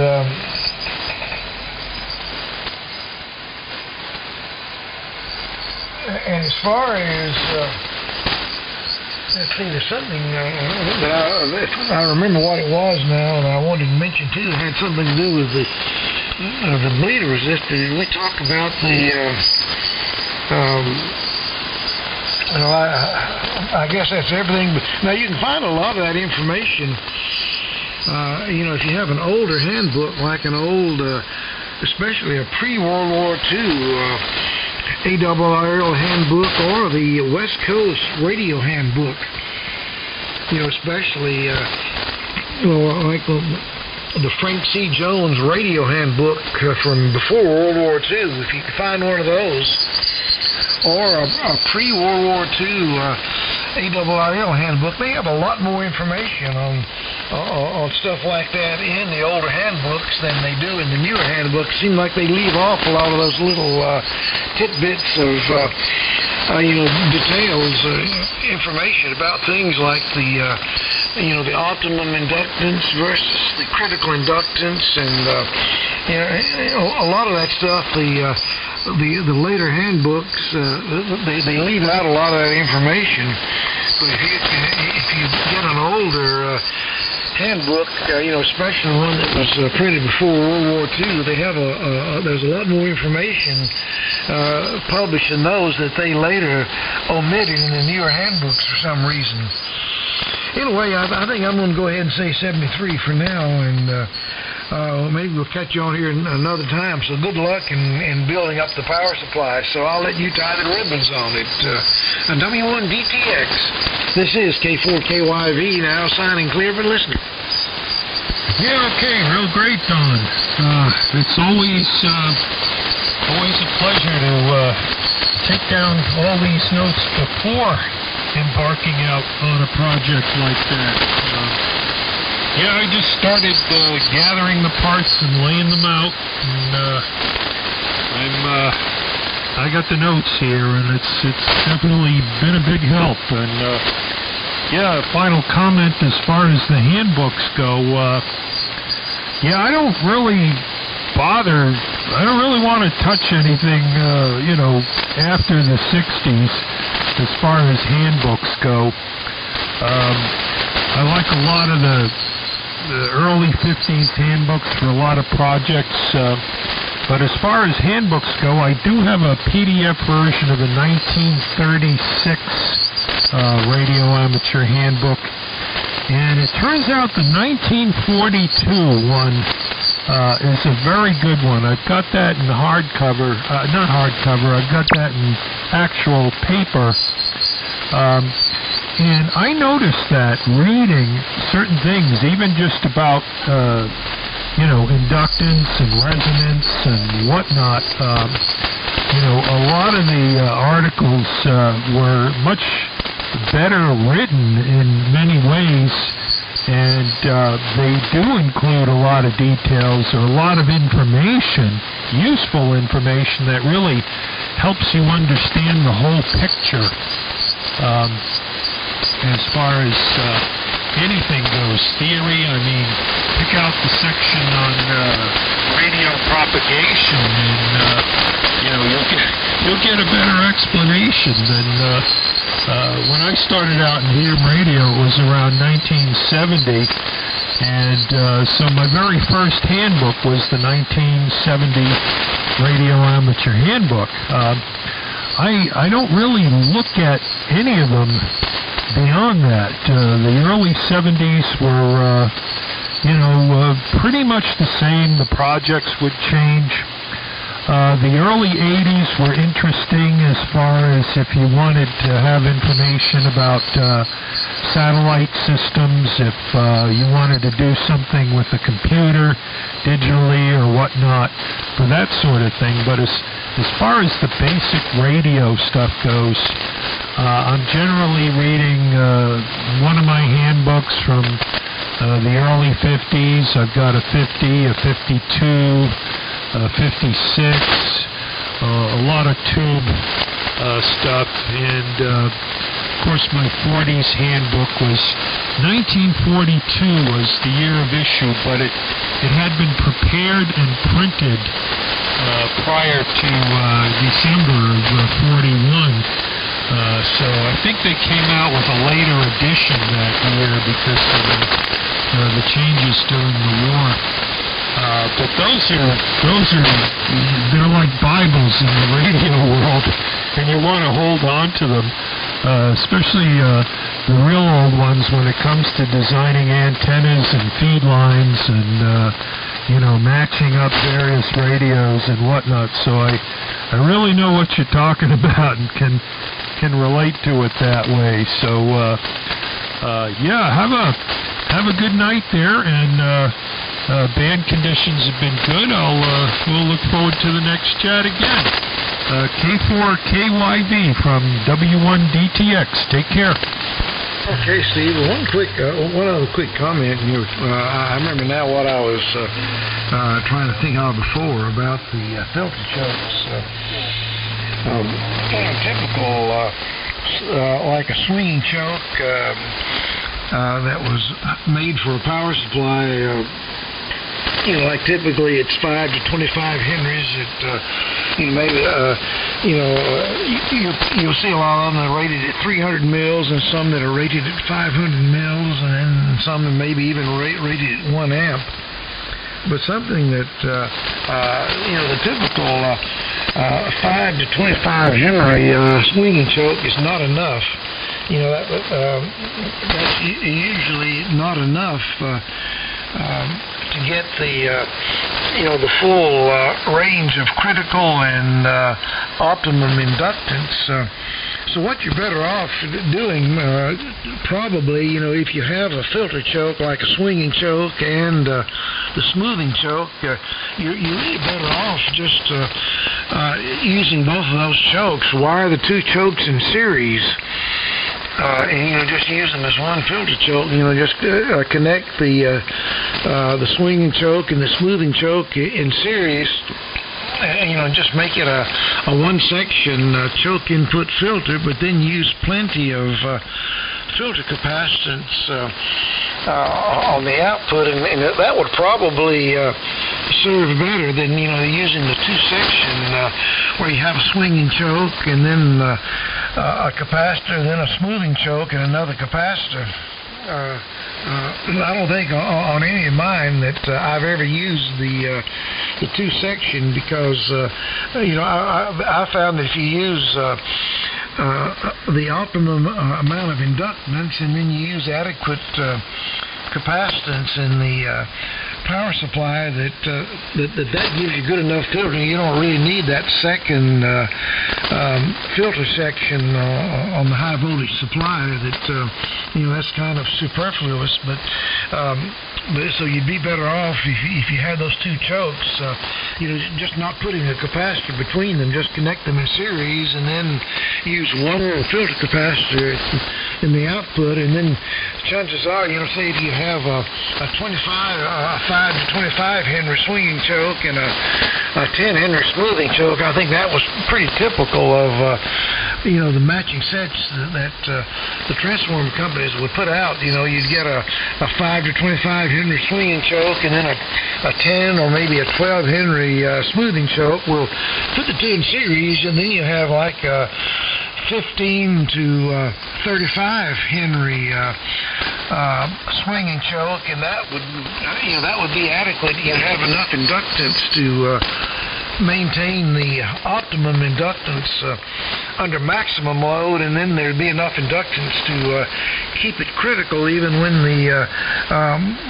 when there's minimum load. Because one of the problems, if you don't have enough inductance in the choke, is that when you reduce the load, like if you drop down to the minimum load, sometimes that's not enough to keep the critical inductance, and then all of a sudden, the voltage will soar up to a high value with under the minimum load. Like if you're trying to work CW, that you hold the key down, it might read, you might have 25, you might have 2,000 volts, but then in key up, if you didn't have enough inductance in the filter choke, key up, the voltage might soar up to 3,000. And of course, that would make a very ratty-looking CW waveform. And of course, for a Class B amplifier, like for a slot bucket linear or a Class B modulator, that also generates distortion. You want to try to keep the high voltage as steady as possible, as well regulated as possible, because if the high voltage is jumping all over the place, that does affect the audio quality, and of course that also that means that the dynamic regulation should be good too. So just because the meter, the meter might show that it's hardly it's hardly budging when you talk. That might look like the voltage is only kicking around about 100 volts, but if you put a scope on there, you might be surprised at how much it actually is kicking around. So anyway, well, with that, I'm going to go ahead and say 73 for now. And yeah, I have a 1943 handbook, and I always found that one was also a very useful one. Had a lot of information in, because I think mine was 1943. I have I think a 41, maybe a 42, because I have most of the handbooks. I don't have it solid every year from the time the first one came out, but I think I have them pretty much like every 2 or 3 years. I have one, so I have a pretty good library of the older handbooks, and yeah, there's a lot of information in the older ones that they left out when in the newer ones. Anyway, 73 for now. So W1DTX K4KYV now clear.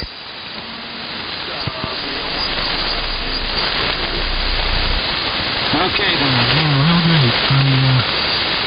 I have the 1941 manual in PDF format I downloaded, and it's different from the 42.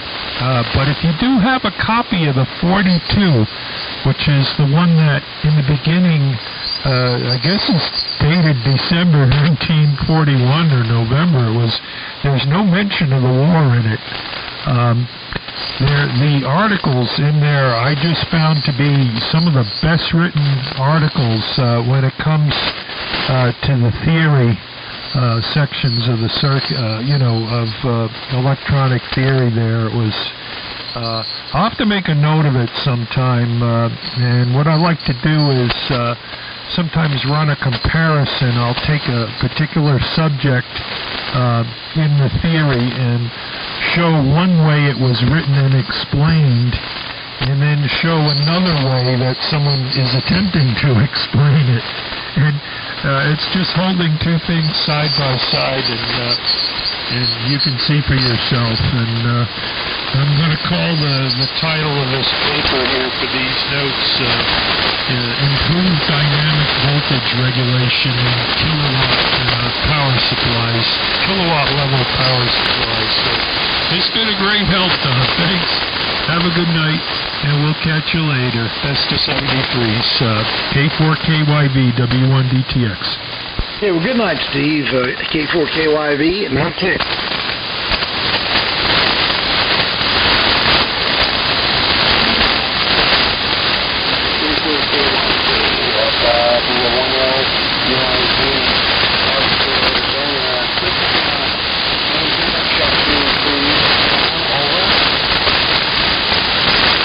Okay, well, I'll make it a quick one, but I do need to run. But I'm hearing you.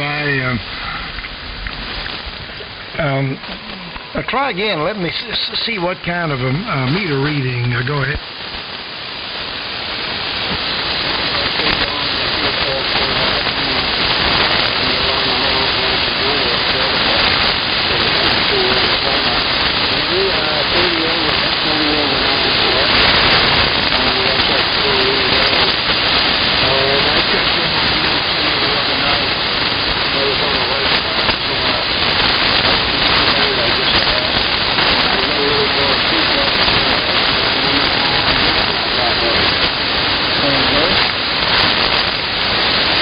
Okay, well, you're running about an S6, and of course that's with a 20 dB attenuator in the receiver, with a 20 dB attenuator on the antenna going into the receiver. You're running S6 with the carrier. Then when you drop the carrier, the meter was going all the way down to 0. So there was no background. There was no background noise pushing the meter up above 0. The meter would fall back all the way to 0, and then when you would transmit with the carrier, you were running S6. So that's what I'm reading here. And I think without the 20D attenuator pad, you'd probably be S9. You know, I think you'd be about S9 if. But I use the attenuator in the front end of this receiver because it has plenty of gain, and I seem to get a cleaner signals with the 20 dB attenuator pad because there's less overload on the front end. So that's why I have that attenuation in there. Of course, it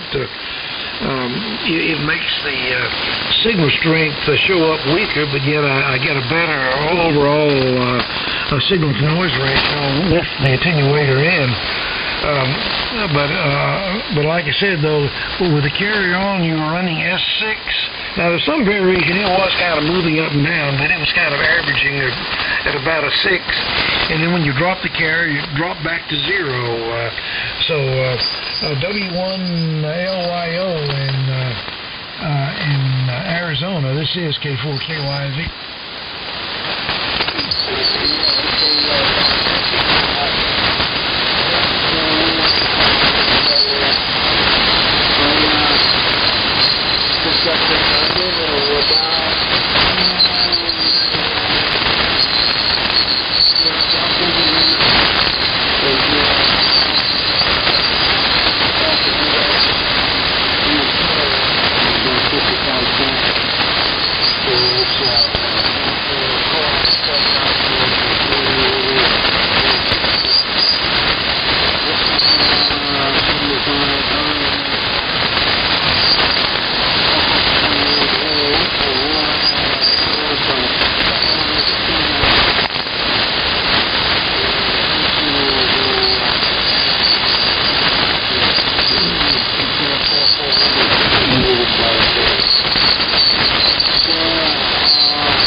Okay, yeah, you're in Lake Havasu. That's I've been there and I know where that is. Now that time I cut out the attenuator. It looked like with the attenuator cut out, you were running 20 over, and then when you dropped the carrier, it was dropping back to about an S6. So that's what I was noticing. I think things were up a little bit stronger that time than before, but still, you know, your carrier is quite a bit above what the background is. You're going from 20 over 9 with the carrier, and when you dropped it, the background noise was S6 with the attenuator switched out. But I operate with the attenuator in almost all the time. Anyway, well, 7-3 for now. We'll catch you another time, but I don't want to be dragging tomorrow, so I think I'm going to go ahead and call it a night. So W1LYO, this is K4KYV, signing clear for now. Have a good night.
Here is November 8 Uniform Lima November. NAULN. Listening. Anyone around this morning?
CQ75, calling CQ. Hello, CQ.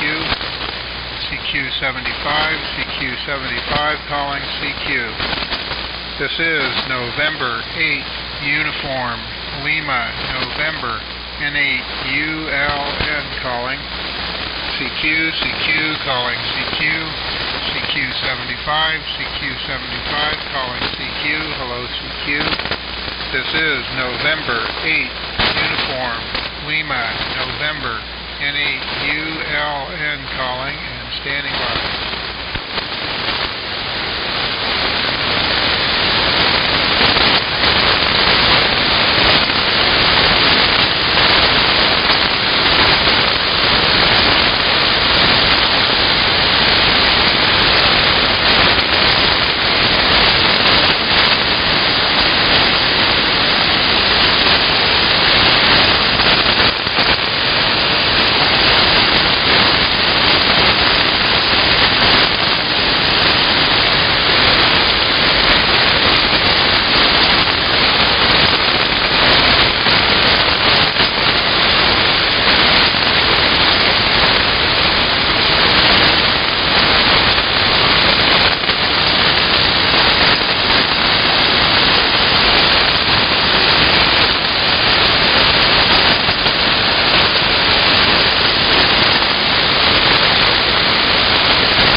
November, India. Is listening here on 3825.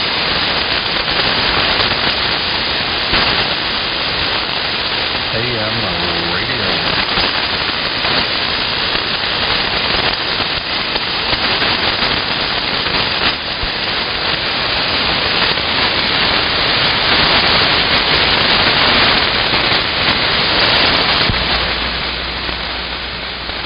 KA2ZNI, KA2ZNI. This is NAULN. I think you were listening to my CQ there. I didn't quite catch that. But anyway, I'll copy. This is NAULN.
This is November 8 Uniform Lima November, NAULN.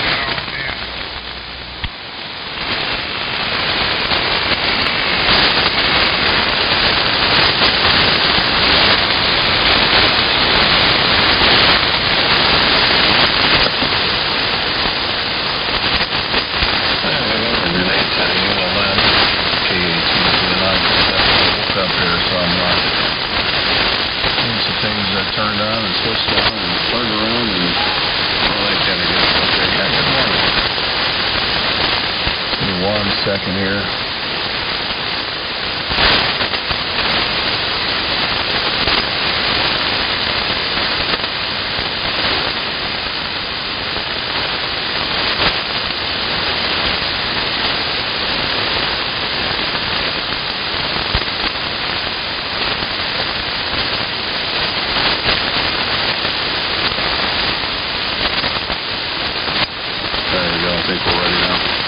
Good morning, and nice to hear you on the band this morning. The band doesn't seem to be too bad a shape. See, I had a pretty good signal into the Indiana Web SDR. And I know we've worked before, but name here is Kevin, Kilowatt Echo Victor India November. QTH located about 150 miles west of Milwaukee, little city of Greensburg, Wisconsin. Man, I'm just waking up here, so I'm a little tongue twisted yet. So back over to you, Jim. See how you copy out that way. It looks like you got about a 5/9 signal here. NAULN, KA2ZNI.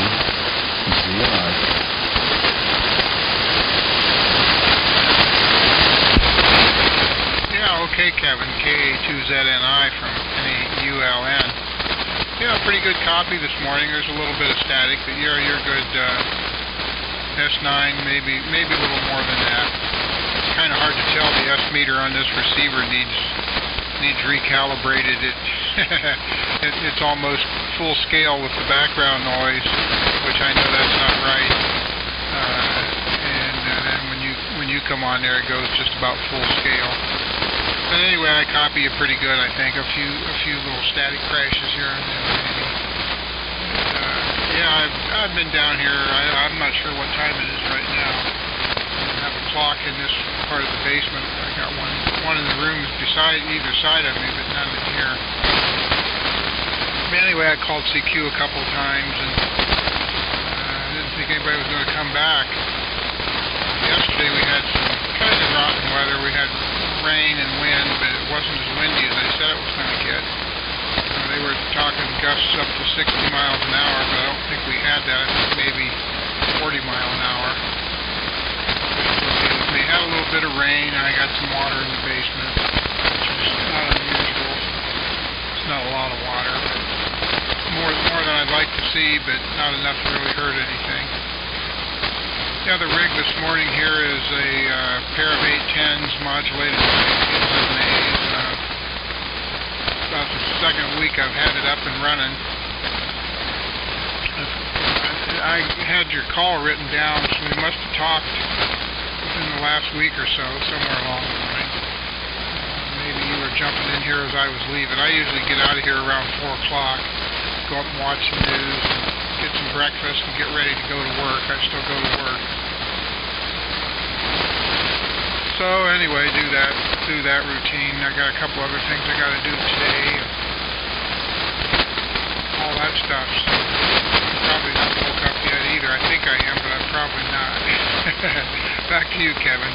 KA2ZNI, and we're located in Worcester, Ohio, by the way, if you didn't get that, which is about 60 miles south of Cleveland. KA2ZNI. This is NAULN.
Unfortunately, antenna is broadside north-south. It's 200.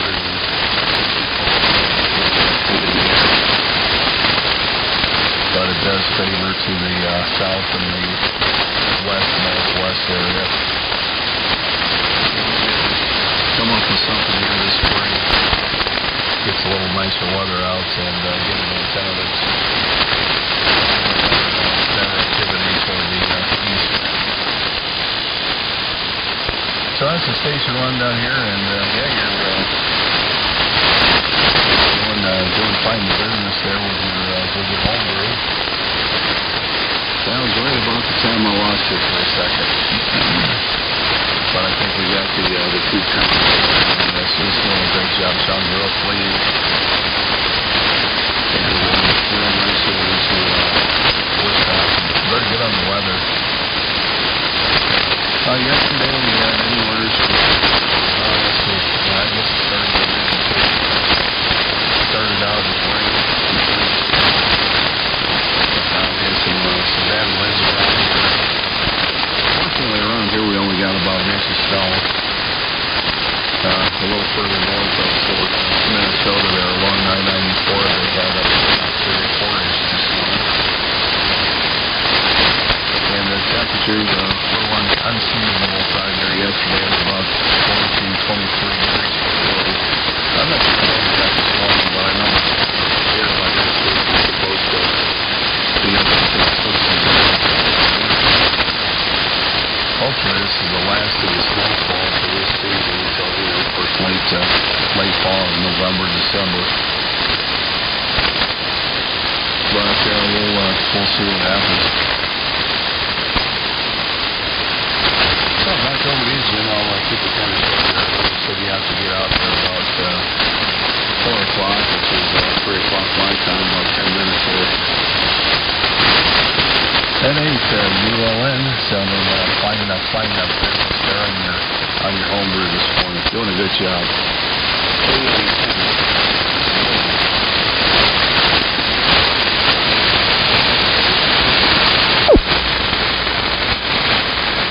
Yeah, okay, Kevin. K2ZNI-NAULN. Very good. Okay, on the rig there and everything. I'm not real familiar with...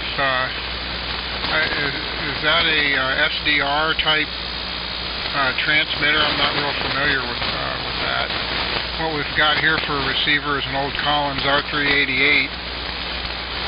It seems to do a pretty good job. And then the antenna is sort of an inverted V at about 40 feet, something like that, maybe a little higher. I've used that antenna for quite a while. I had 10 years ago, before I moved here, I had a place with about 7.5 acres. It was a real long and narrow property. It was 1,050 by 300 feet. And so I put up a rhombic. It was about 1,000 feet long. I ran into a bunch of wire at a salvage yard, and it was real cheap price-wise. So I bought, I think, about 2,500 feet of wire. Something like that. That gave me enough wire to put up that rhombic, and it worked pretty good. The only problem, I couldn't get it very high off the ground. The highest it was only around 20 feet maybe, and but it worked okay. It didn't do real good on 75 or 160. 75 here, it was about as good as a dipole. It didn't really do a whole lot. But on 40, it started to work on 40, and I know there were some stations that with the dipole they could hear me better, but I couldn't hear them at all on the dipole. And I'd switch to the rhombic for receive, and boy, they'd pop right up out of the noise, and I could copy them just fine. And then on 20 meters, it worked real good. Just about anything I could hear on 20, they could hear me. And it didn't do too terrible bad on 10, but like I say, it was only around 20 feet off the ground. Some was a little lower than that, and there might have been some places that was a little higher. So I had a lot of trees that it went through and everything, and there was always stuff falling on it. I was constantly repairing it and getting pines and branches and stuff off of it. So I shortened it up to 500 feet by 150 feet. And I don't think it worked as good that way. But I didn't have the maintenance problem either that I did when it was a big long antenna. But anyway, those days are gone. I could probably put up a smaller rhombic. I could go maybe 300 feet, something like that, by whatever, 100 feet wide maybe. I don't know if I'll ever get that done or not. I guess I'll just soldier on with what I've got here. And okay on the weather. Yeah, you know, last Friday, I got home from work and went up to the mailbox, and there was kind of a gust of wind. And I thought, wow, that was like snow and mixed in with that little gust of wind there, but I don't know if that's what it was or not, but we never did get any snow. I don't think we did anyway, just none that I saw. And yeah, they said on the weather we're supposed to start warming back up around Friday, Saturday, Sunday. So I suppose it'll probably warm up in time to mow the yard again. Something I've done the last 2 weeks now. Mowed the yard. It was kind of chilly when I mowed last week, but went and put a heavier coat on, some gloves, and got the mowing done. I wonder if you've ever played around with any VLF stuff. I guess that people still use it. There's a license-free band where you're not allowed to run very much power. I think no more than a watt. And your antenna can't be any more than 50 feet, counting the feed line. I forget exactly the parameters, but I years ago built a little transmitter to fool around down in there, and it kind of worked. I sort of fudged on the parameters a little bit, but when I moved and everything, I sort of disconnected everything.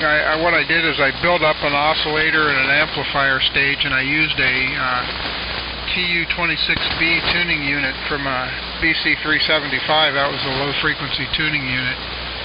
I used that for the oscillator section and the amplifier section. It worked, and so I thought maybe I'd try and resurrect that transmitter. I got it out of the garage Saturday. I squirted a bunch of electric motor cleaner on it, get all the dirt off the chassis and stuff, and it cleaned it up pretty good. It got pretty dirty sitting around for 10 years, nobody doing anything with it.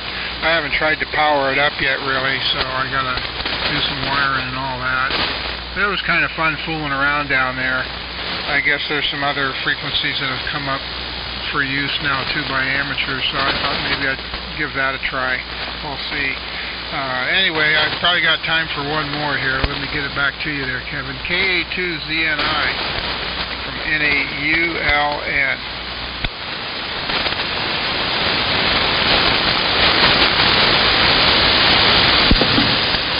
All right, Jim. Very good. Probably hear my shop heater in the background there. That KA2ZNI returning, yeah, very good and all. No, I haven't fooled with any of that stuff, but man, I'll tell you what, that's what makes this hobby so great. Is so many facets to jump into, so many things you can play with, and depending on one sound, just about anything from homebrew on up to, I know a lot of kids now. I'm not really interested in it, but a lot of kids get into the digital stuff, the FT and all that stuff. So it's it's a lot of different things that will keep people interested if they would just spend the time getting involved with it, and it's more than just just getting down here and sitting down and just playing with stuff like that. Unfortunately, like I got right now, yeah, this is a Flex 6400 is SDR technology. I show you what you can really do with it. It's just a plastic box that sits on the table here. A number of guys, of course, use them, a number of the Adons, and they're fun to play with, fun to get on with. A lot of guys get them for the digital aspect, again, getting into the digital modes. I found to make some pretty good AM, so that's why we've got ours set up now. But with my work schedule, other obligations I have, this is about all the time that we've got for it right now. Hopefully down the road we can get back into some other projects and what was it, last about 2 months ago there, we sent an RCA broadcast transmitter out the door, sold it to somebody else. We picked it up and it hadn't been converted yet, so we converted it over to 3 bands, 60, 75, and 40. Jumped right on the air. It was working great, and another guy made me an offer I couldn't refuse. Somebody that had helped me get it on the air. So that was a nice project. Lasted us a couple of months.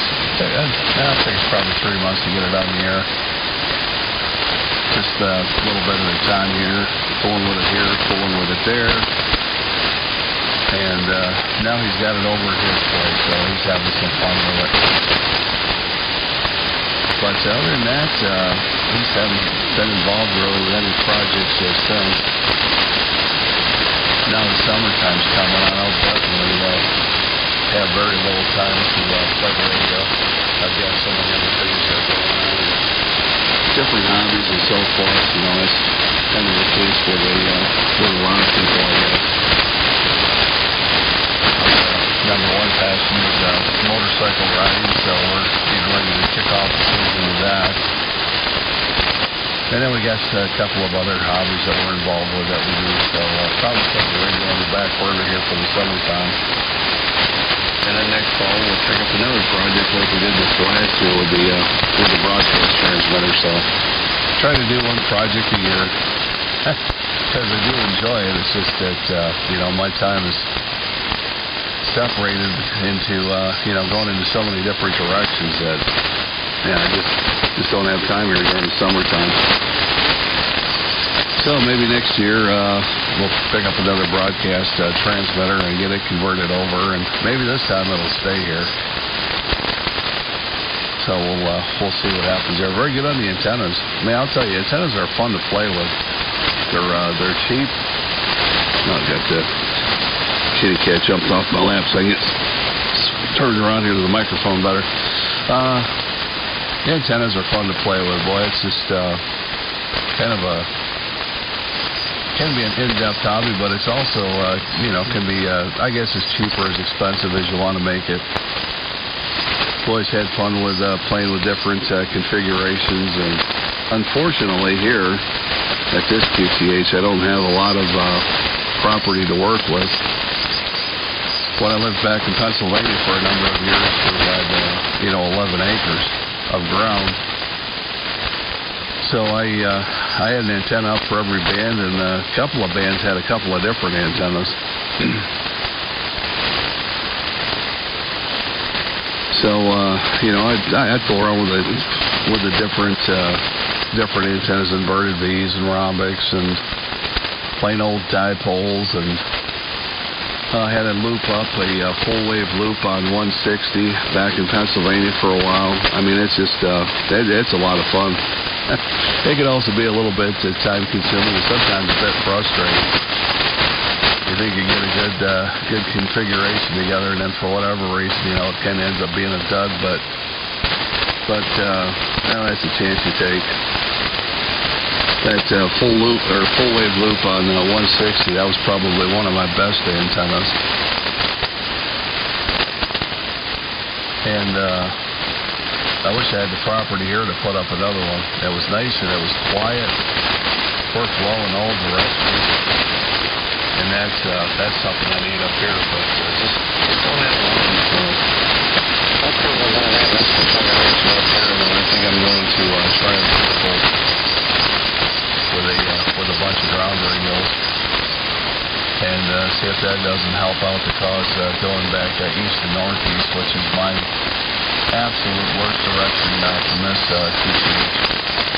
Really have to have good fan conditions for me to get out that way.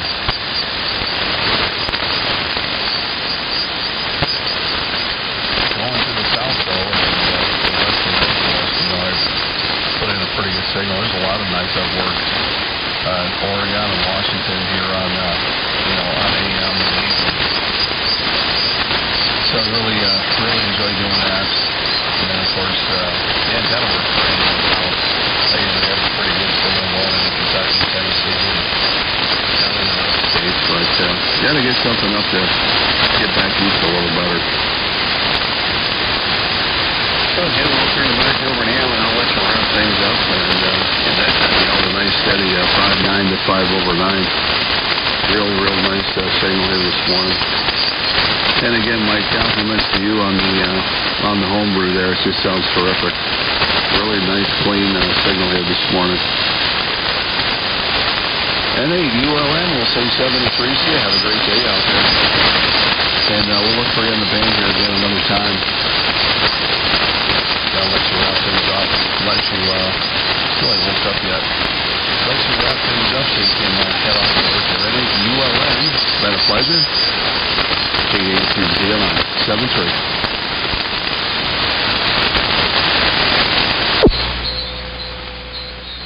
Yeah, okay, Kevin. KA2ZNINAULN. Okay, yeah, okay on the other hobbies there. Yeah, I know what you mean. Well, you shouldn't have said motorcycles. Boy, I could go on and on about that. I have to say I used to ride. I've had Harleys for the longest period of time. I had a couple of panheads. I had a 1959, and then I had one that I built out of parts. And I had those for quite a while. I had to sell them back in the late 80s. Some plans I was going to make didn't work out, and I had to find a place to live. So the bikes bought me a house, pretty much. I had a BMW for a while, and it was okay. I just didn't really care that much for it. It wasn't what I thought it was going to be exactly, but it was okay. But I got rid of that. And then, about 4 years ago, I bought another Harley. I bought a Shovelhead 1975 off a friend of mine. And I had that for 3-4 years, and I come out with Parkinson's. My right hand starts to shake real bad sometimes. And, like if you try to grip the handlebars tighter, it kind of makes it worse. And it wasn't so bad just going down the road, but when you'd come to a stop sign or a traffic light or something like that, and sit there and your hand starts shaking back and forth on the throttle, it's kind of not so good. So I ended up selling the bike back to the fella I bought it off of. I miss riding, but I guess that's the way it goes. And I had some other hobbies. I used to do some target shooting and reloading and stuff like that. I haven't really got to do that much in a long time, though. I had at the other QTH, I had my own rifle range, and all my friends used to come over and would punch holes in paper. It was a lot of fun, but can't do that anymore, especially not where I'm at. But and okay on all the antenna stuff. Yeah, antennas are fun to fool with. I think so far I've got two antennas that I didn't build. One is what is that thing? Oh, a vertical, a Cushcraft AP8 vertical. I don't have it put up right now. It's got a couple of broken things on it. And then I got a couple of 2-meter antennas that I didn't build. But I've built ground planes and dipoles and that rhombic I told you about, and maybe a couple of beams and a couple of rotatable dipoles and all that kind of stuff. Yeah, it's fun to fool with. There's always something to do anyway. Well, I better get out of here, so I'll jump out of here and okay on the rig there. Yeah, one of these days, I don't have any new amateur equipment except maybe a couple of 2-meter rigs, and one of them is kind of a vintage new radio, I guess you could call it. It's an old what is that thing, a Yaesu FT221 or something like that. It's the analog scale before it had the digital readout. And I wanted something for 2-meter sideband, and now I've got it. And around here, there's really nobody on 2-meter sideband, so it just kind of sits up along with the rest of the stuff. And then I got a couple of little mobile rigs in the van and the other car. But anyway, one of these days I'll have to get something a little more up with the times, I guess.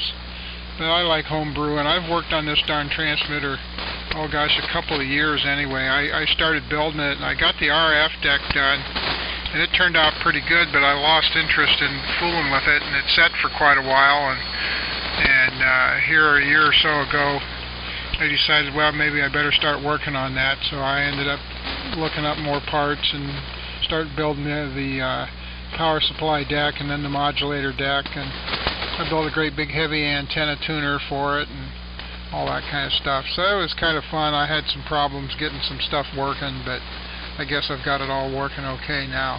Well, I got to get out of here. I hate to run, but we'll catch up with you again sometime, I'm sure. So, good to talk to you. Thanks for all the compliments, and you've got a good signal. Sound real good here also. KA2ZNI and all the shortwave listeners. This is NAULN 730. See you later. M73 will definitely pick up next time with motorcycles, and that's my other favorite album. See you later. KA2ZNI listening out. 730.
November, India, calling CQ75. AM phone. And we're listening on 3885 AM radio. Trying to wake up here this morning.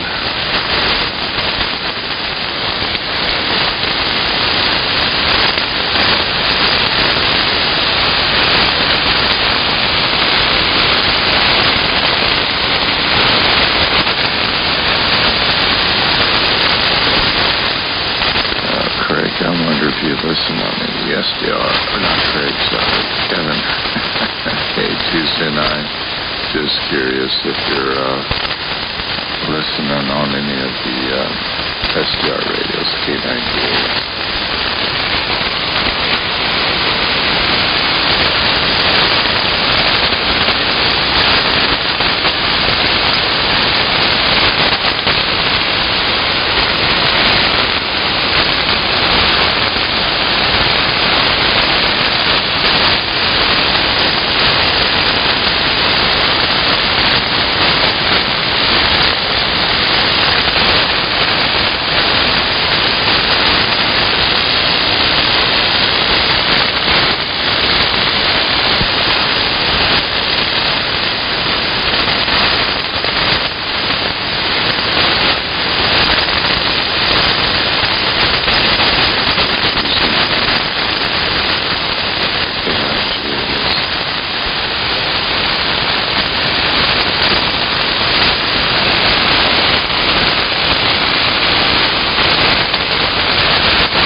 Testing 1, 2, 3, 4, 5. 1, 2, 3, 4, 5. Testing. K9GAS testing.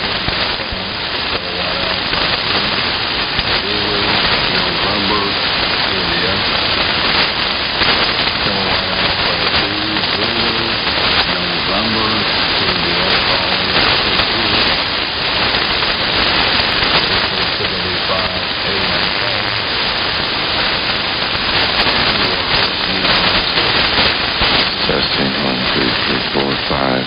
Testing 1, 2, 3, 4, 5.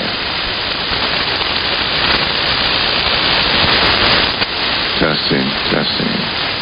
K9GAS testing 1, 2, 3, 4, 5. Testing 1, 2, 3, 4. K9GAS testing.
Testing 1, 2.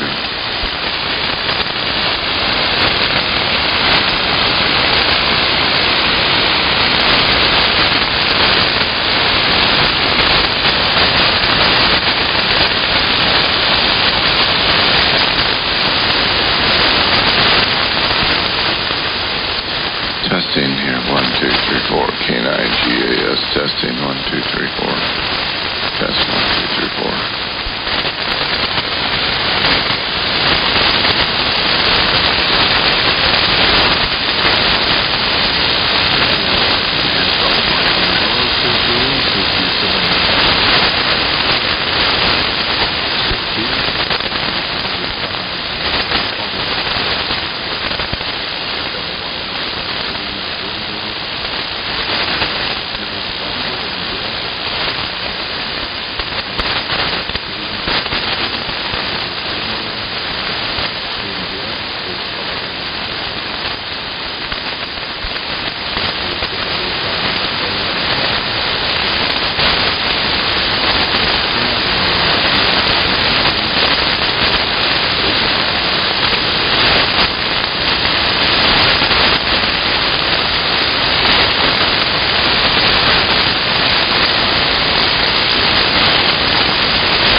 1475 AM phone. And you're listening on 3885 AM radio.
Good morning.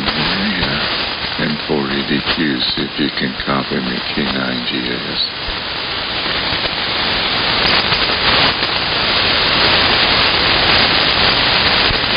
Yeah, K9GAS, M4EDQ. Good morning. Boy, the band was strange this morning. Let me put on my other headset.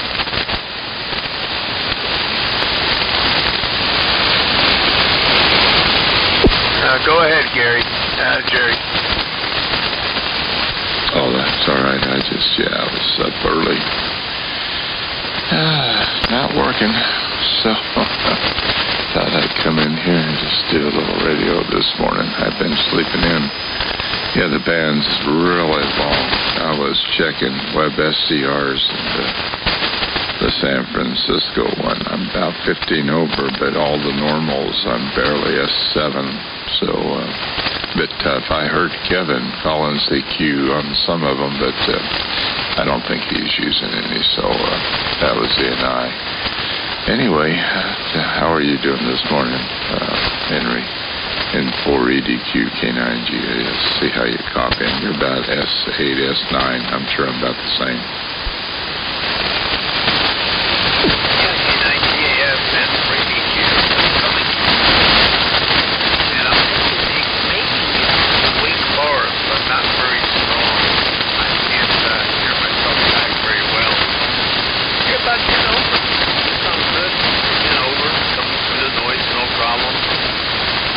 Sound like I feel right now, quite south. We had one heck of a weekend. When was it? Saturday, I had a wind, really bad wind, that blew off part of my roof on my lean-to. You know, we got a couple barns and a lean-to here also. It's like a little mini farm on 3 acres. And so I went ahead and I had to fix that before the tornadoes came. Then Sunday we had tornado watch and rain and sand. It felt like the heavens opened up, buckets and buckets of water. And then the tornadoes, they storm, and rain all around us with tornadoes. You know, we're in the mountains. For some reason, I think they like more open land, which is a good thing. And I didn't even have any wind during the time when everybody had tornadoes. But I know that Kentucky and Tennessee and a lot of states had it. I think where you are out there, you guys had it too.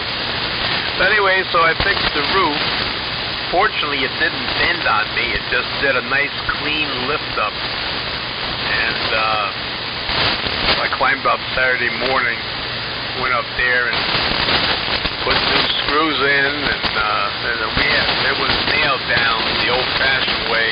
So this time I screwed it down, re-screwed the front. I still got to go up again a couple times to do a couple of just to be secured. Then I'm going to go ahead and reseal all the joints and then start painting the roof. So that's my next job on that one. Well, I think I ran my little motor mouth long enough for a couple of minutes. K9GAS and 4EDQ. Okay, yeah. Now you come up to about 10 over as well, so good deal. Yeah, some static crashes in there, but you're making it fine through there. Well, I had heard there was some pretty good storms down there, but I wasn't sure. Haven't been watching as much TV here lately, just doing some cleanup and such. But yeah, we had some storms south of us and north of us. On the north side, we got hail, pretty good size. Some of it up there on that down south of us, just probably by 8 miles, a tornado went through. And that was a bit rugged for those down there. I know there was some pictures shared. It was not a real big one, probably F0 to F1, but enough to cause some structural damage. But hefty winds and 70 mile an hour, but we missed that as well. It was fairly reasonably calm at our location, but scared the grandkids. They did it for our house. The whole family, because they lost power. They were here till about 1 or so, 2 in the morning. I don't think they got power till like 9:30 or something next morning, but that whole section down there was out. But yeah, that was all we had with us so far. But cold weather back here now, so I don't think we're looking for anything warm till probably next week. Anyway, back to Henry. See how we're holding up. Kevin and I said he hears you, but not me, and I didn't. I barely could see him on my family vector in 4EDQ.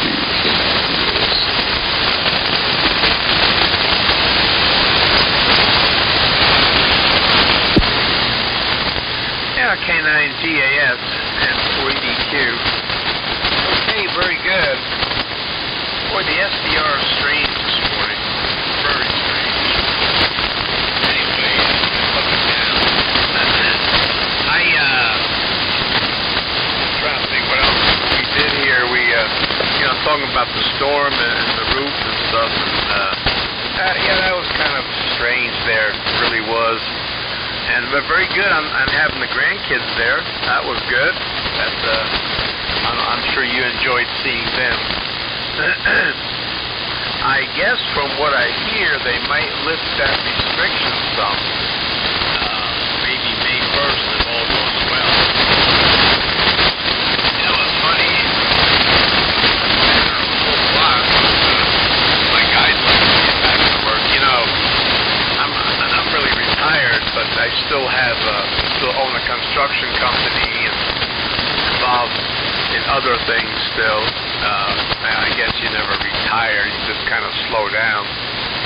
It used to be a joke. I used to be a refrigeration mechanic, and I'm starting up another refrigeration company as we speak.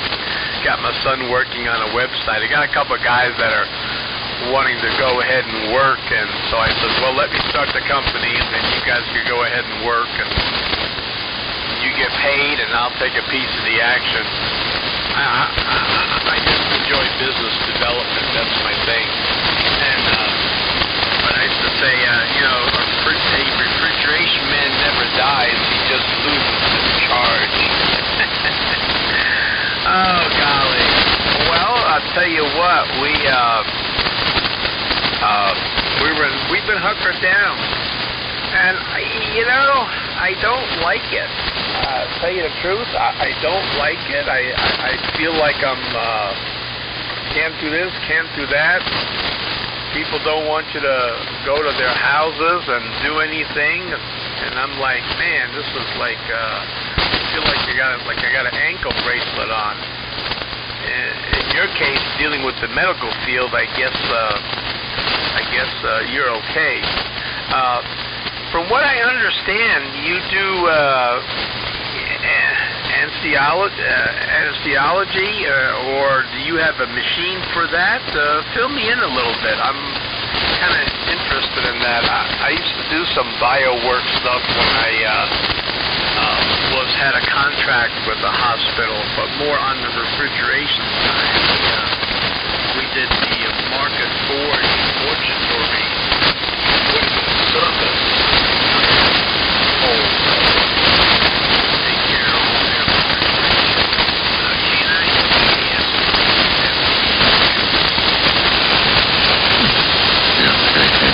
Band is going back south again a little bit. You went way down, so hopefully you hear me okay.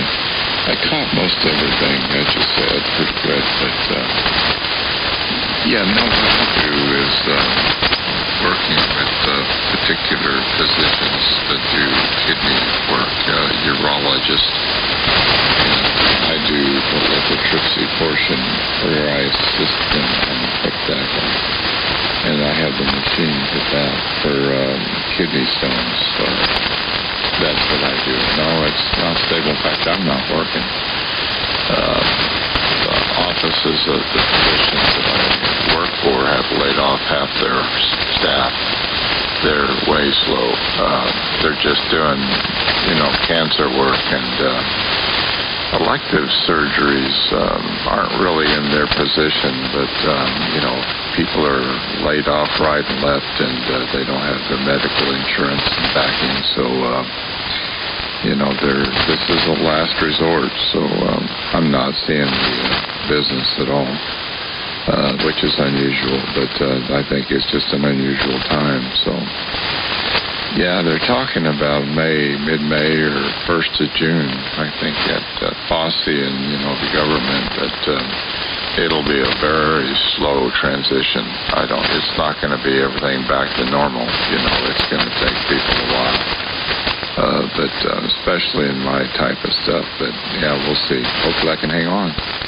I'm going to apply for some assistance, but I think even the banks right now have stopped as they're pretty loaded. But the other thing is they're not, it's not guaranteed backing yet. So they're like, whoa, we're holding on till we know the government's backing these loans. Otherwise, they're going to get stuck with it.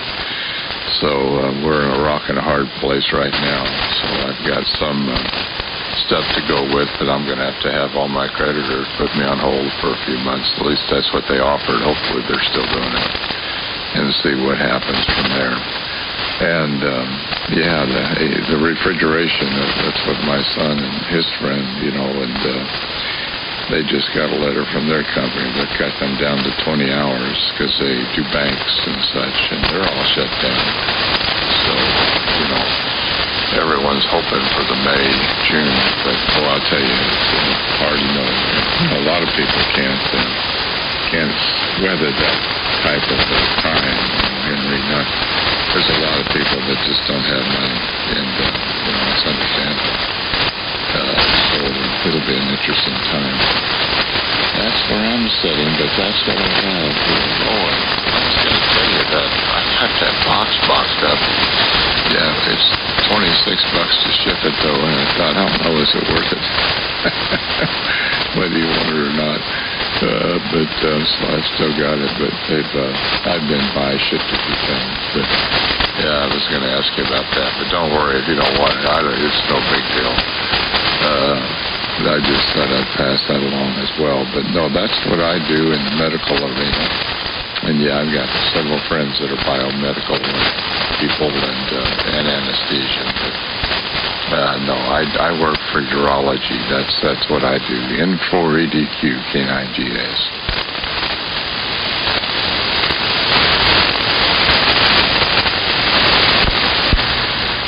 Yeah, K9GAF and for EDQ. Boy, the band is long. Wow. I hear myself now through the KEF up in Pennsylvania, and you were coming through that one too. Well, so you got hit with that thing too. Wow. Yeah, this is really strange. I mean, I'm getting kind of not doing stuff. I didn't file for anything. Main reason is my guys are all subcontractors, and they, I think, could file for themselves, but I couldn't file because I don't have a payroll. So I didn't want to go into government money like that and just go ahead and take it and float the guys and then find out that I can't do it.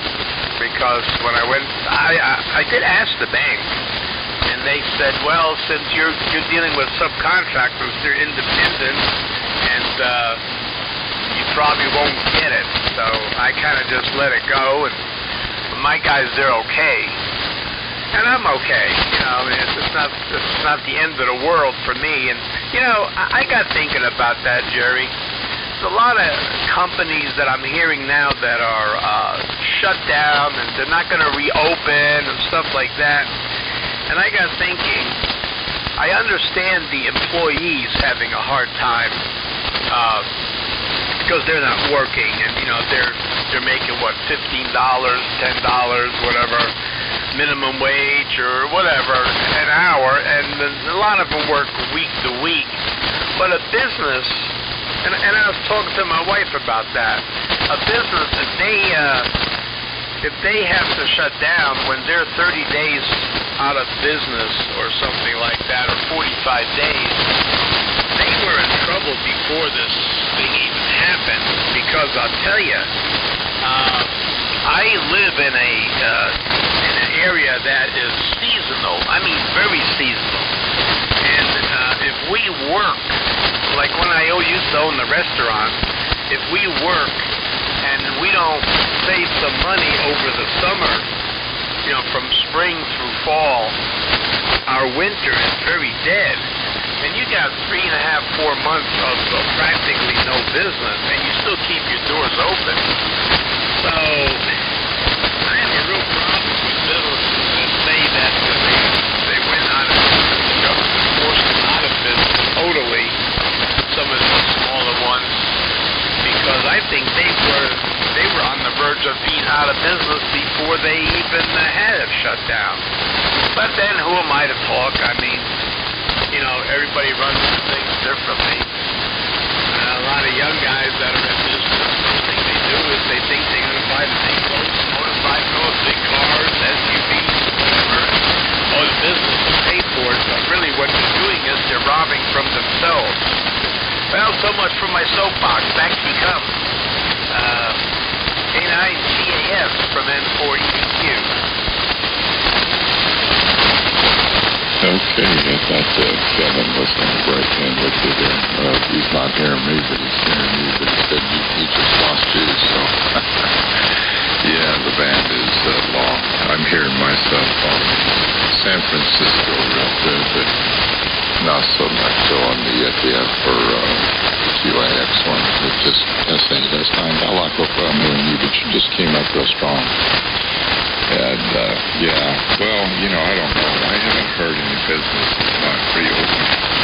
They're shutting down due to lack of income. It'll be that time in June or so. But, employees, that's the problem, especially restaurants. I think the only businesses I'm hearing are restaurants. I don't know how they do it, Henry. I look at the menu prices and I'm thinking what that building costs. I'm thinking, how in the world are they doing it? So I'm sure they're running pretty much on margin and cash and out basis. It's hard to get capital going. I didn't start mine until November, and it really didn't get going until just about February, so I didn't have enough time to have any capital. And yet I had to buy some of the equipment to keep it going. So I've got that issue. So hopefully, when it gets going around, and my business is dependent on people. It sounds kind of wrong, but it's just part of the medical field. But it is helping people, but it's also a business. And whether they get back on their feet, at that time period will depend on whether I do. So, same for the doctor's offices. I guess it just depends, if this swings back around.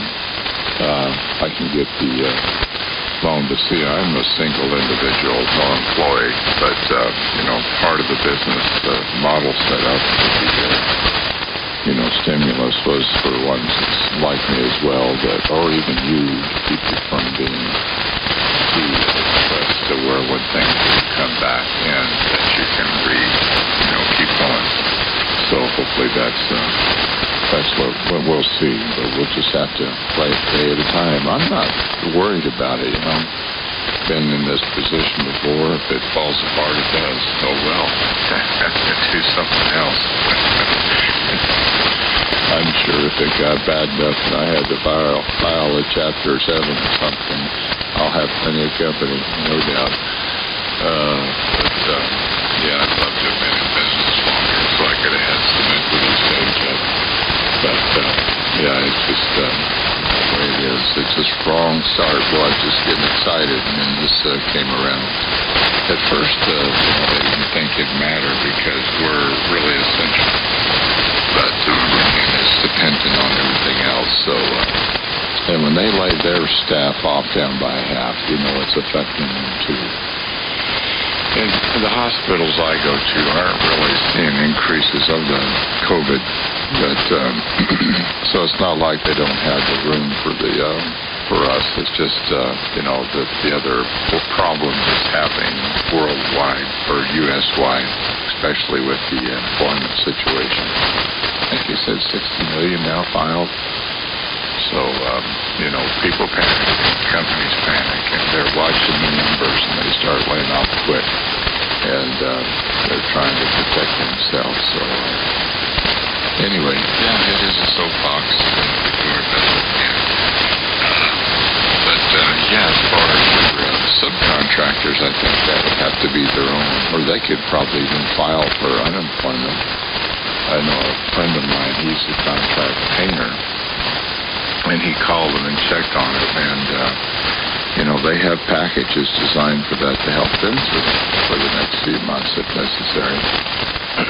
And when they get it, I think it was like unemployment plus 600 of a month or a week or something. It was a fairly decent stimulus. He was surprised, but he's still going okay. He doesn't need it, but he said it would certainly help the contractor or subcontractor through the rough times. And, and on top of that, with the virus, you don't have to go look for work. You can't. And plus, they're just trying to get through till they get working again. So, interesting stuff for sure. Something we haven't seen since the 20s or something like that, I guess. Anyway, in 482 KNGAS. Yeah, K9GAS, man. Gary, you just popped up to like 30 over, 20, 30, 20, 30, and then you dropped down to 9, back up to 30 over. Beautiful signal. Yeah, well, I think those guys could file for themselves, and I guess I could file for myself too. I don't know whether you're retirement age or not. I'm 71. And funny thing is, she called me. I had the unemployment people call me from the state of Georgia, which I was surprised of. And she said, Henry, do you need any help filling anything out? Any money, stimulus? And I it's kind of funny. I said, well, I thought about it, and I did go to the bank, and I asked questions. I told her my situation. She said, well, you can get it for yourself. And I said, well, to be honest with you, I really don't need it. I mean, I'd rather y'all give it to somebody who really needs it. She says, really? She says, that's the first time I heard that one. I says, well, I mean, I just don't want to think about maybe having to pay it back. And she said, well, you don't have to pay it back. And then she was telling me that then. So she was very nice. And I said, tell me a little bit about this thing. And she says, well, they get their unemployment from their wages. Now, I will tell you, if you take a draw from your company, that's different than if you are on the payroll. You have to actually show payroll records where you actually take taxes out.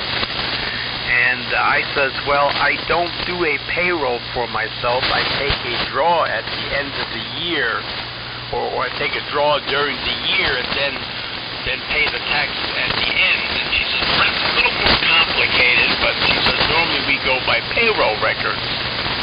But then she proceeded to tell me about the extra $600, and I made a comment to her. I says, boy, that's pretty good. The guy gets $350 or $400 unemployment, another $600 on top of that.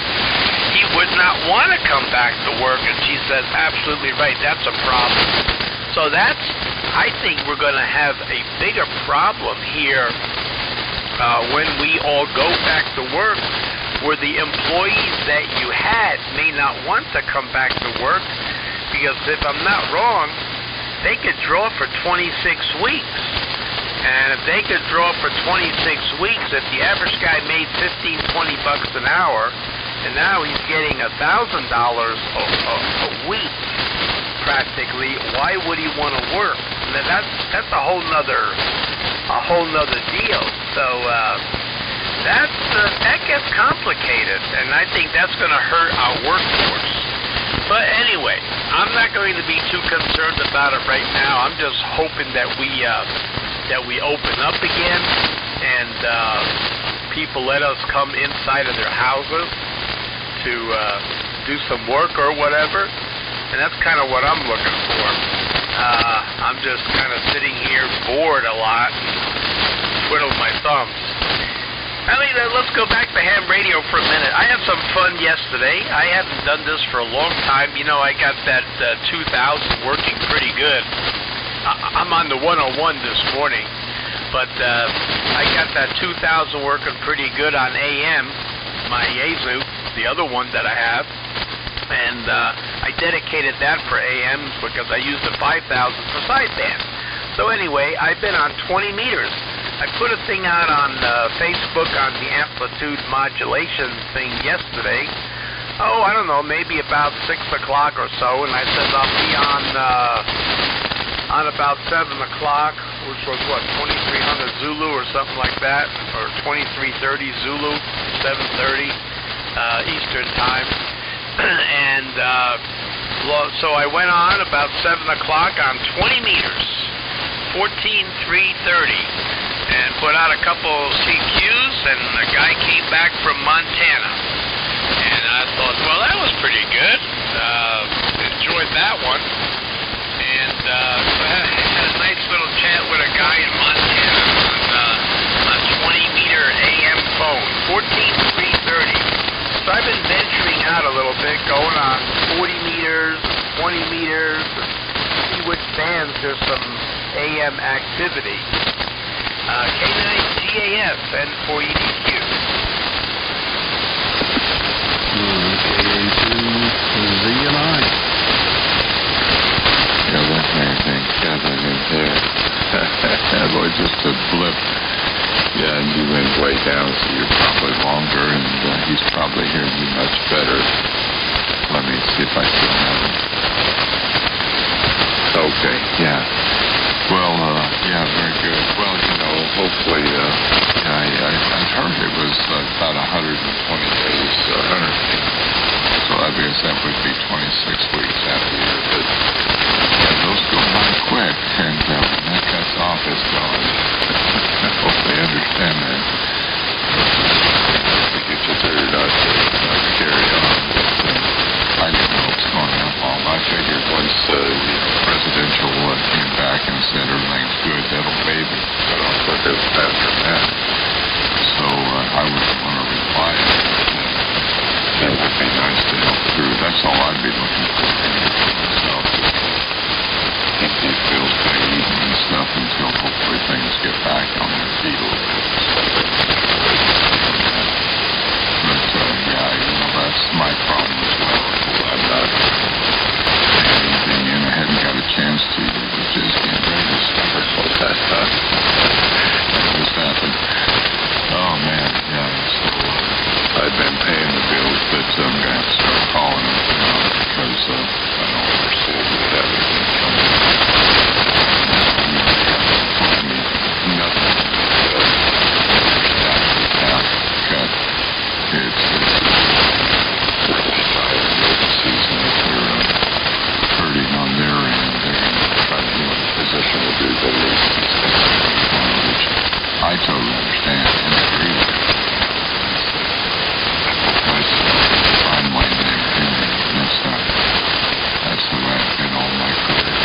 This is, making off somebody's suffering. I'm there to help their suffering. That's so right. It's actually helping people. Anyway, but, yeah, the interesting on that, because I Rue was Brent, Andy was by anyway, he was telling me a little bit about Central. Find out. And I think my son's going to, because they're going to be forcibly cut by half and losing all of his benefits as well. So that's a big help as well. So we're protecting ourselves. And I think June, July is what most companies are thinking they'll be back up swing, and it's time to tell. So ham radio and just doing stuff around the house, as much as I can, except cleaning and stuff like that to keep myself active and things that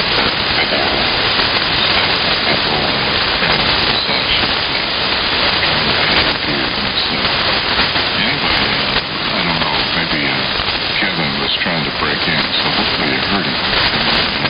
And good deal on the Yaesu.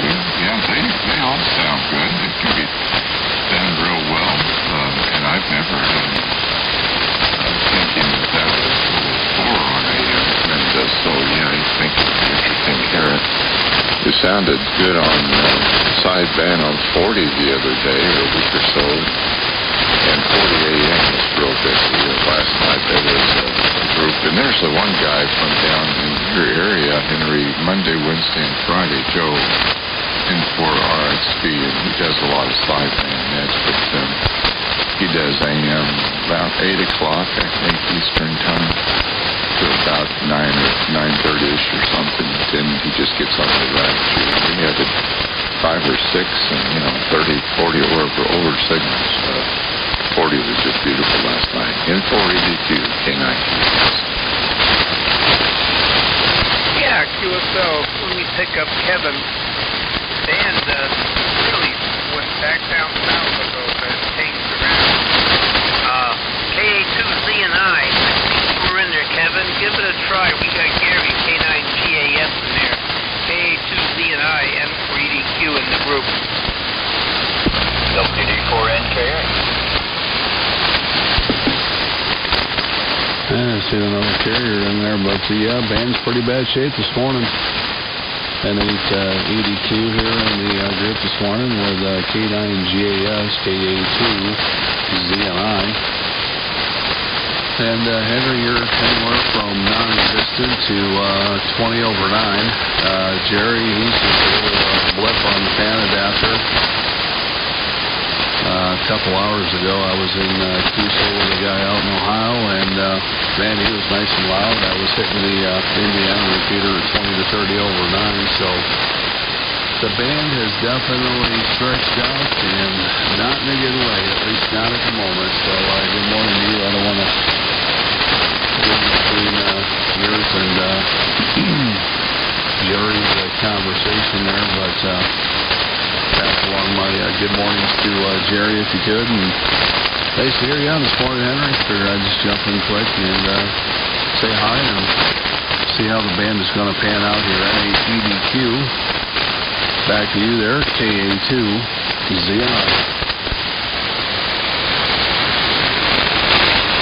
Yeah, KA2ZNI, N4EDQ. Kevin, you were sounding beautiful. You were 20 over. You're coming in 20 over. And I'm also receiving you on the Kiwi SDR, KC9 Foxtrot Victor out of Forney, Texas. You're coming in through that one. And Jerry, Kevin said good morning to you. He said neither one of us was much in existence. The band is really flaky, up and down this morning. There was somebody else, Jerry. I didn't know whether you picked them up or not or heard them, but there was I thought it was WD4NKA. I'm not sure, but I heard somebody else in there, so you might want to take a break when you come back. And let me know also if you heard Kevin, because he really came up nicely.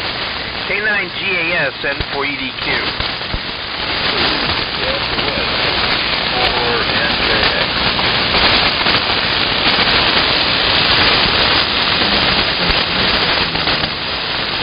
Took a dive on my location. I had to pick you up on KCSUS, and man. Yeah, Kevin, did you hear WD4NKA? Okay, you got me. I'm not okay anyway. I'm going to just settle down here. K9GAS, stand by.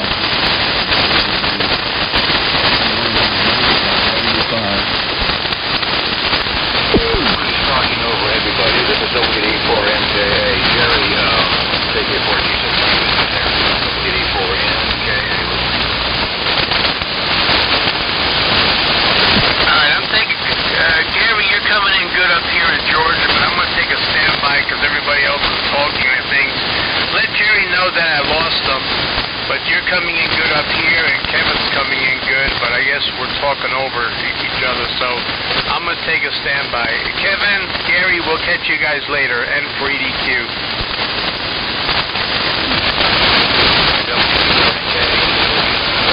He lost me for NKA, and I think there's one half of the country's not hearing the other half. He's not hearing Florida very well. You're over S9 down here, but the band is really this is WD4.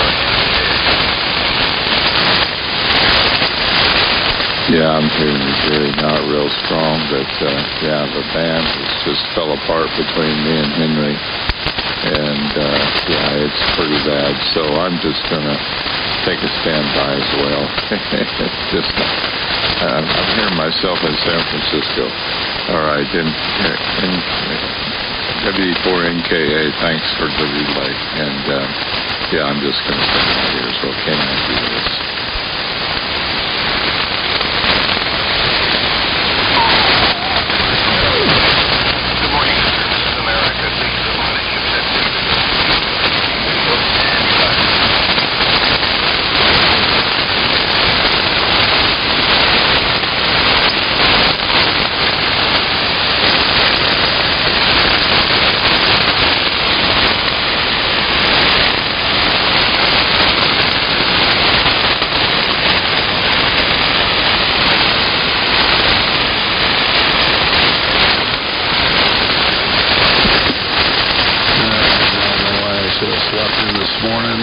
Kilowatt America 2, Zulu, November, India, standing by here. I'll be back in a while. KA2ZNI is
2 SDR.